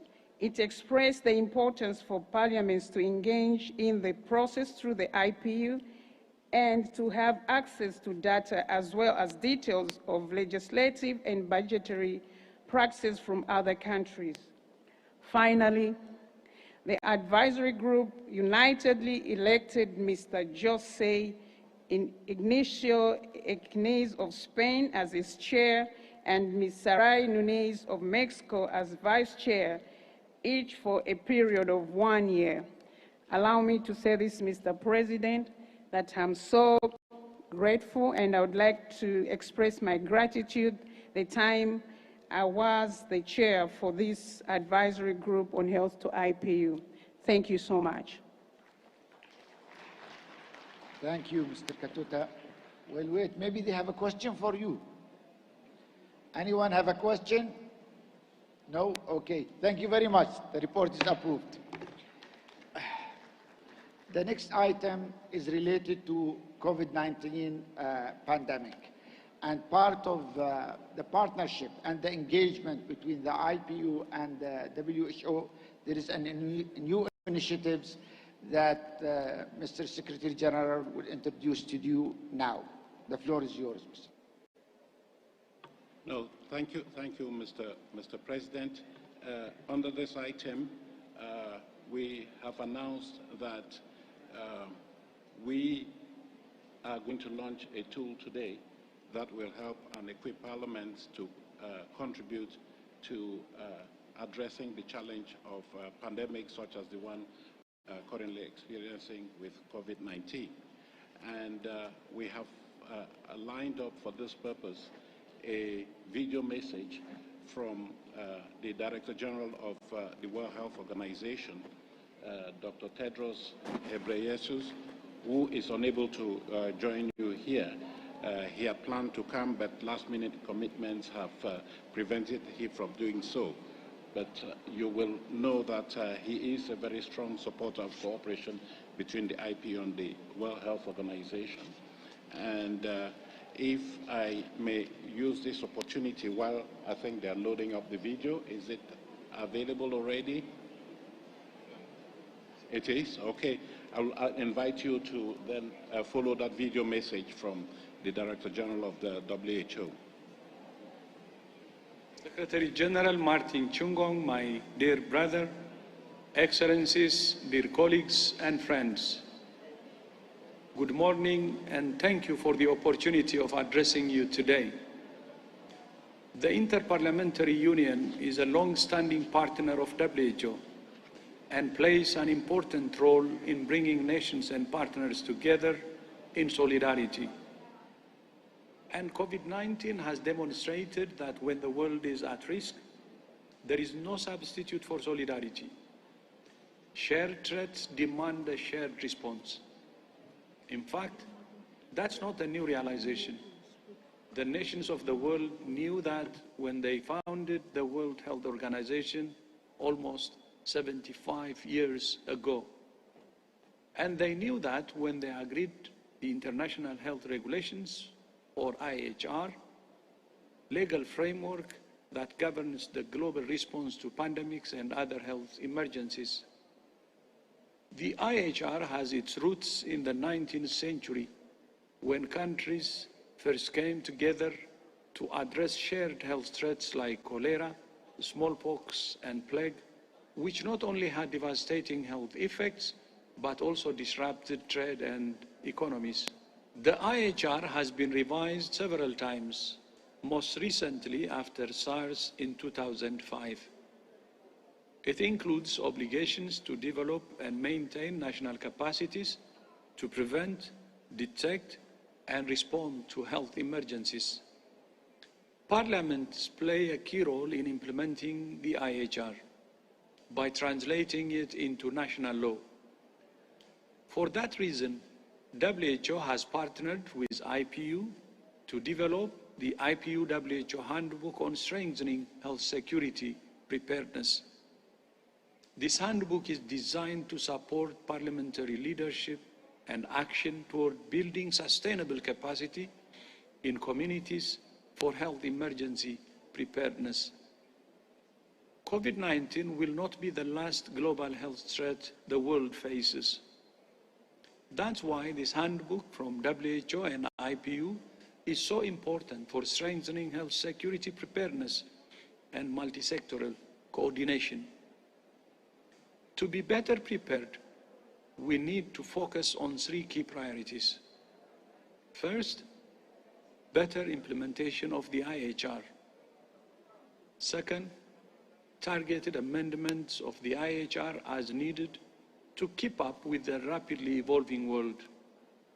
And third, a new treaty or international accord on pandemic preparedness, which WHO's member states are now in the early stages of negotiating. Parliaments will play a critical role in taking this effort forward. Thank you all for your commitment and support. It's time to break the cycle of panic and neglect so the world is better prepared for the next global health emergency. Because it's not a matter of if, but when.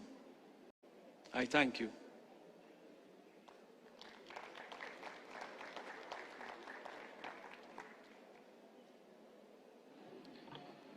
Thank you very much. Thank you, Dr. Tedros, for that very inspiring message.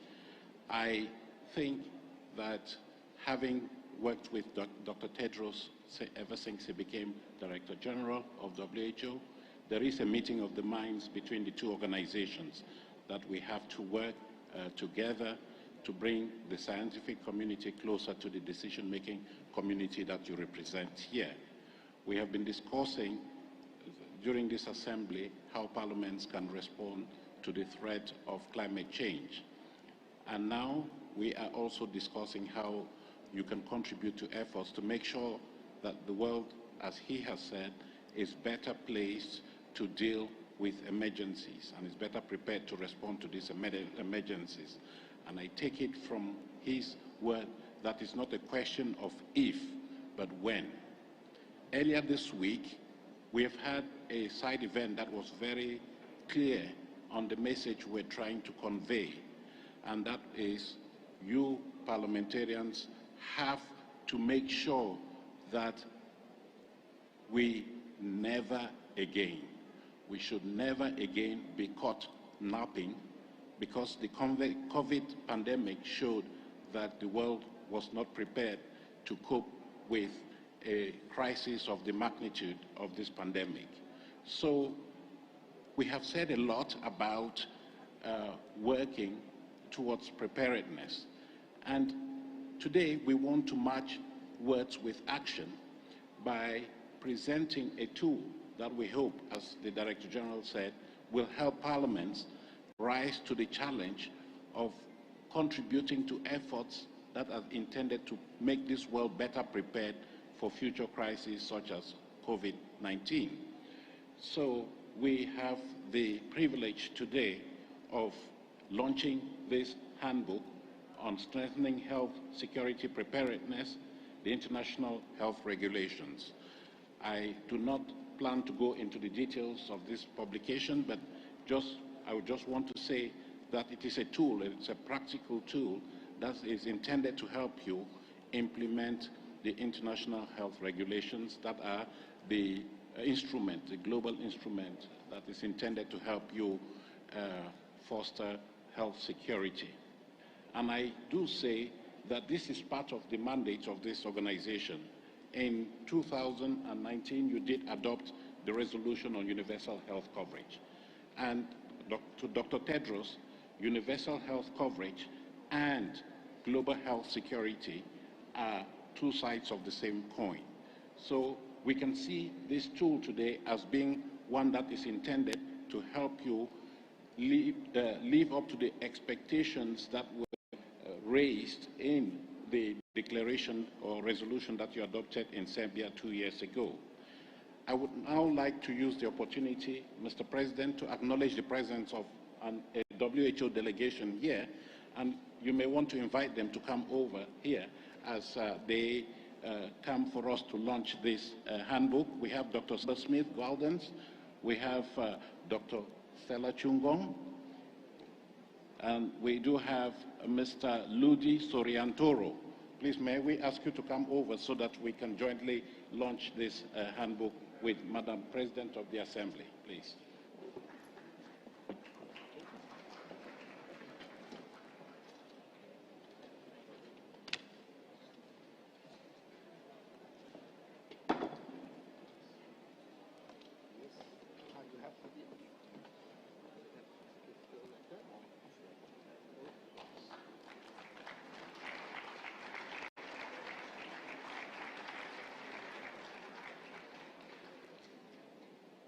Thank you very much. Thank you. Thank you. Thank you.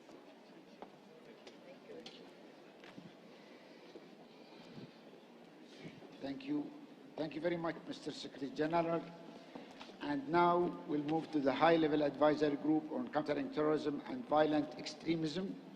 And I'd like to invite Ms. Odul from Kenya, the chair of the High-Level Advisory Group on Countering Terrorism and Violent Extremism, to take the floor.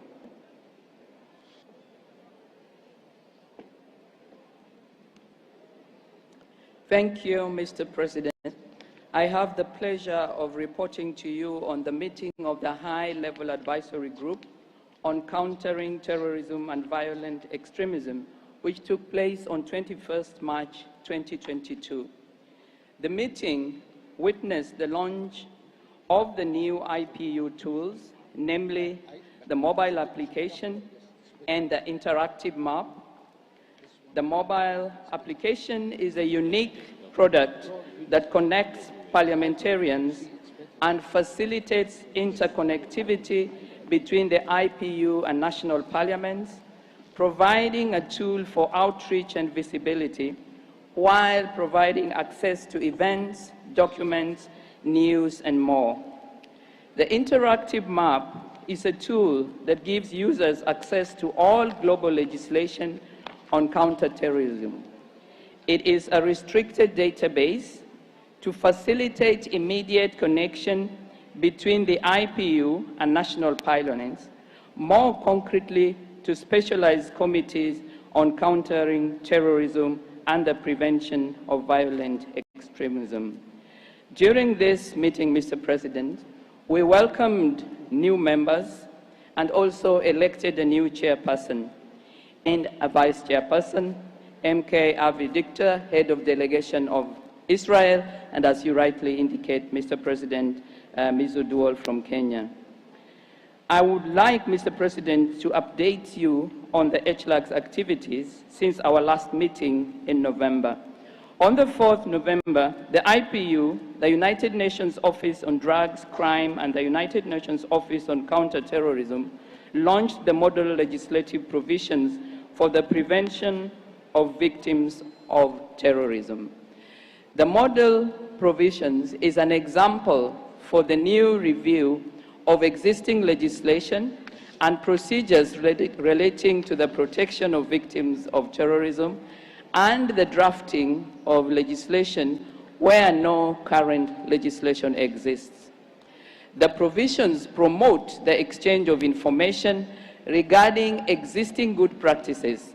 Additionally, their development can serve to draw attention to the urgency of taking concrete steps to protect, assist, and support victims of terrorism. We also discussed the action plan derived from the declaration of the Call of the Sahel. The declaration brought together a parliamentary bloc that shares a strong commitment and real solidarity with the people of the Sahel. The parliamentary bloc aims to achieve concrete results by supporting Sahel countries through a holistic approach. We agreed that it was necessary to reassess international cooperation and to evaluate why the regional situation was worsening and becoming a substantial danger to global peace and security. The action plan proposes the holding of 4 meetings, each one focusing on one of the 4 areas of interest, namely development, education, community, and security. Following the meetings, the high-level advisory group would prepare a global conference organized by a joint secretariat composed of regional parliaments. The conference would count on the presence of parliaments, regional parliamentarian associations, private and public institutions, and relevant United Nations organizations, and would be held towards the end of 2022. Guest speakers, Pramila Patel, Special Rapporteur to the Secretary General of the United Nations on Sexual Violence in Conflict, and Mr. Sessin of the Parliamentary Assembly of the Francophone also attended our meeting. Ms. Patel explained that one of the most significant threats to peace, security, and stability was the expanding reach and impact of terrorism and violent extremism. Extremism and terrorism impact men and women in different ways, and sexual violence is increasingly being used as a tool of terror. In 2016, the UN Security Council for Decisive and Immediate Action called for the prevention, criminalization, and investigation, as well as prosecution, that would ensure accountability for perpetrators. However, there still exist many gaps in legislation, and terrorists are rarely prosecuted for this crime. Ms. Patten suggested to the high-level advisory group that they could play a critical role in promoting the review of national legislation aimed at preventing and countering terrorism and violent extremism and ensuring compliance with that legislation. She noted that gender mainstreaming would be an important step to promoting more equal societies in which gender violence is less common. Our second guest speaker, Mr. Sesselin, of the Parliamentary Assembly of the Francophone, praised the action plan for the call of the Sahel and informed members of the difficult situation that the Sahel countries were currently facing. Mr. Sutherland highlighted that the Parliamentary Assembly of the Francophone is willing to join the Joint Secretariat of the Call of the Sahel. Members discussed the draft work plan for the year 2022 to 2023 and the budget of the program on countering terrorism and violent extremism. I would like to end, Mr. President, by thanking China and the United Arab Emirates for their contributions to the budget. And I encourage members to raise the necessary funds for the implementation of the work plan, as we in HLAD are confident that first results will come soon. Thank you, Mr. President. Thank you, Ms. Adol, and congratulations for electing you as the chairperson of the group. Thank you. Any question? So the report approved. Thank you. Now I call on the working group on science and technology, and I'd like to invite Mr. Larivi, the chairperson of the group, to present the report.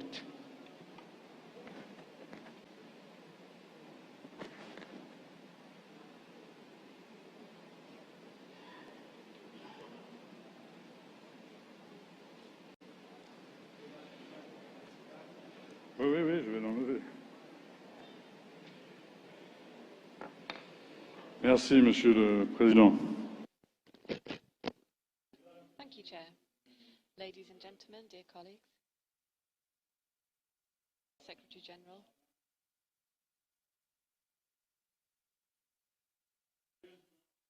as Chair of the Working Group on Science and Technology, which is part of the IPU, we held 2 meetings on science and technology on the 4th of July and 20th of January and 20th of March 2022. We worked well in terms of what we decided upon together, which was bringing together science and technology in order to achieve common goals, i.e. peace. Peace through dialogue and cooperation. And so, and in fact, these words today have a significant resonance. And I must say that I'm pleased that we included, after amendment which I provided to the working group in our previous session in Madrid, science as part of the IPU strategy for 2022 to 2026 as our strategic goal number 3. Given the resilience and capacity for innovation of parliamentarians to create real change between politics and science, and to contribute to supporting good governance and science, and also including science in the IPU strategy, we can tell you that science has become a key element in decision-making, in political decision-making at all levels, in terms of ensuring rationality and transparency. We need a common language there in the service of parliamentary diplomacy. Regarding the IPU strategy, and in line with this strategy, we recalled the importance of creating links. In the framework of our work that we carried out, in particular with the Middle East Committee, and the issue of water and food are incredibly important. I'd like to talk about 3 points we worked on. Firstly, our programme of work. We, I think, set an ambitious agenda. The participation plan for the working group in the international conference entitled Science, Ethics and Human Development organised in Hanoi, the 22nd of September 2022, with Vietnam in collaboration with CERN, the Vietnamese Parliament, and the organisers of the International Year for Fundamental Sciences for Sustainable Development 2022. Our participation in this conference, with the aim to have continuous dialogue between parliamentarians and the scientific community. That's the first stage, however. If we want to continue, today more than ever, we need to have an actual budget for the activities of this working group in order that we can predictably plan our activities. And this is perhaps our hardest task. My second point is dialogue around science and peace. On this point, we heard Dr. Maui Shogona, an expert from CERN, who carried out a webinar entitled Increasing Water Sources and Hydrological Technology in the Face of the Middle Eastern Water Crisis. This was organised as part of Dialogue for Science and Peace, and this webinar took place within the Schools of Science for Peace, which were held in the CERN headquarters in Geneva. In our working group, we expressed that we strongly supported this initiative, which is to take place at the end of the year, as it's an excellent example of concrete, although limited, cooperation. And now, this is certainly a route that we need to pursue. The neutrality of science and technology can allow us to bring conflicting countries together. Furthermore, the participation of the IPU Committee on the Middle East questions to this initiative is very important for showing that our organisation can be effective in this field. I'd like to finish by the Ethical International Charter on the Use of Science and Technology. And under this, I would like to thank all delegates from the group that I preside over, who have been incredibly active in providing contributions that have allowed us to draft proposals which I think in Kigali we will be able to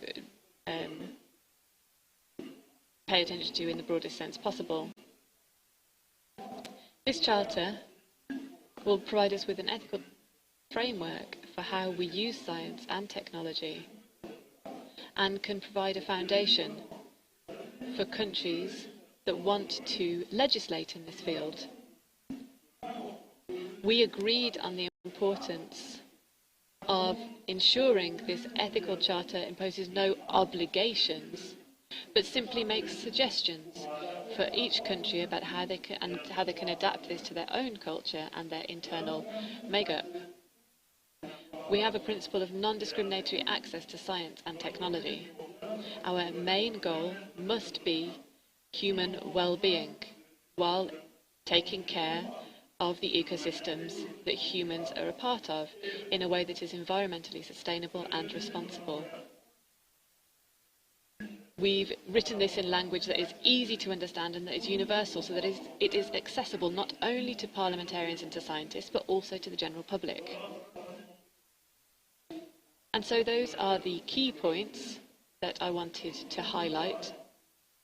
Our working group is currently considering various different projects for how we can achieve our key goals. And the key goal of our working group, which is the same, I believe, as the IPU, is peace and agreement. Thank you very much. Thank you, Mr. Lariba. Any question? Good. So the report is approved. Thank you very much. Now we'll move to the agenda item number 14, and other business. Dear colleague, under this agenda item, I would like to report back to you on the discussion of the Executive Committee on the suggestion of the President of the IPU for creating an anthem for the IPU, which we believe will be a tool of unity and identity. The Executive Committee welcomed this proposal and suggested that the Secretarial draft terms of reference on how to proceed. We shall keep you informed on this proposal in our future meetings. Regarding the IPU Kramer Passy Award, I would like to remind you and to strongly encourage you, all of you, to think of potential nominees in time of the deadline of April 30th. Winner will be announced on June 30th, International Day of the Parliamentarians, and he or she will be invited to the 145th IPU Assembly. Dear colleague, any other issue you want to raise before we conclude the General Council meeting? No? Well, before I declare the end of this session, I'd like again to thank Indonesia, the speaker, the delegation, all those who actually made it easier for us to be part of this engagement and to have a successful meeting for the IPU. Thank you very much and wish you the best. So if there is any other issue that you want to present, I'd like to declare our 209 session of the Governing Council closed. It's decided. Well, you know, the Secretary General is always willing to make you busy. Go ahead, No, Mr. President, you have declared this session of the Council closed. I don't have anything to say about that, so not to worry. I just want to say that we have now finished our work ahead of schedule for the Governing Council, and in consultation with Madam President of the Assembly, we have now decided that instead of holding the closing session of the Assembly at 5 p.m. as had been scheduled, we should resume at 2:30 to proceed to the closing of the Assembly. So we just thought we should let you know so that you don't wander off and come at 5 o'clock when there will be nobody in this premises anymore. So please, instead of 5 p.m., the closing of this Assembly will now take place at 2:30 p.m. And please, we ask you to be here. Thank you very much. Thank you. So have a short lunch and be here at 2:30. Stay safe. Thank you very much.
time to the international community and to the IPU recognize the role that each one deserves.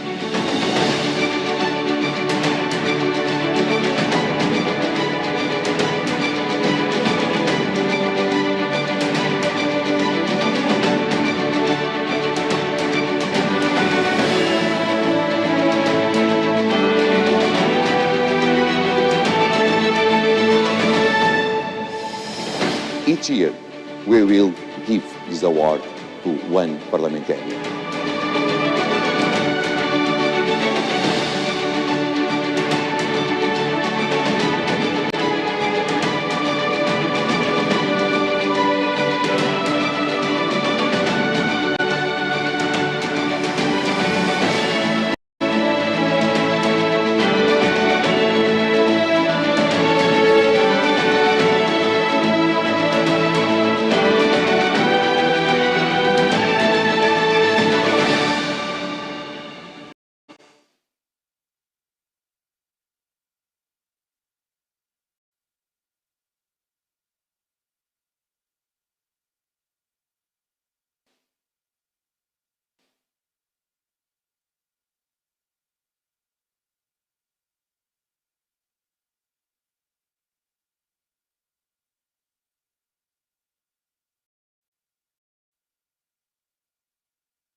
We start now.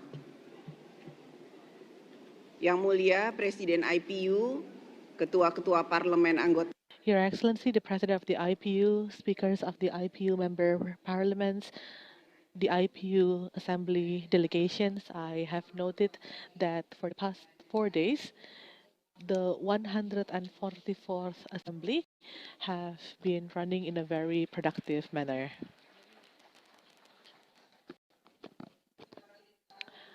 As we might have known, yesterday we have adopted an emergency item.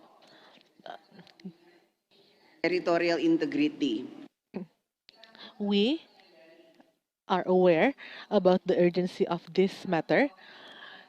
War only brings death and destructions. That there is an urgent need to maintain the world order based on the UN Charter and international law.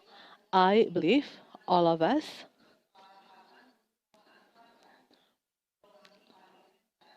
that we need to tap into the full potential of parliamentary diplomacy, which I'm sure we all believe in. Needless to say, this is a very serious situation with global implications at several levels: financial, environmental, humanitarian, and from the perspective of food security and world peace.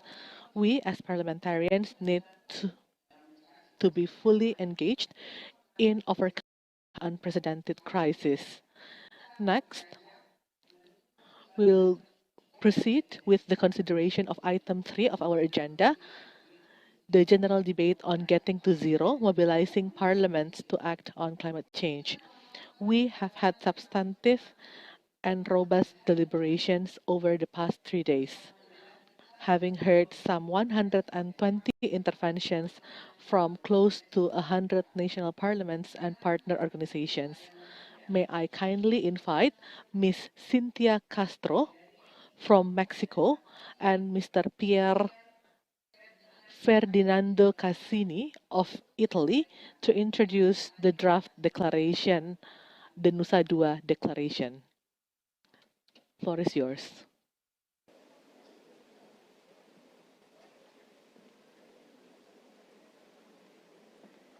Thank you very much, President, and congratulations for this organization. So fantastic.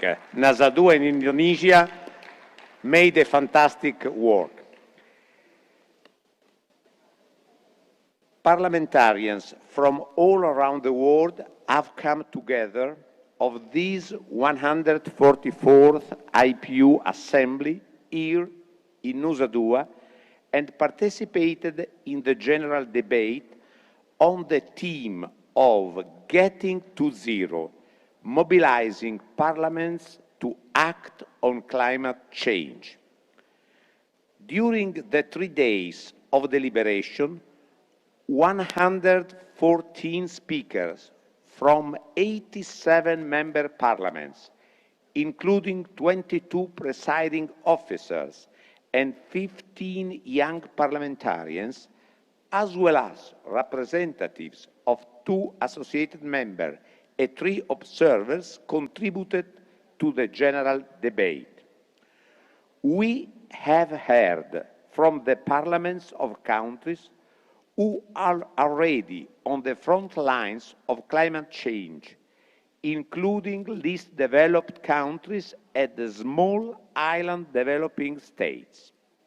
In these places, food insecurity, health impacts, loss of life, and displacement resulting from climate change are already affecting populations. We have also heard from parliaments that are leading the way on climate action and implementing innovative solutions to tackling climate change. The general debate has provided us with the opportunity to hear best practices and lessons learned on addressing climate change from around the world. We have seen how parliaments are putting in place strong climate legislation and ensuring the needs of the most marginalized and the underrepresented, including women, youth, people with disabilities, and indigenous groups are met. The general debate has also shown us where parliamentary action on climate change needs to be strengthened if we are realistic about meeting climate and sustainability development targets in time. We have also heard how urgent it is to address climate change in the context of conflict, war, and crisis. The outcome of the general debate is encapsulated in the Nusa Dua Declaration. The declaration is a reflection of the rich and tough-provoking discussion from parliaments around the world that have taken place this week in the general debate. We would like to invite you, fellow parliamentarians, to adopt the Nusa Dua Declaration. As highlighted in this declaration, climate change is no longer just a threat. It is already happening in every region of the planet. Warming temperatures, melting glaciers, sea level rise at increasing frequency, and intensify of flooding, cyclones, and droughts are just some of the impacts from climate change that are now a reality. The science couldn't be clearer.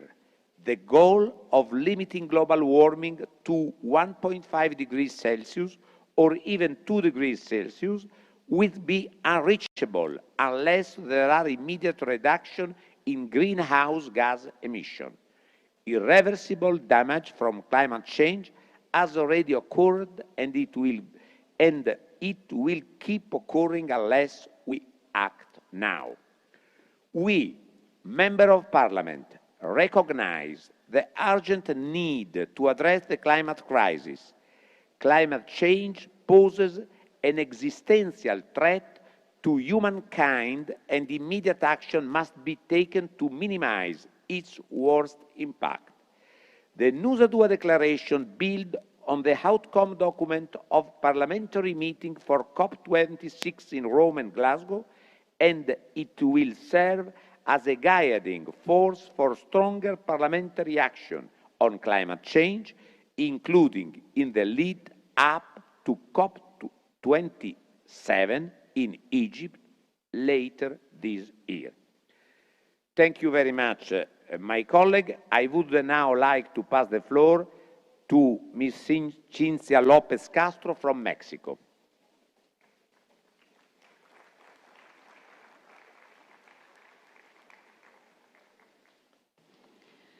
Karena Ibu Cynthia. Since Madame Castro from Mexico is not in the room, but she has already submitted his report in writing, along with the report of Mr. Pier Ferdinando Casini of Italy as part of the Nusa Dua Declaration. I would like to ask the floor whether you can endorse this Nusa Dua Declaration. Declaration, it is so decided. Okay.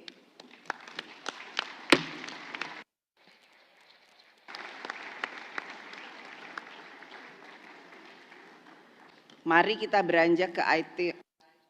Let us now proceed to item 4 of our agenda.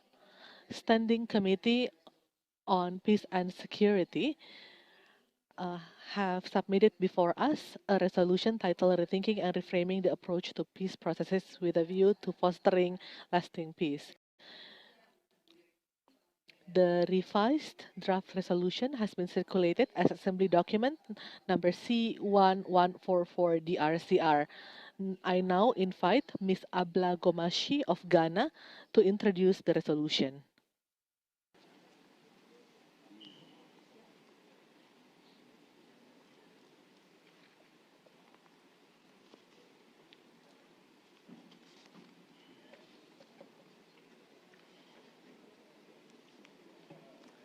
Thank you.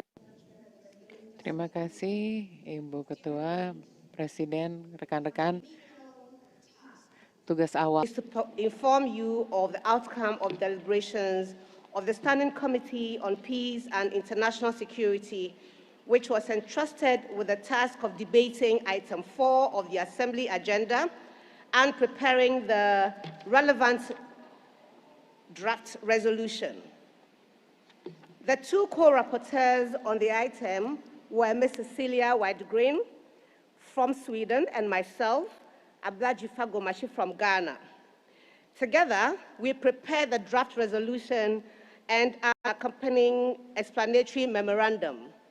Our task as rapporteurs was informed by our vision to create a meaningful guidance that parliamentarians can adopt to expand their views on the nature of conflicts from a broader scope that takes into consideration the perspectives of impacted populations, youth and women, to create a more sustainable and a more inclusive vision of peace and the understanding that conflicts must be assessed holistically with an appreciation of the history of the situation and the sustainable vision of the future.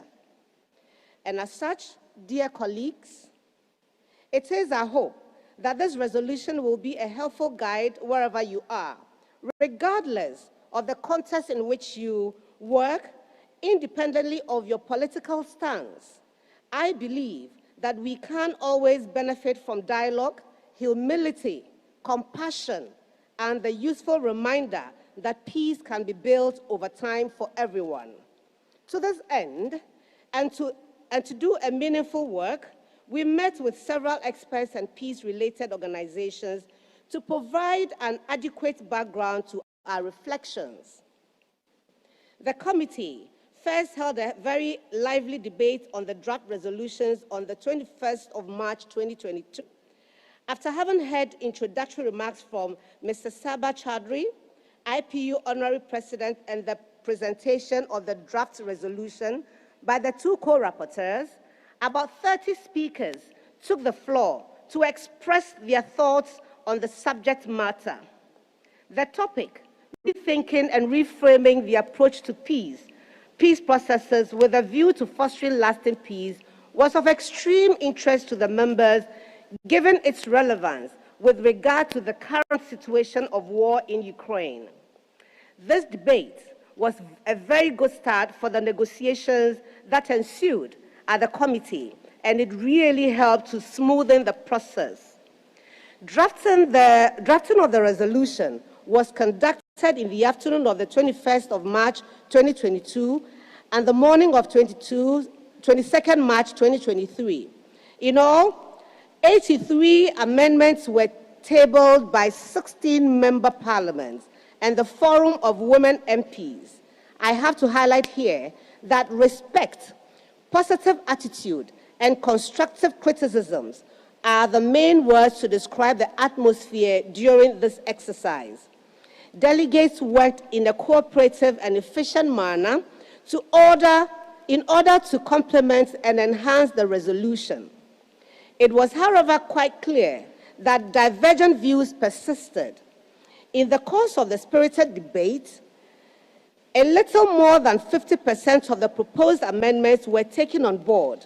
I have to say that the level of reflections behind the amendments was really understanding, and that the reason for most of the amendments not being accepted, although very interesting, was as a result of the need to remain focused in terms of the scope and to render the resolution actionable. Finally, the resolution, which initially contained 25 preambular and 17 operative paragraphs, is now constituted to 30 preambular and 20 operative paragraphs. During the afternoon session of yesterday, the Standing Committee examined the consolidated draft resolution and adopted the text through consensus. India expressed reservations in preambular paragraphs 5 and 13 on operative paragraph 17, which all related to linkages between climate change and conflict. The text of the resolution, as approved by the Standing Committee on Peace and International Security, is now before you, the IPU Assembly, for adoption. I would like to add and highlight some of the provisions of the resolutions that are really as parliamentarians can implement, which we as parliamentarians can implement. The resolution calls on parliaments around the world to partner with all actors involved in conflict to ensure that their solutions are really inclusive and context-specific. It also requests that parliamentarians hear from and be prepared to represent all impacted people, not forgetting the voices of the victims and the survivors, while protecting and assisting vulnerable groups. The resolution draws attention to the importance of including women and youth perspectives and to provide tailor-made responses to conflicts which are essential to achieving a lasting peace. Madam President, I thank you for the opportunity, and I do so submit. Thank you.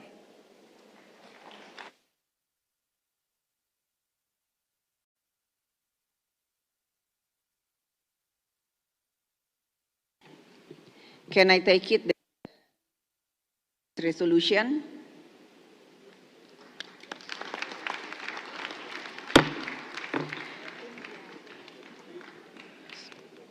So it is so decided, but India want to speak.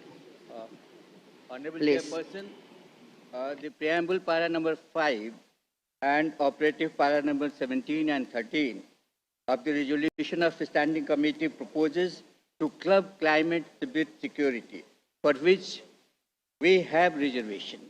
Therefore, our resolution may be reflected in the footnote of the adopted resolution.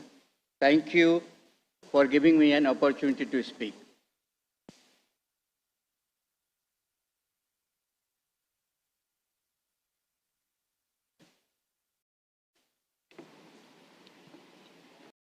It will adopt.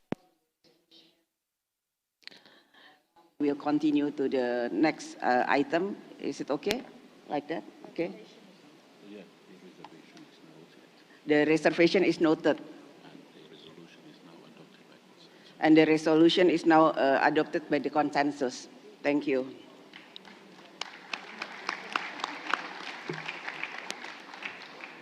Selanjutnya. Next. Let us now proceed to item 5 of our agenda. The adoption of the resolution prepared by the Standing Committee on Sustainable Development, titled Leveraging Information and Communication Technology as an Enabler for the Education Sector, including in times of pandemic. And we are tabling this before you to get your approval. You have before you the revised draft resolution as prepared by the Standing Committee and circulated as document C2144 DRCR. May I invite the President of the Standing Committee, Ms. Agnes Mulder of the Netherlands, to introduce the draft resolution.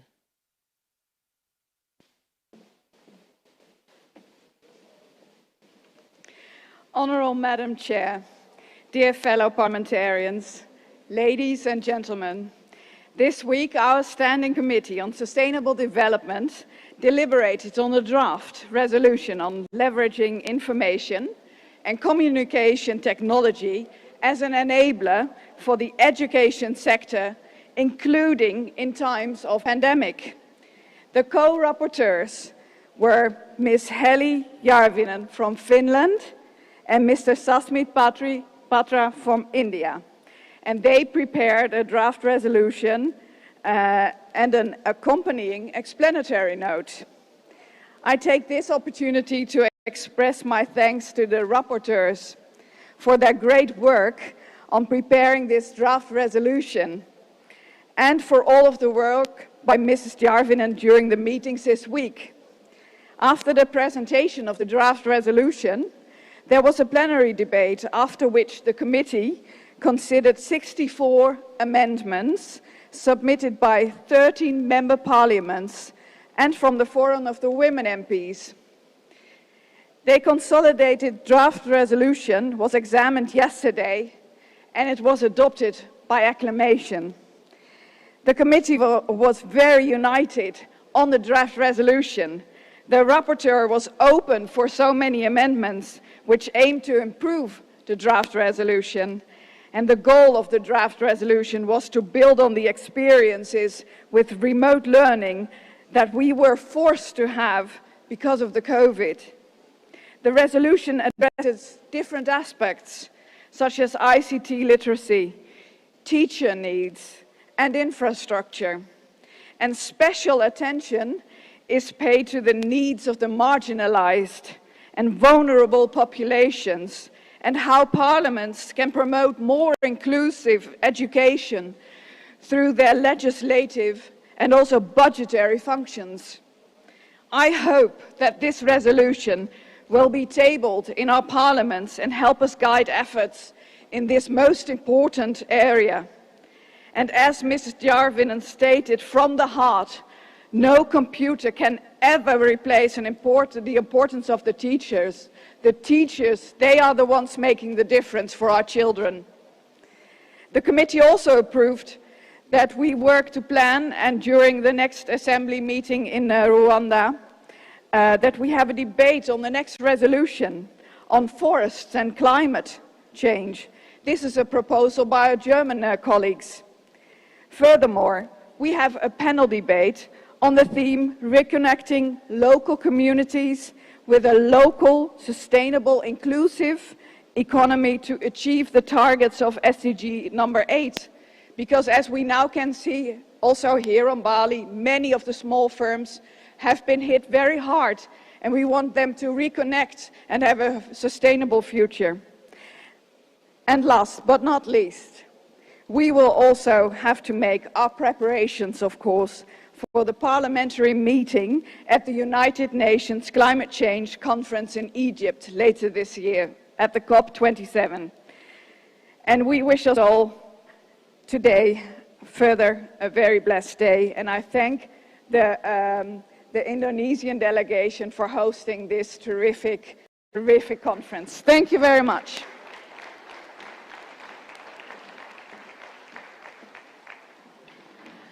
Thank you. Can I take it that the Assembly is ready to adopt this resolution?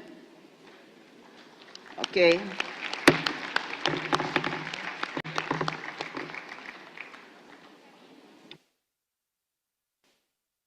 so adopted anonymously. Sekarang kita. Now, let's proceed to item 6 of our agenda, reports of the Standing Committees on Democracy and Human Rights and the United Nations Affairs. I will start with the Standing Committee on Democracy and Human Rights and invite the President of the Committee, Mr. Gajadin of Suriname, to present the report. Mr. Gajadin, you have the floor.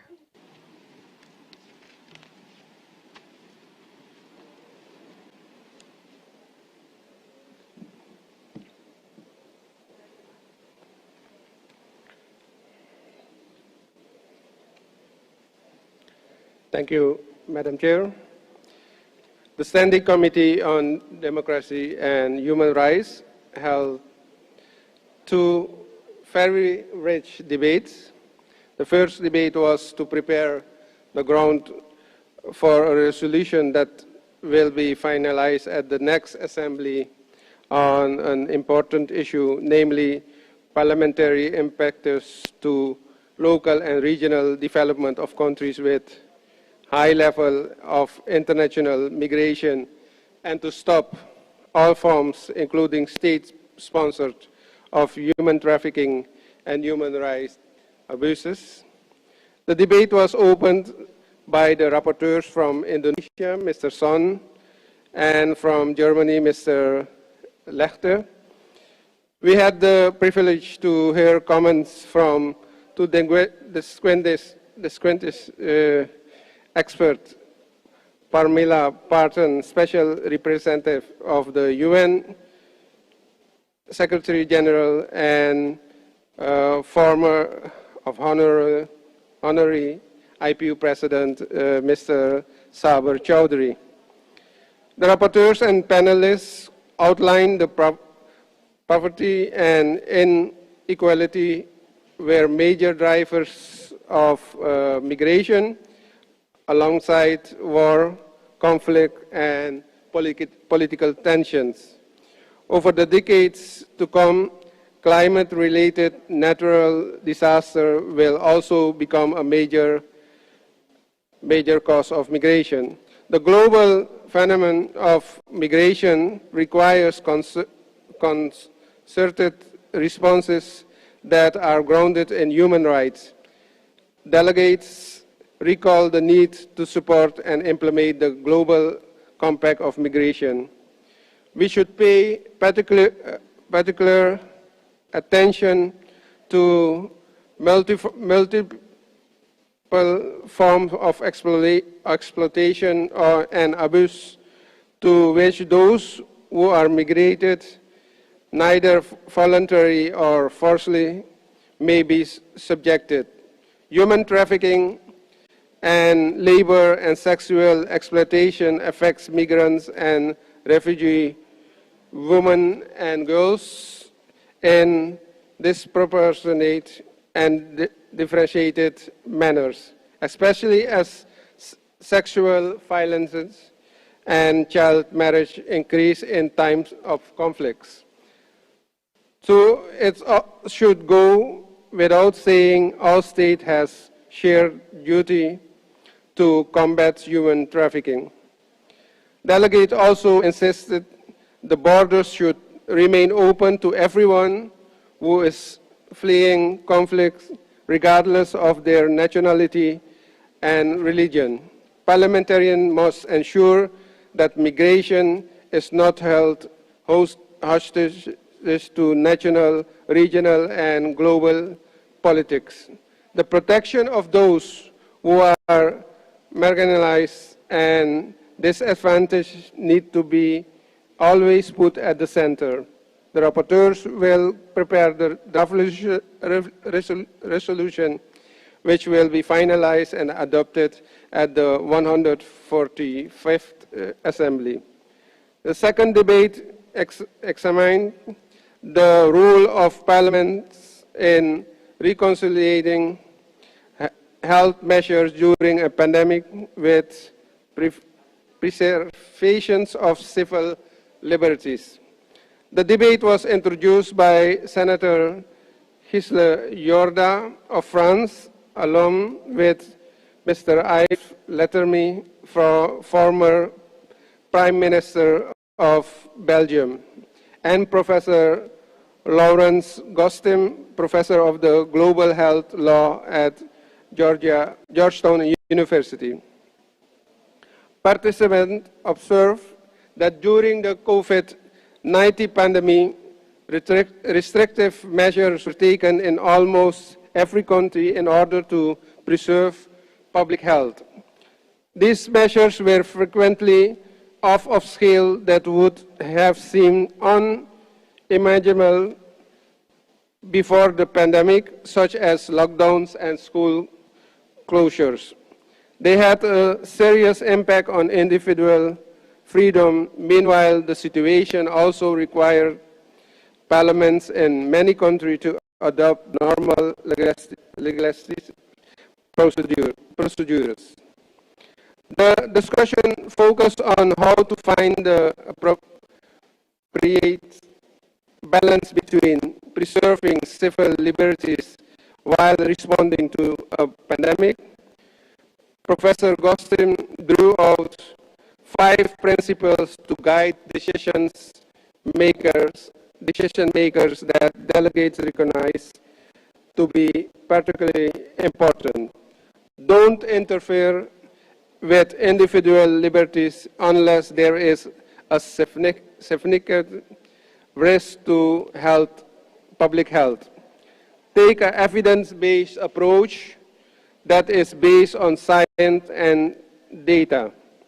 Do not do everything possible to maintain trust in science and work on public health agencies, which must be preserved from politics of the day.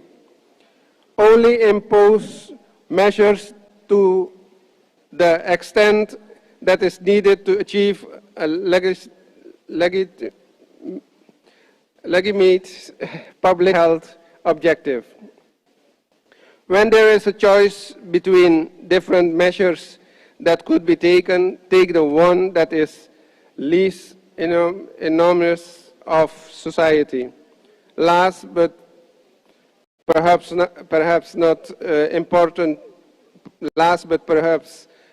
most importantly, the principles of fairness and equity. Keep in mind that the law is just a means, and the end of itself is justice. MPs had to lead in way they are wish and fair. COVID-19 pandemic has aggravated inequalities within countries, but also between countries. The practice of rich countries hoarding vaccines while other countries cannot get access to vaccinated their population is just one of the examples of this continued inequality. Delegates noticed that the pandemic has multiplied mental health challenges, particularly from young people who has often been deprived of their right to education. Delegates also share examples of how they have carried out oversight during the pandemic and held the government to account for measures that it was taken. For example, by using a human rights perspective to access government measures for their legality, proportionality, necessity, and accountability. The debate must lead to a resolution, but it allows future exchange of experience and ideas that delegates will be able to use on their return to their national parliaments. Finally, I had like to report that the Bureau of the Standing Committee met during the Assembly. We are consensus of the responsibility of our committee to contribute to overall IPU strategy 2022-2026. As such, the Bureau resolved that we should develop a strategic plan for Standing Committee for the same period. The Bureau agreed to hold a virtual meeting in May this year to move forward on drafting a strategic for committee that would support the implementation of the IPU strategy. I would forward to updating you on this at the next assembly in Rwanda. Thank you, Madam.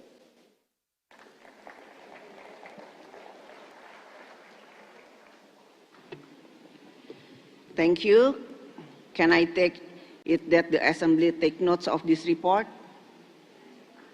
So it is so decided. Selanjutnya, Standing Committee on UN Affairs. And next, for the Standing Committee of the UN Affairs, I would like to invite the President of the Standing Committee, Madam Abdinur of Kenya, to deliver the report. Thank you. The floor is yours.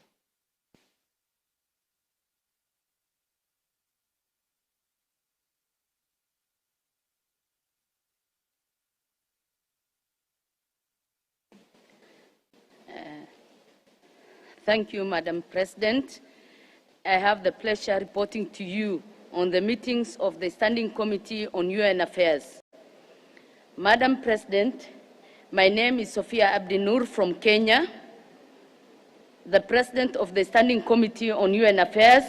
I have the honor and privilege to have chaired sessions that took place yesterday, 23rd March 2022, as well as Bureau meeting held the day before on the 22nd March 2022. At this assembly, we were fortunate to have had a field visit to the local government projects and program to see the UN system at work. The project supported women civil society organizations in partnership with the government to strengthen violence against women service provision for women and children living with HIV and AIDS, who experience violence and discrimination within the society. We are grateful to have the UN officials and the local host who arranged this informative visit, Madam President.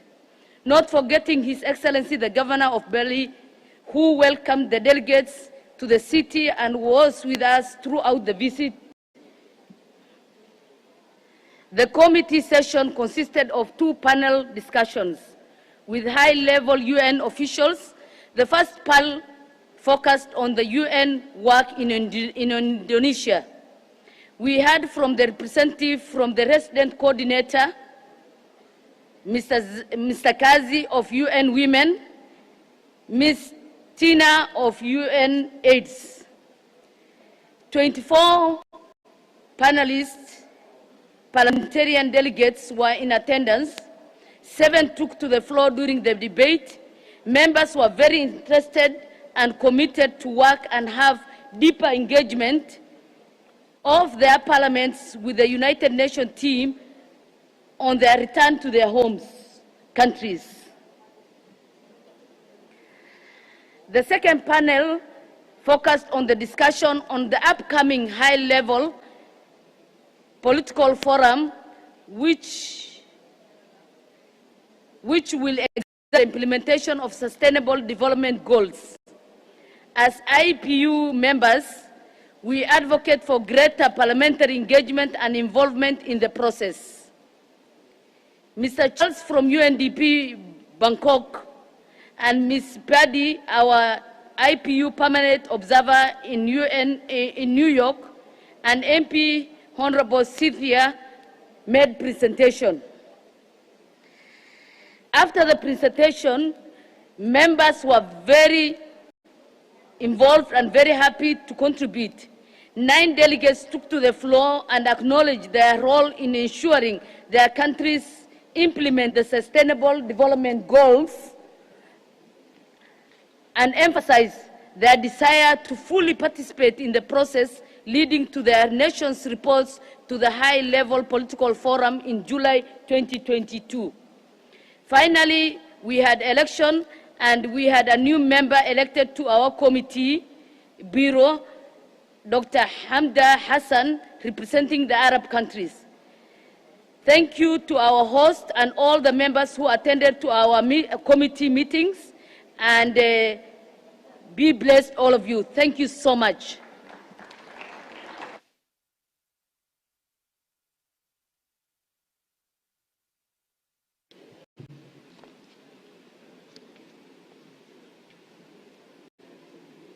Thank you. Can I take it that the Assembly take notes of this report?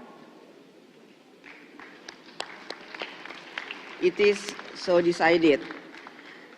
Selanjutnya kita We can now proceed to item 7 of our agenda. Approval of the subject items for the resolutions to be adopted by the Standing Committee on Peace and International Security and the Standing Committee on Sustainable Development at the 146th IPU Assembly and appointment of the rapporteurs. May I draw your attention to document A/144/7-P.1 ref. As you will see, the Standing Committee on Peace and International Security is proposing as its subject item for the next 1 year, cyber attacks and cyber crimes, the new risk for the global security. Mr. Jose Cepeda of Spain and Ms. Sarah Falcanas from the United Arab Emirates have been designated as co-rapporteurs on the subject item. Is the Assembly ready to adopt this decision?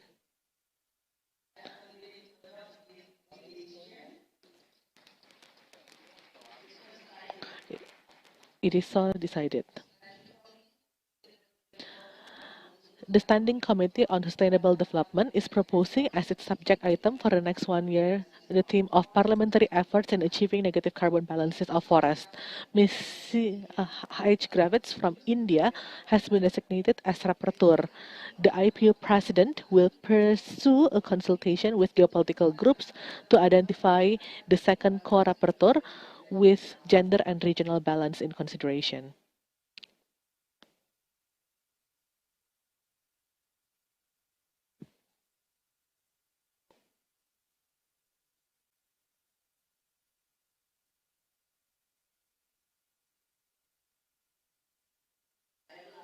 I will repeat again. Aside from Ms. H. Griffith from India, we also have Mr. C. Hoffman of Germany has been designated as co-rapporteur on the subject item. The IPU president will pursue consultation with geopolitical groups to identify an additional co-rapporteur considering gender and regional balance. Is the Assembly ready to adopt this decision? It is so decided. Once again, I would like to extend my appreciation to parliamentary members who are here in this room for your commitment and the spirit to work together. Before we go to the concluding remarks, I would like to thank you. I would like to thank the distinguished Vice President of the Senate of Rwanda, Ms. Esperance Nyirasafari, who will be hosting the 100.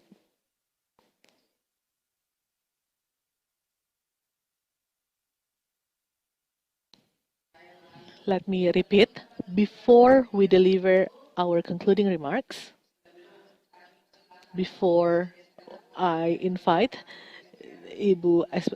Madam Esperanza Nyirasafari, the Vice President of the Senate of Rwanda, who will be hosting the 150th IPU Assembly in Kigali in March 2022. Now, I would like to invite Ms. Castro Lopez, representative of Young People Perspective, to deliver her reports and inputs. We will give 2 minutes for her. Ms. Castro Lopez, please.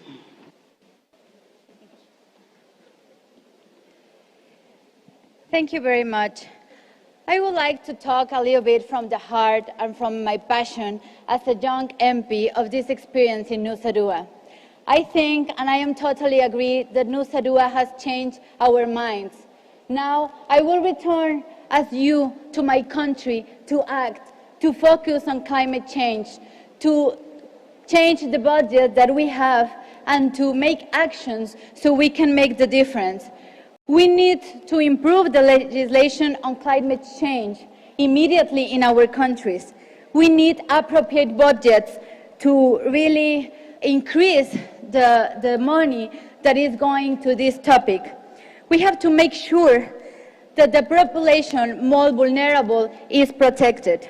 This is a topic of all generations, of your generation, of my generation, of the next generation, and we really need to be committed about this. As a young MP, this commitment, this experience in Nusa Dua has changed not only my mind, it's a mindset of all of us. We are more conscious about the problem, and we need to meet in the next Assembly of Interparliamentary Union and give results that we have done from here to October that we will meet us. So it's important that every of us return to our countries to act. Now, as a Congress members, we have the privilege to act. We have the privilege to make change. We have the privilege to vote.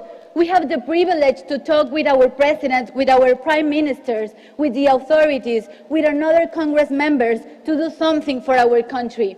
I'm totally sure that next generations will thank us. What are we going to do from now? So thank you very much. Nusa Dua has its point of reference about acting in climate change. So I congratulate all of us, all the efforts, our President, our Speaker, our Secretary General, and especially I would like to congratulate all the young MPs that we are here making the difference. Thank you very much.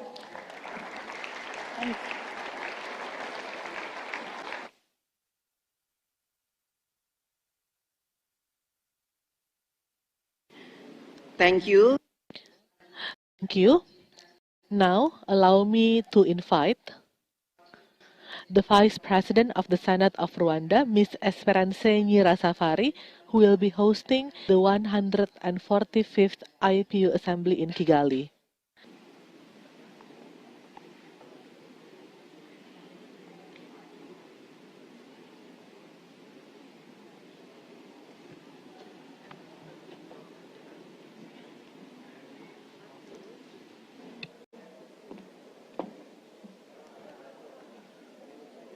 Your Excellency, the Speaker of the Representatives of the Republic of Indonesia, Your Excellency, the President of the IPU, Your Excellencies, Speakers of Parliament, Secretary General of the IPU, ladies and gentlemen, dear colleagues, I want to start by expressing my heartfelt gratitude and appreciation to the leadership and the people of Indonesia for the warm reception and the generous hospitality extended to all delegates of this assembly since our arrival. I thank also the leadership of IPU and the Parliament of Indonesia for the successful organization of this assembly. Excellencies, on behalf of the Parliament of Rwanda, it is with great honor and humility that I take this opportunity to officially inform you that the 145th IPU Assembly will be held in Rwanda in October 2022. Therefore, I welcome you all to Rwanda, the country of 1,000 hills. Rwanda was supposed to host IPU Assembly in 2020, but was postponed due to COVID-19 pandemic. Therefore, it is a great joy for us to host the Assembly when the world is is recovering from COVID-19.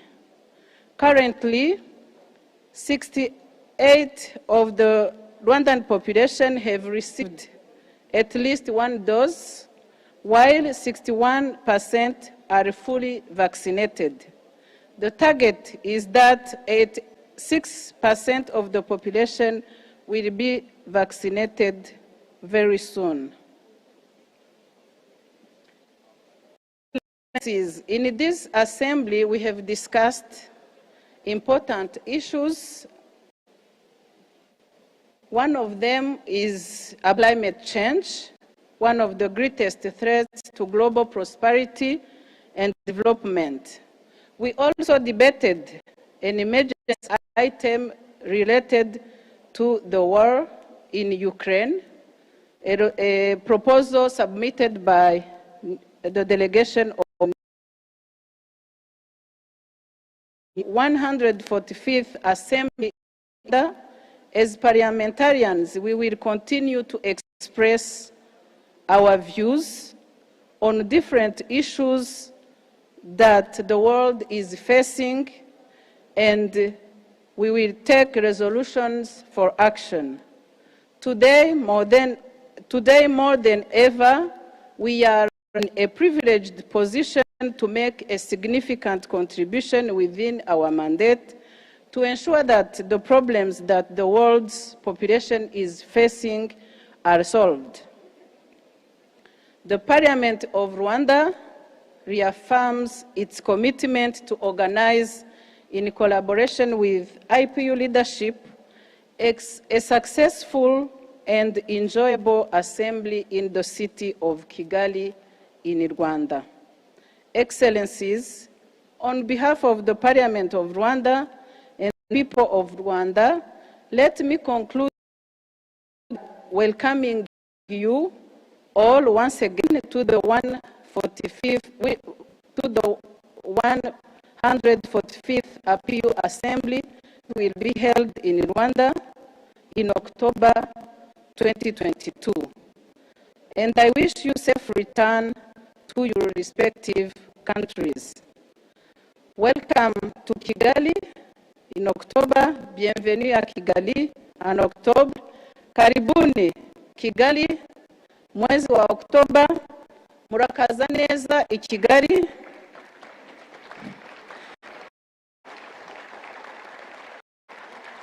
Thank you so much. Merci pour votre aimable attention.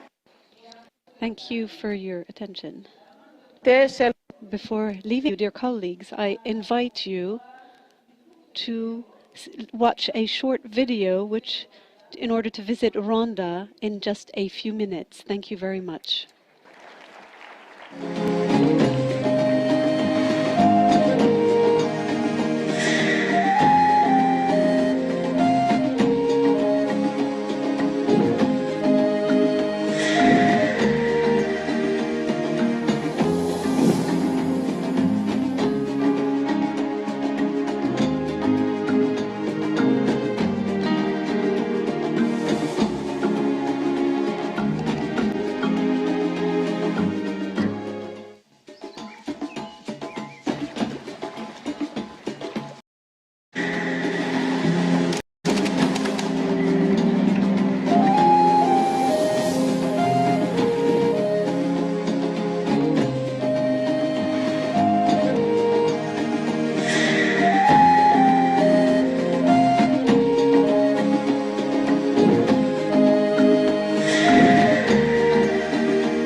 Thank you, Madam Esperanza Nyirasafari. Next, we will move to the series of the concluding remarks. For the first remark, I would like to invite representatives of geopolitical groups. For the first opportunity, I would like to invite the first IPU geopolitical groups, the African group. The African group, please. Followed by 12 plus group. Followed by GRULAC, Group of Latin American and the Caribbean, and the last one is followed by Asia Pacific Group.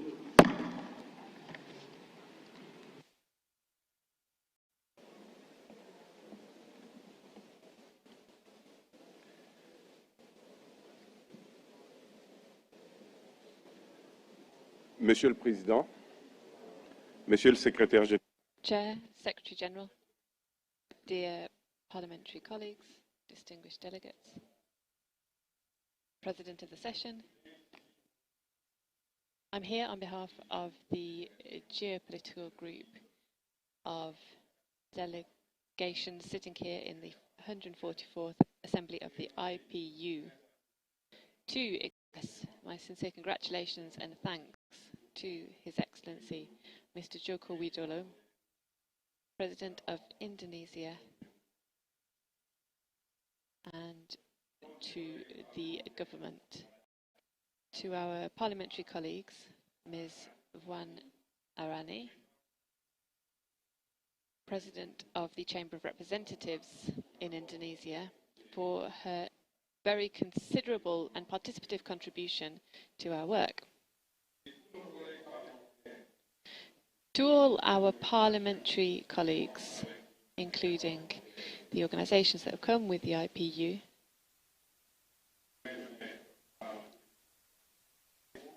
working under President Pacheco, we thank them and congratulate them for their active participation and hard work. Allow me also to thank the Indonesian people for their hospitality, their legendary hospitality, and the warm welcome given to all delegations here present. I could not finish my closing remarks at the end of this 144th Assembly without inviting the different parliaments that are members of the IPU present here to mobilise as one to act against the devastating effects of climate change. And going back to our respective countries to carry out parliamentary actions to help it and to ensure a pleasant and sustainable future. Thank you very much.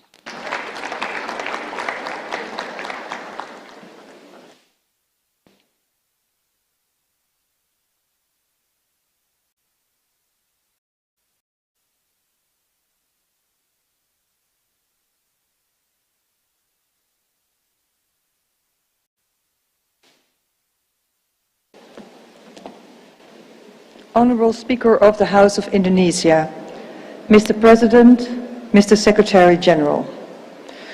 12+ in the great hospitality of Indonesia, whom I gratefully thank to host this meeting, had long meeting on Saturday and every weekday morning.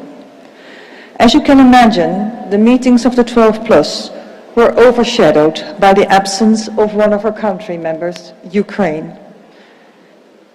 They were not here because of the war started by Russia, built up from 2014.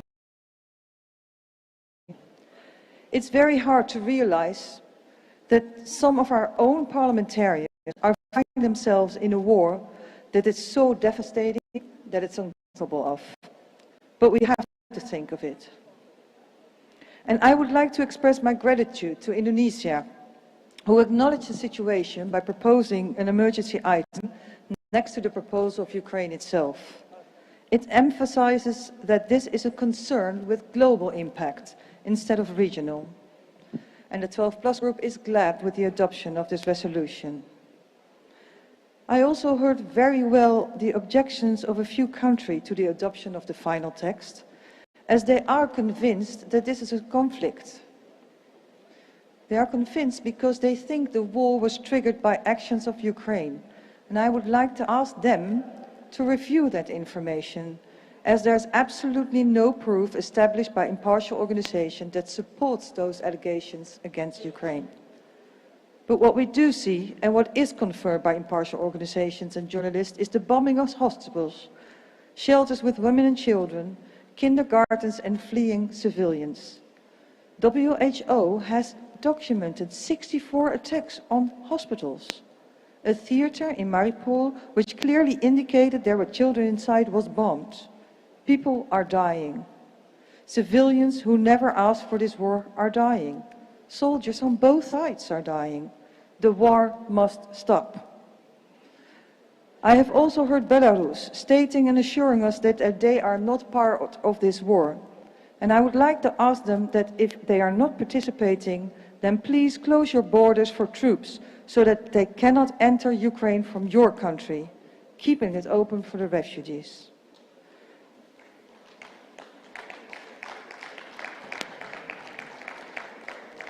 I am happy that one of the goals of the resolution, as stated by Indonesia, to see if we as parliamentarians can help our fellow parliamentarians to end this war. 12 Plus has suggested 2 members for this task force, 1 male and 1 female. And as president of the 12 Plus, I would like to express my hope that we can be helpful in ending this war. Mr. President, 12 Plus also organized a side event on Ukraine with Lesia addressing the attendance, a person from OCSE, a mission to Ukraine, and a former general. This side event was very well attended, and also by you, Mr. President. Thank you. Now, all of this has overshadowed the main theme of the Assembly, unfortunately, I must say, because the item of global warming must remain high on all of our agendas. 12 Plus members have contributed to the excellent resolution via input during the general debate. Furthermore, the members of 12 Plus were active in the standing committees, with Ms. Whitgren as co-rapporteur in the Committee on Peace and International Security, Mr. Lechter also as co-rapporteur in the Standing Committee of Democracy and Human Rights, and one of our members, Germany, has proposed a resolution on forestry as an important part in the fight against global warming, which was adopted by the Bureau of Sustainable Development. Also, this Bureau dedicated to have a panel on how to reconnect local communities with the sustainable local inclusive economy in order to achieve goals of the Sustainable Development Goals 8, a proposal by Belgium. Mr. President, let me end by congratulating you on a successful 144th IPU Assembly. And let me thank the Secretary General and his staff for all the hard work that they have put in to make it a smooth meeting. And let me thank Indonesia for hosting us on one of the most magical islands in the world, Bali. I'm looking forward to meet each other in Rwanda, Kigali, in good health and in peace. Thank you.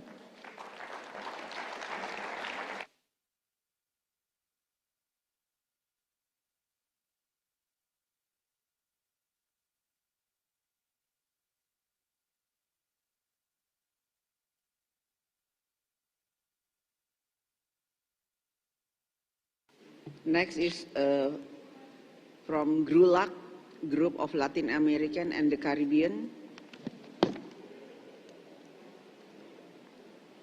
Thank you. Thank you very much. I'm going to address my speech in Spanish, my original language. Muy buenas tardes. Good afternoon, everybody, members of the Secretariat and the Chair and all parliamentarians that are here today meeting in this setting on behalf of the group of Latin American and the Caribbean countries that I chair. I'm speaking to you now to share some reflections and conclusions of the meetings that we had as part of this Assembly. As the group of Latin American Caribbean countries, it is clear to us that our highest priority must be dealing with climate change. Our countries, in particular those in the Caribbean, have more severely suffered the effects of natural disasters such as hurricanes and floods as a result of deforestation and the overexploitation of natural resources in our countries. We have submitted financial proposals, etc., in order to ensure that fossil fuels are not an attractive option and we can move for renewable resources. However, we need tools for participation, virtual tools, so that countries in the Caribbean have a voice in international fora, such as this forum, the Interparliamentary Union. Because otherwise they find themselves always isolated, which causes more economic and social delays. I would like to particularly point out, as President of the Group of the Caribbean States and the President of the Assembly, Duarte Pacheco, who have made this possible, we are going through a critical point in time, and it's only through collaboration between nations and multilateralism that will give us the hope for a real solution. Thank you very much, President. Also, our work has made it clear that we need increased political participation from women, particularly in the Chamber of in MPs in my country. Mexico, for the first time in its country, has a majority of women MPs. And so this is gender parity that we share with Ecuador, Colombia, Peru, Bolivia, Honduras, Costa Rica, Nicaragua, Panama, and Argentina. Similarly, as a Latin American delegation, we played a significant role under the leadership of the leader of the Mexican Congress, Marcela Castillo, and a Uruguayan senator. Also, we are pleased to have had Guatemalan presidency after the Guatemalan presence after a few years of absence. And as they were represented, we are now full of hope that other countries that weren't able to come will soon be able to. We had lots of presentations from Chile, Uruguay, Paraguay, Ecuador, Mexico, and Guatemala.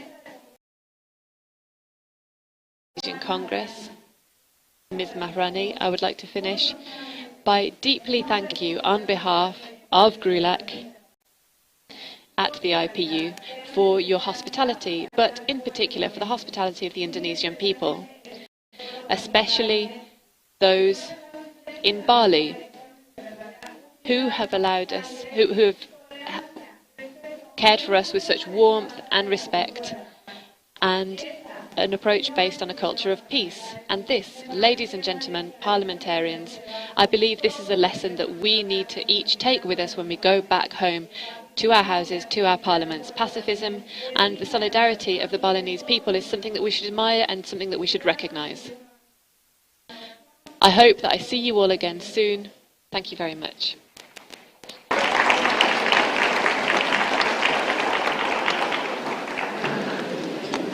Terima kasih. Selanjutnya. Thank you.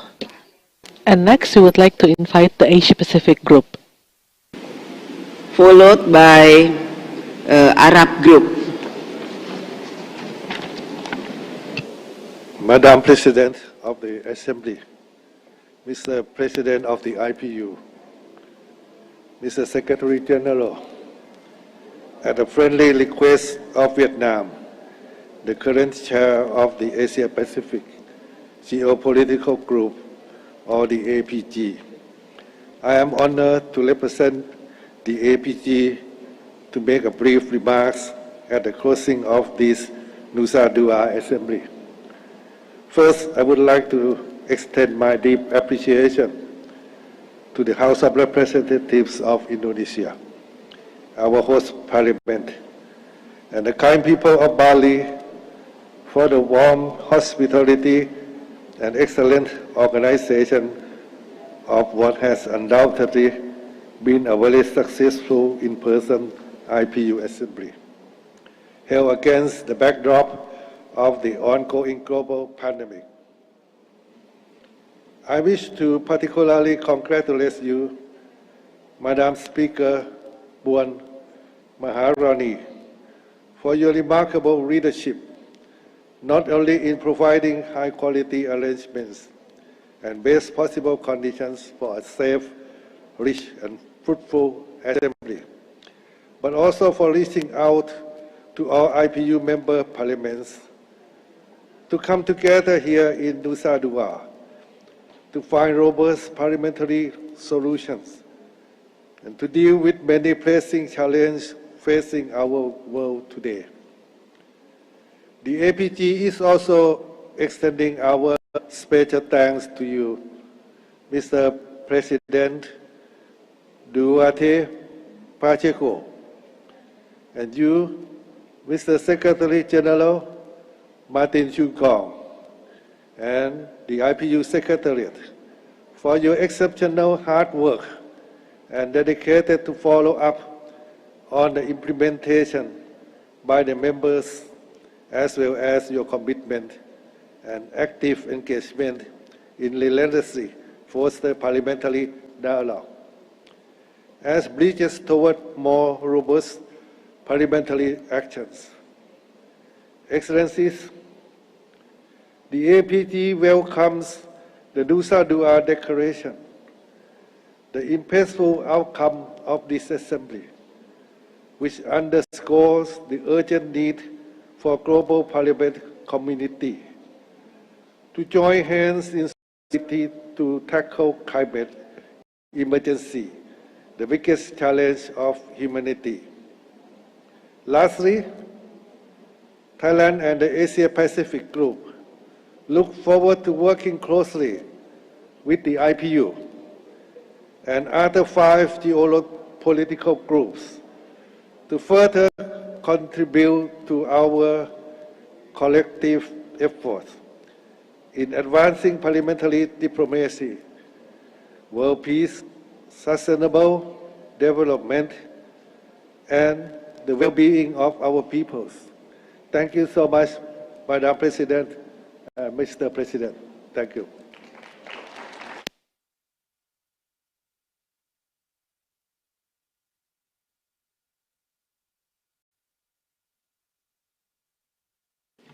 Next is from Arab Group.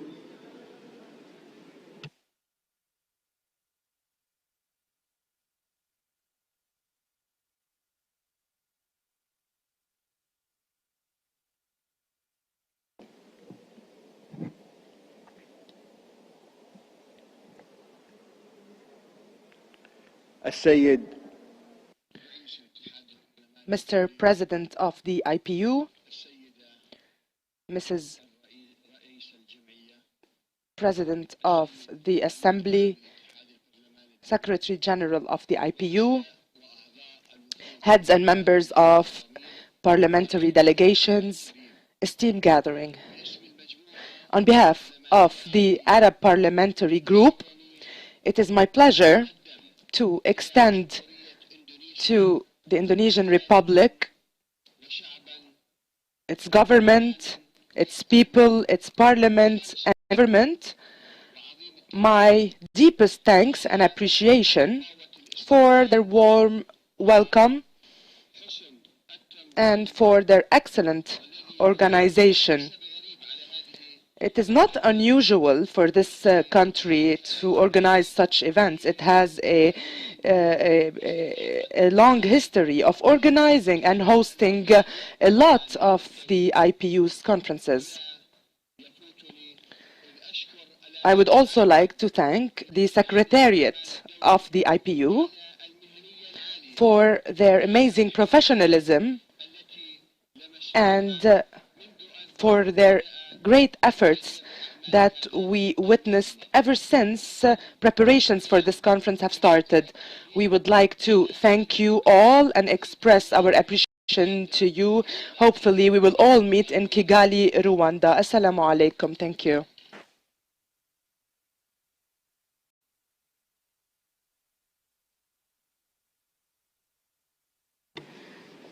Thank you. Selanjutnya saya mengundang. Next, I would like to invite the President of the IPU, Mr. Duarte Pacheco. Mr. President, the floor is yours.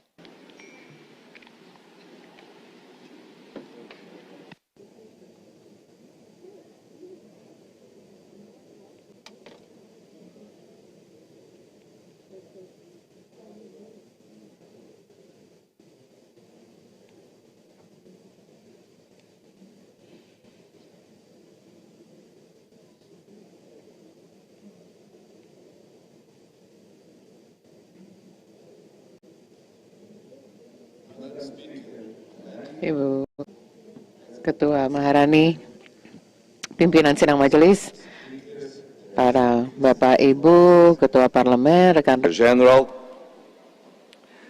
of course, is essential. My first words is for you, Madam Maharani. Madam Speaker, from my heart, but I think that I may represent all of us, thank you.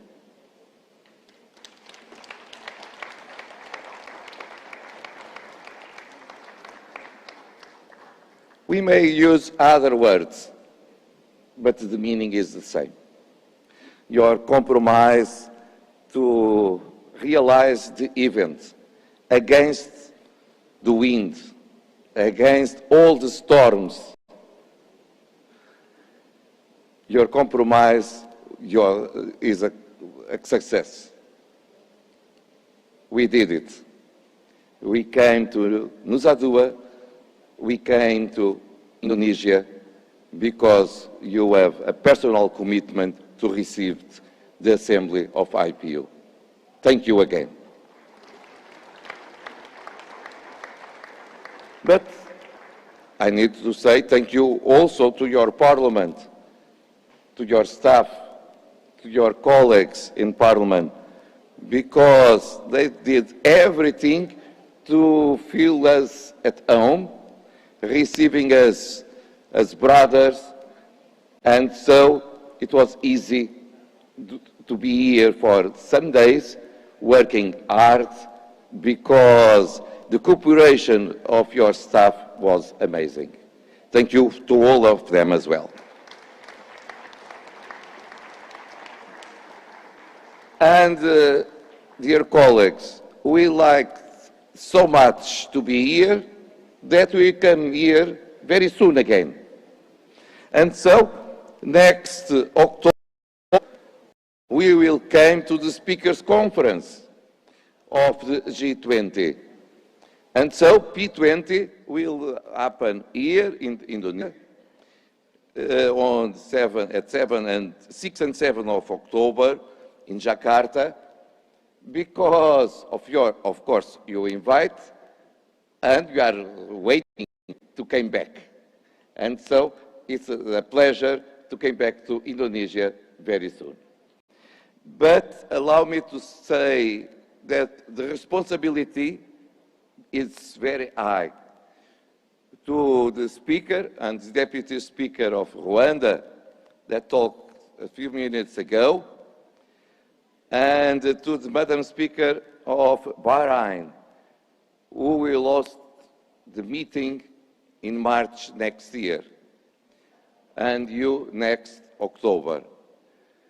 Because after what we did here, and after how we were received during these days, the competition is high. And you needed to work a lot to compete with Madam Maharani and the Speaker Maharani. But I believe you will get it.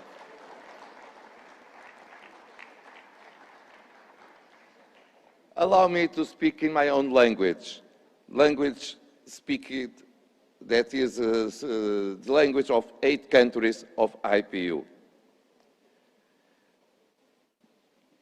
Caros, dear friends, several days of hard work.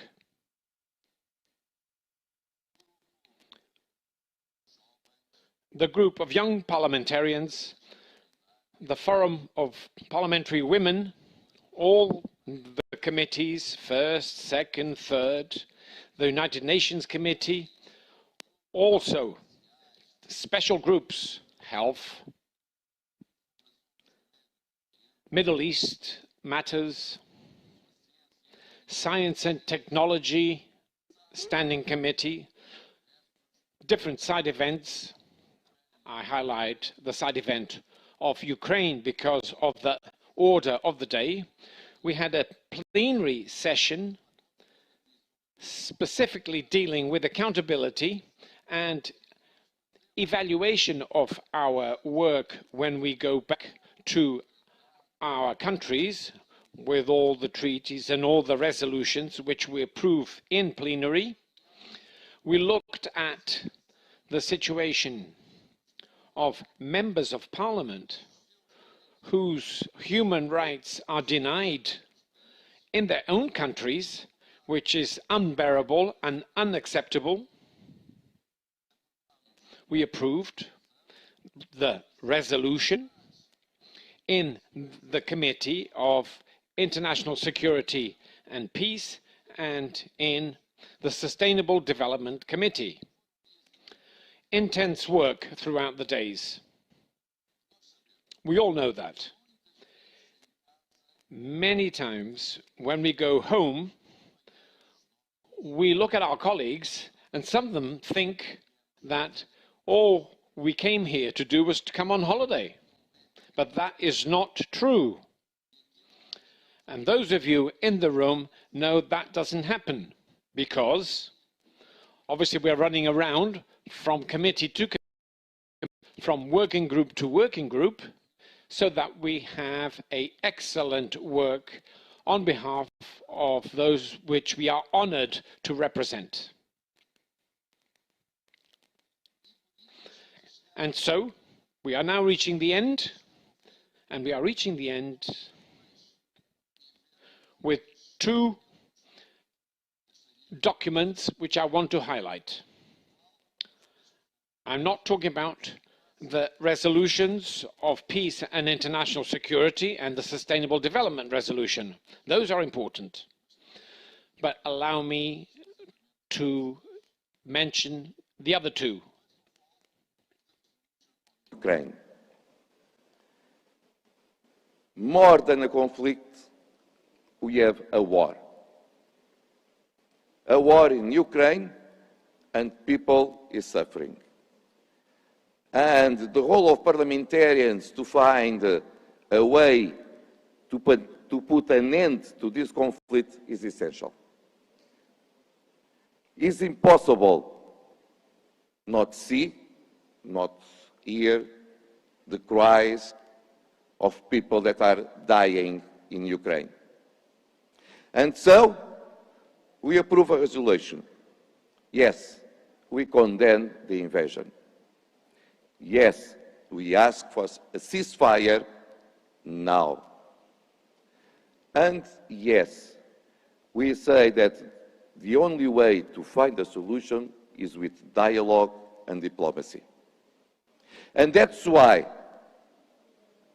we will form very soon a task force with MPs from all geopolitical groups that will go to present their efforts to both sides, to Ukraine and to Russia, because the war needs to stop now. And I believe that is one important message. Please, you are far away from us, but stop the war, because it's impossible to survive with the noise of this war. And after it, in our general debate, we approve a declaration where we express how is essential to the action, and very soon. Not very soon, now. Because climate change is a reality. People understand that emergency is there. We understand that in our declaration that is not time to be wasted. The consequences of climate change to increase poverty, the quality of life, the inequalities between people and countries are there. And all people, all MPs that addressed the Assembly during the Assembly during this debate express the commitment to fight climate change. So we need to come back to the Paris Agreement. And to say that not just a compromise, but with concrete actions to achieve what Paris Agreement establishes.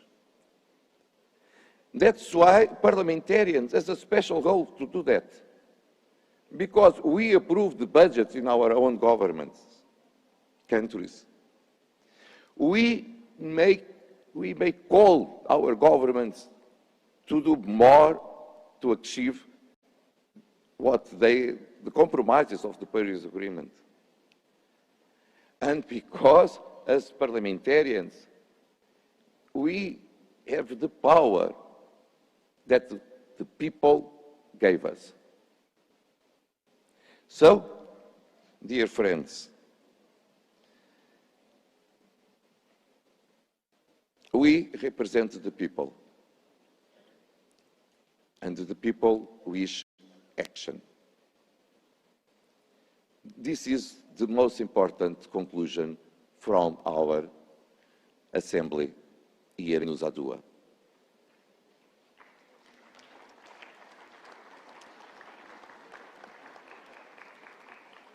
People wish action. People are not waiting for more words, wonderful declarations, amazing resolutions. People want more. And we have much more to do, and we have the power in your hands to do it.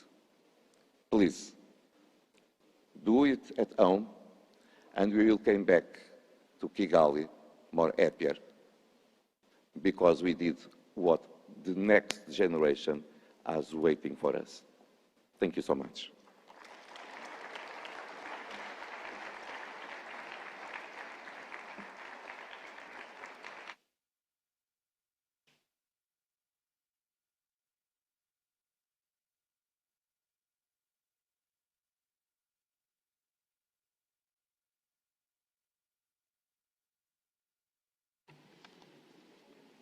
Thank you, Mr. President.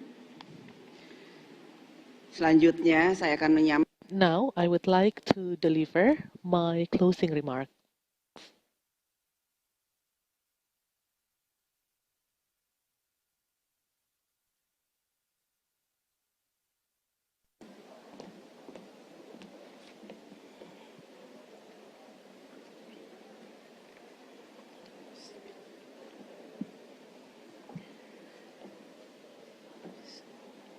Yang Mulia, Your Excellencies, speakers of the IPU member parliaments, Your Excellency, the President of the IPU, honorable delegates of IPU member parliaments, honorable Secretary General of the IPU. We have arrived at the final sitting of the 144th IPU Assembly. At the beginning of this assembly, this forum was asked by an Indonesian youth who represented the views of youth around the world. The question was, are parliaments ready to take climate actions? To take on climate actions? What kind of planet are we leaving behind to the next generations? What would be the permanent solutions to create lasting peace? Will the world be prepared to overcome the crisis, which may be more challenging in the future? The world is facing many kinds of challenges, and we face them at the same time. For the past several days, we have engaged in various discussions, seeking solutions for those challenges and issues. Everyone in this room has contributed, has been doing our best to address the challenges by reaching consensus and at the same time still accommodating different views. Differences are natural. but we are fighting for a common agreement. Diverging views mean that we still need to continue our dialogue. This means we need to explain to each other, we need to listen to one another. This is the role of our forum, the IPU Assembly, as a platform to facilitate dialogue to building bridge. Through dialogues and discussions, together, we have tried to understand the positions of different countries and one another, to bridge differences and to come to solutions that we can all agree on. In this 144th IPU Assembly, we have shown to the international community that parliaments are driving international cooperation in promoting global solidarity, that parliaments are addressing global challenges and issues through global and national cooperation agenda, as well as the cooperation within our own countries. Distinguished delegates, I took note of the spirit that developed throughout the discussion in 144th IPU General Assembly. The parliaments have reaffirmed the importance of not only making commitments, but also to take real actions for any commitment that we take to address global challenges. We need to start taking real actions, taking that first little step to be followed by the next steps that will bring us closer to our goals. We need to ensure that all countries are capable of translating that commitment into tangible actions. There are many issues that we have discussed, and there are many commitments that we have made. On climate change, we need substantial support to take mitigating and adaptation actions. The climate financing support for developing countries of 100 billion US dollars must be immediately realized.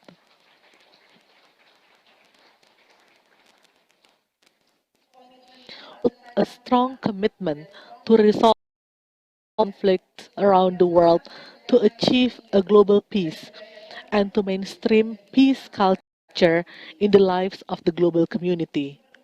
We need to exercise preventive diplomacy complemented with early detection so that potential problems can be tackled early on the COVID-19 pandemic.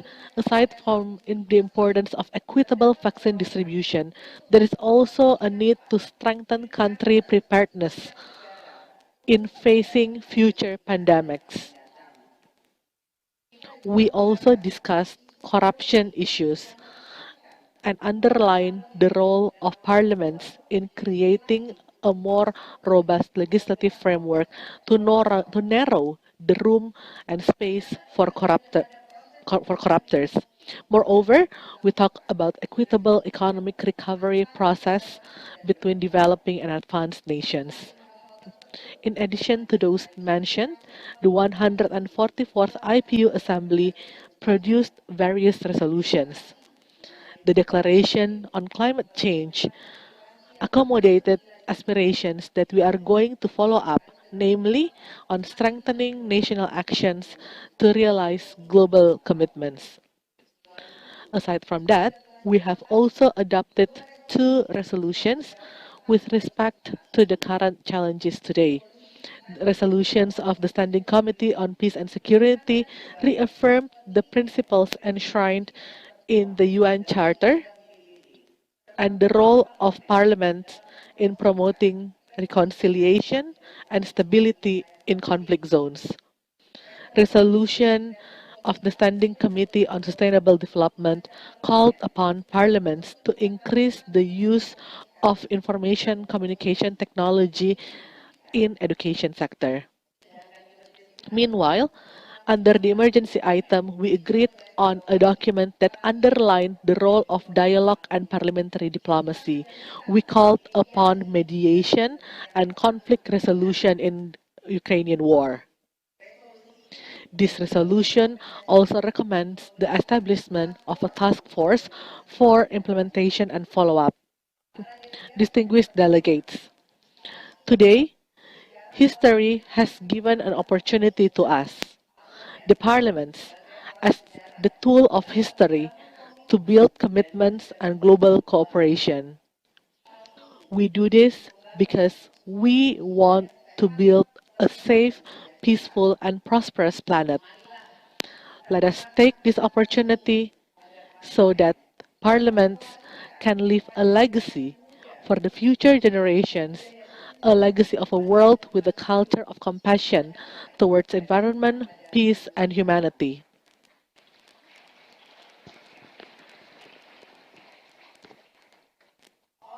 All for one, one for all. We share the same commitment. A better planet for all. Before I close this meeting, I wish to thank all delegates for coming here and for their active participation throughout the sessions.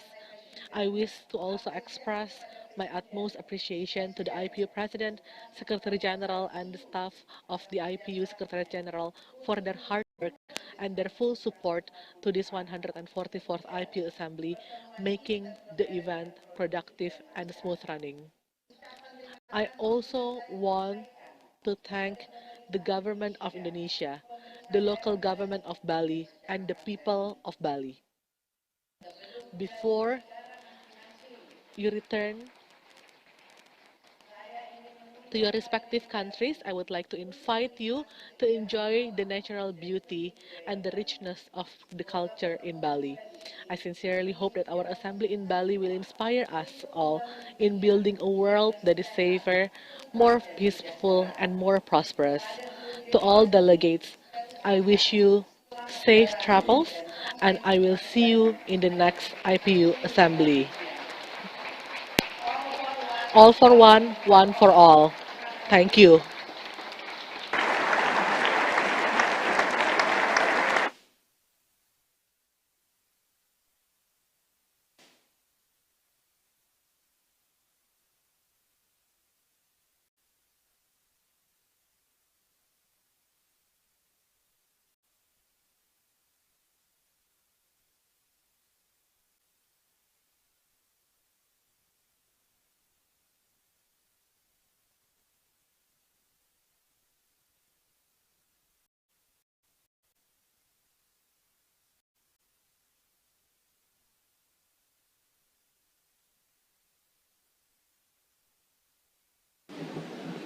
Madam Speaker, before Your Excellency declares the Assembly closed, allow me to offer you in our name something that will remember this Assembly in Nusa Dua and also can be useful, not just to close the meeting, but maybe in your Parliament itself.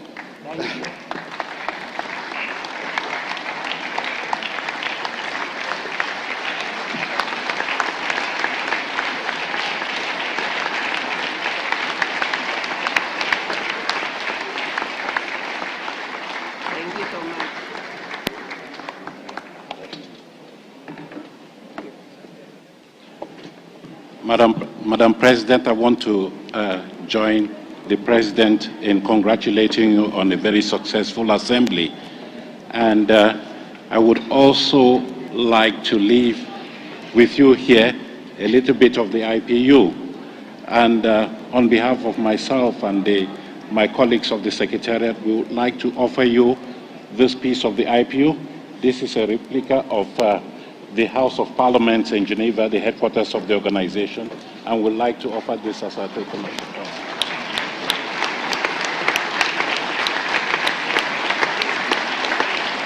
Thank you so much, Mr. Secretary. We also up here. This is a color of the IPU in Geneva, the IPU color. And so you can wear it with your body. Thank you.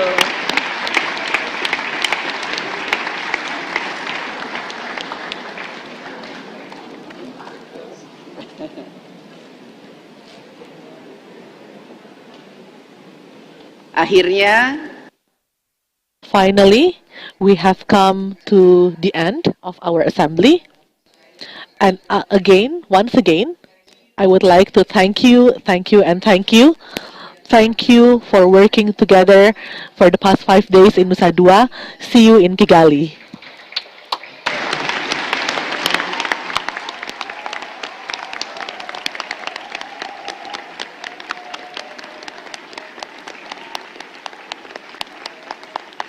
Indonesia.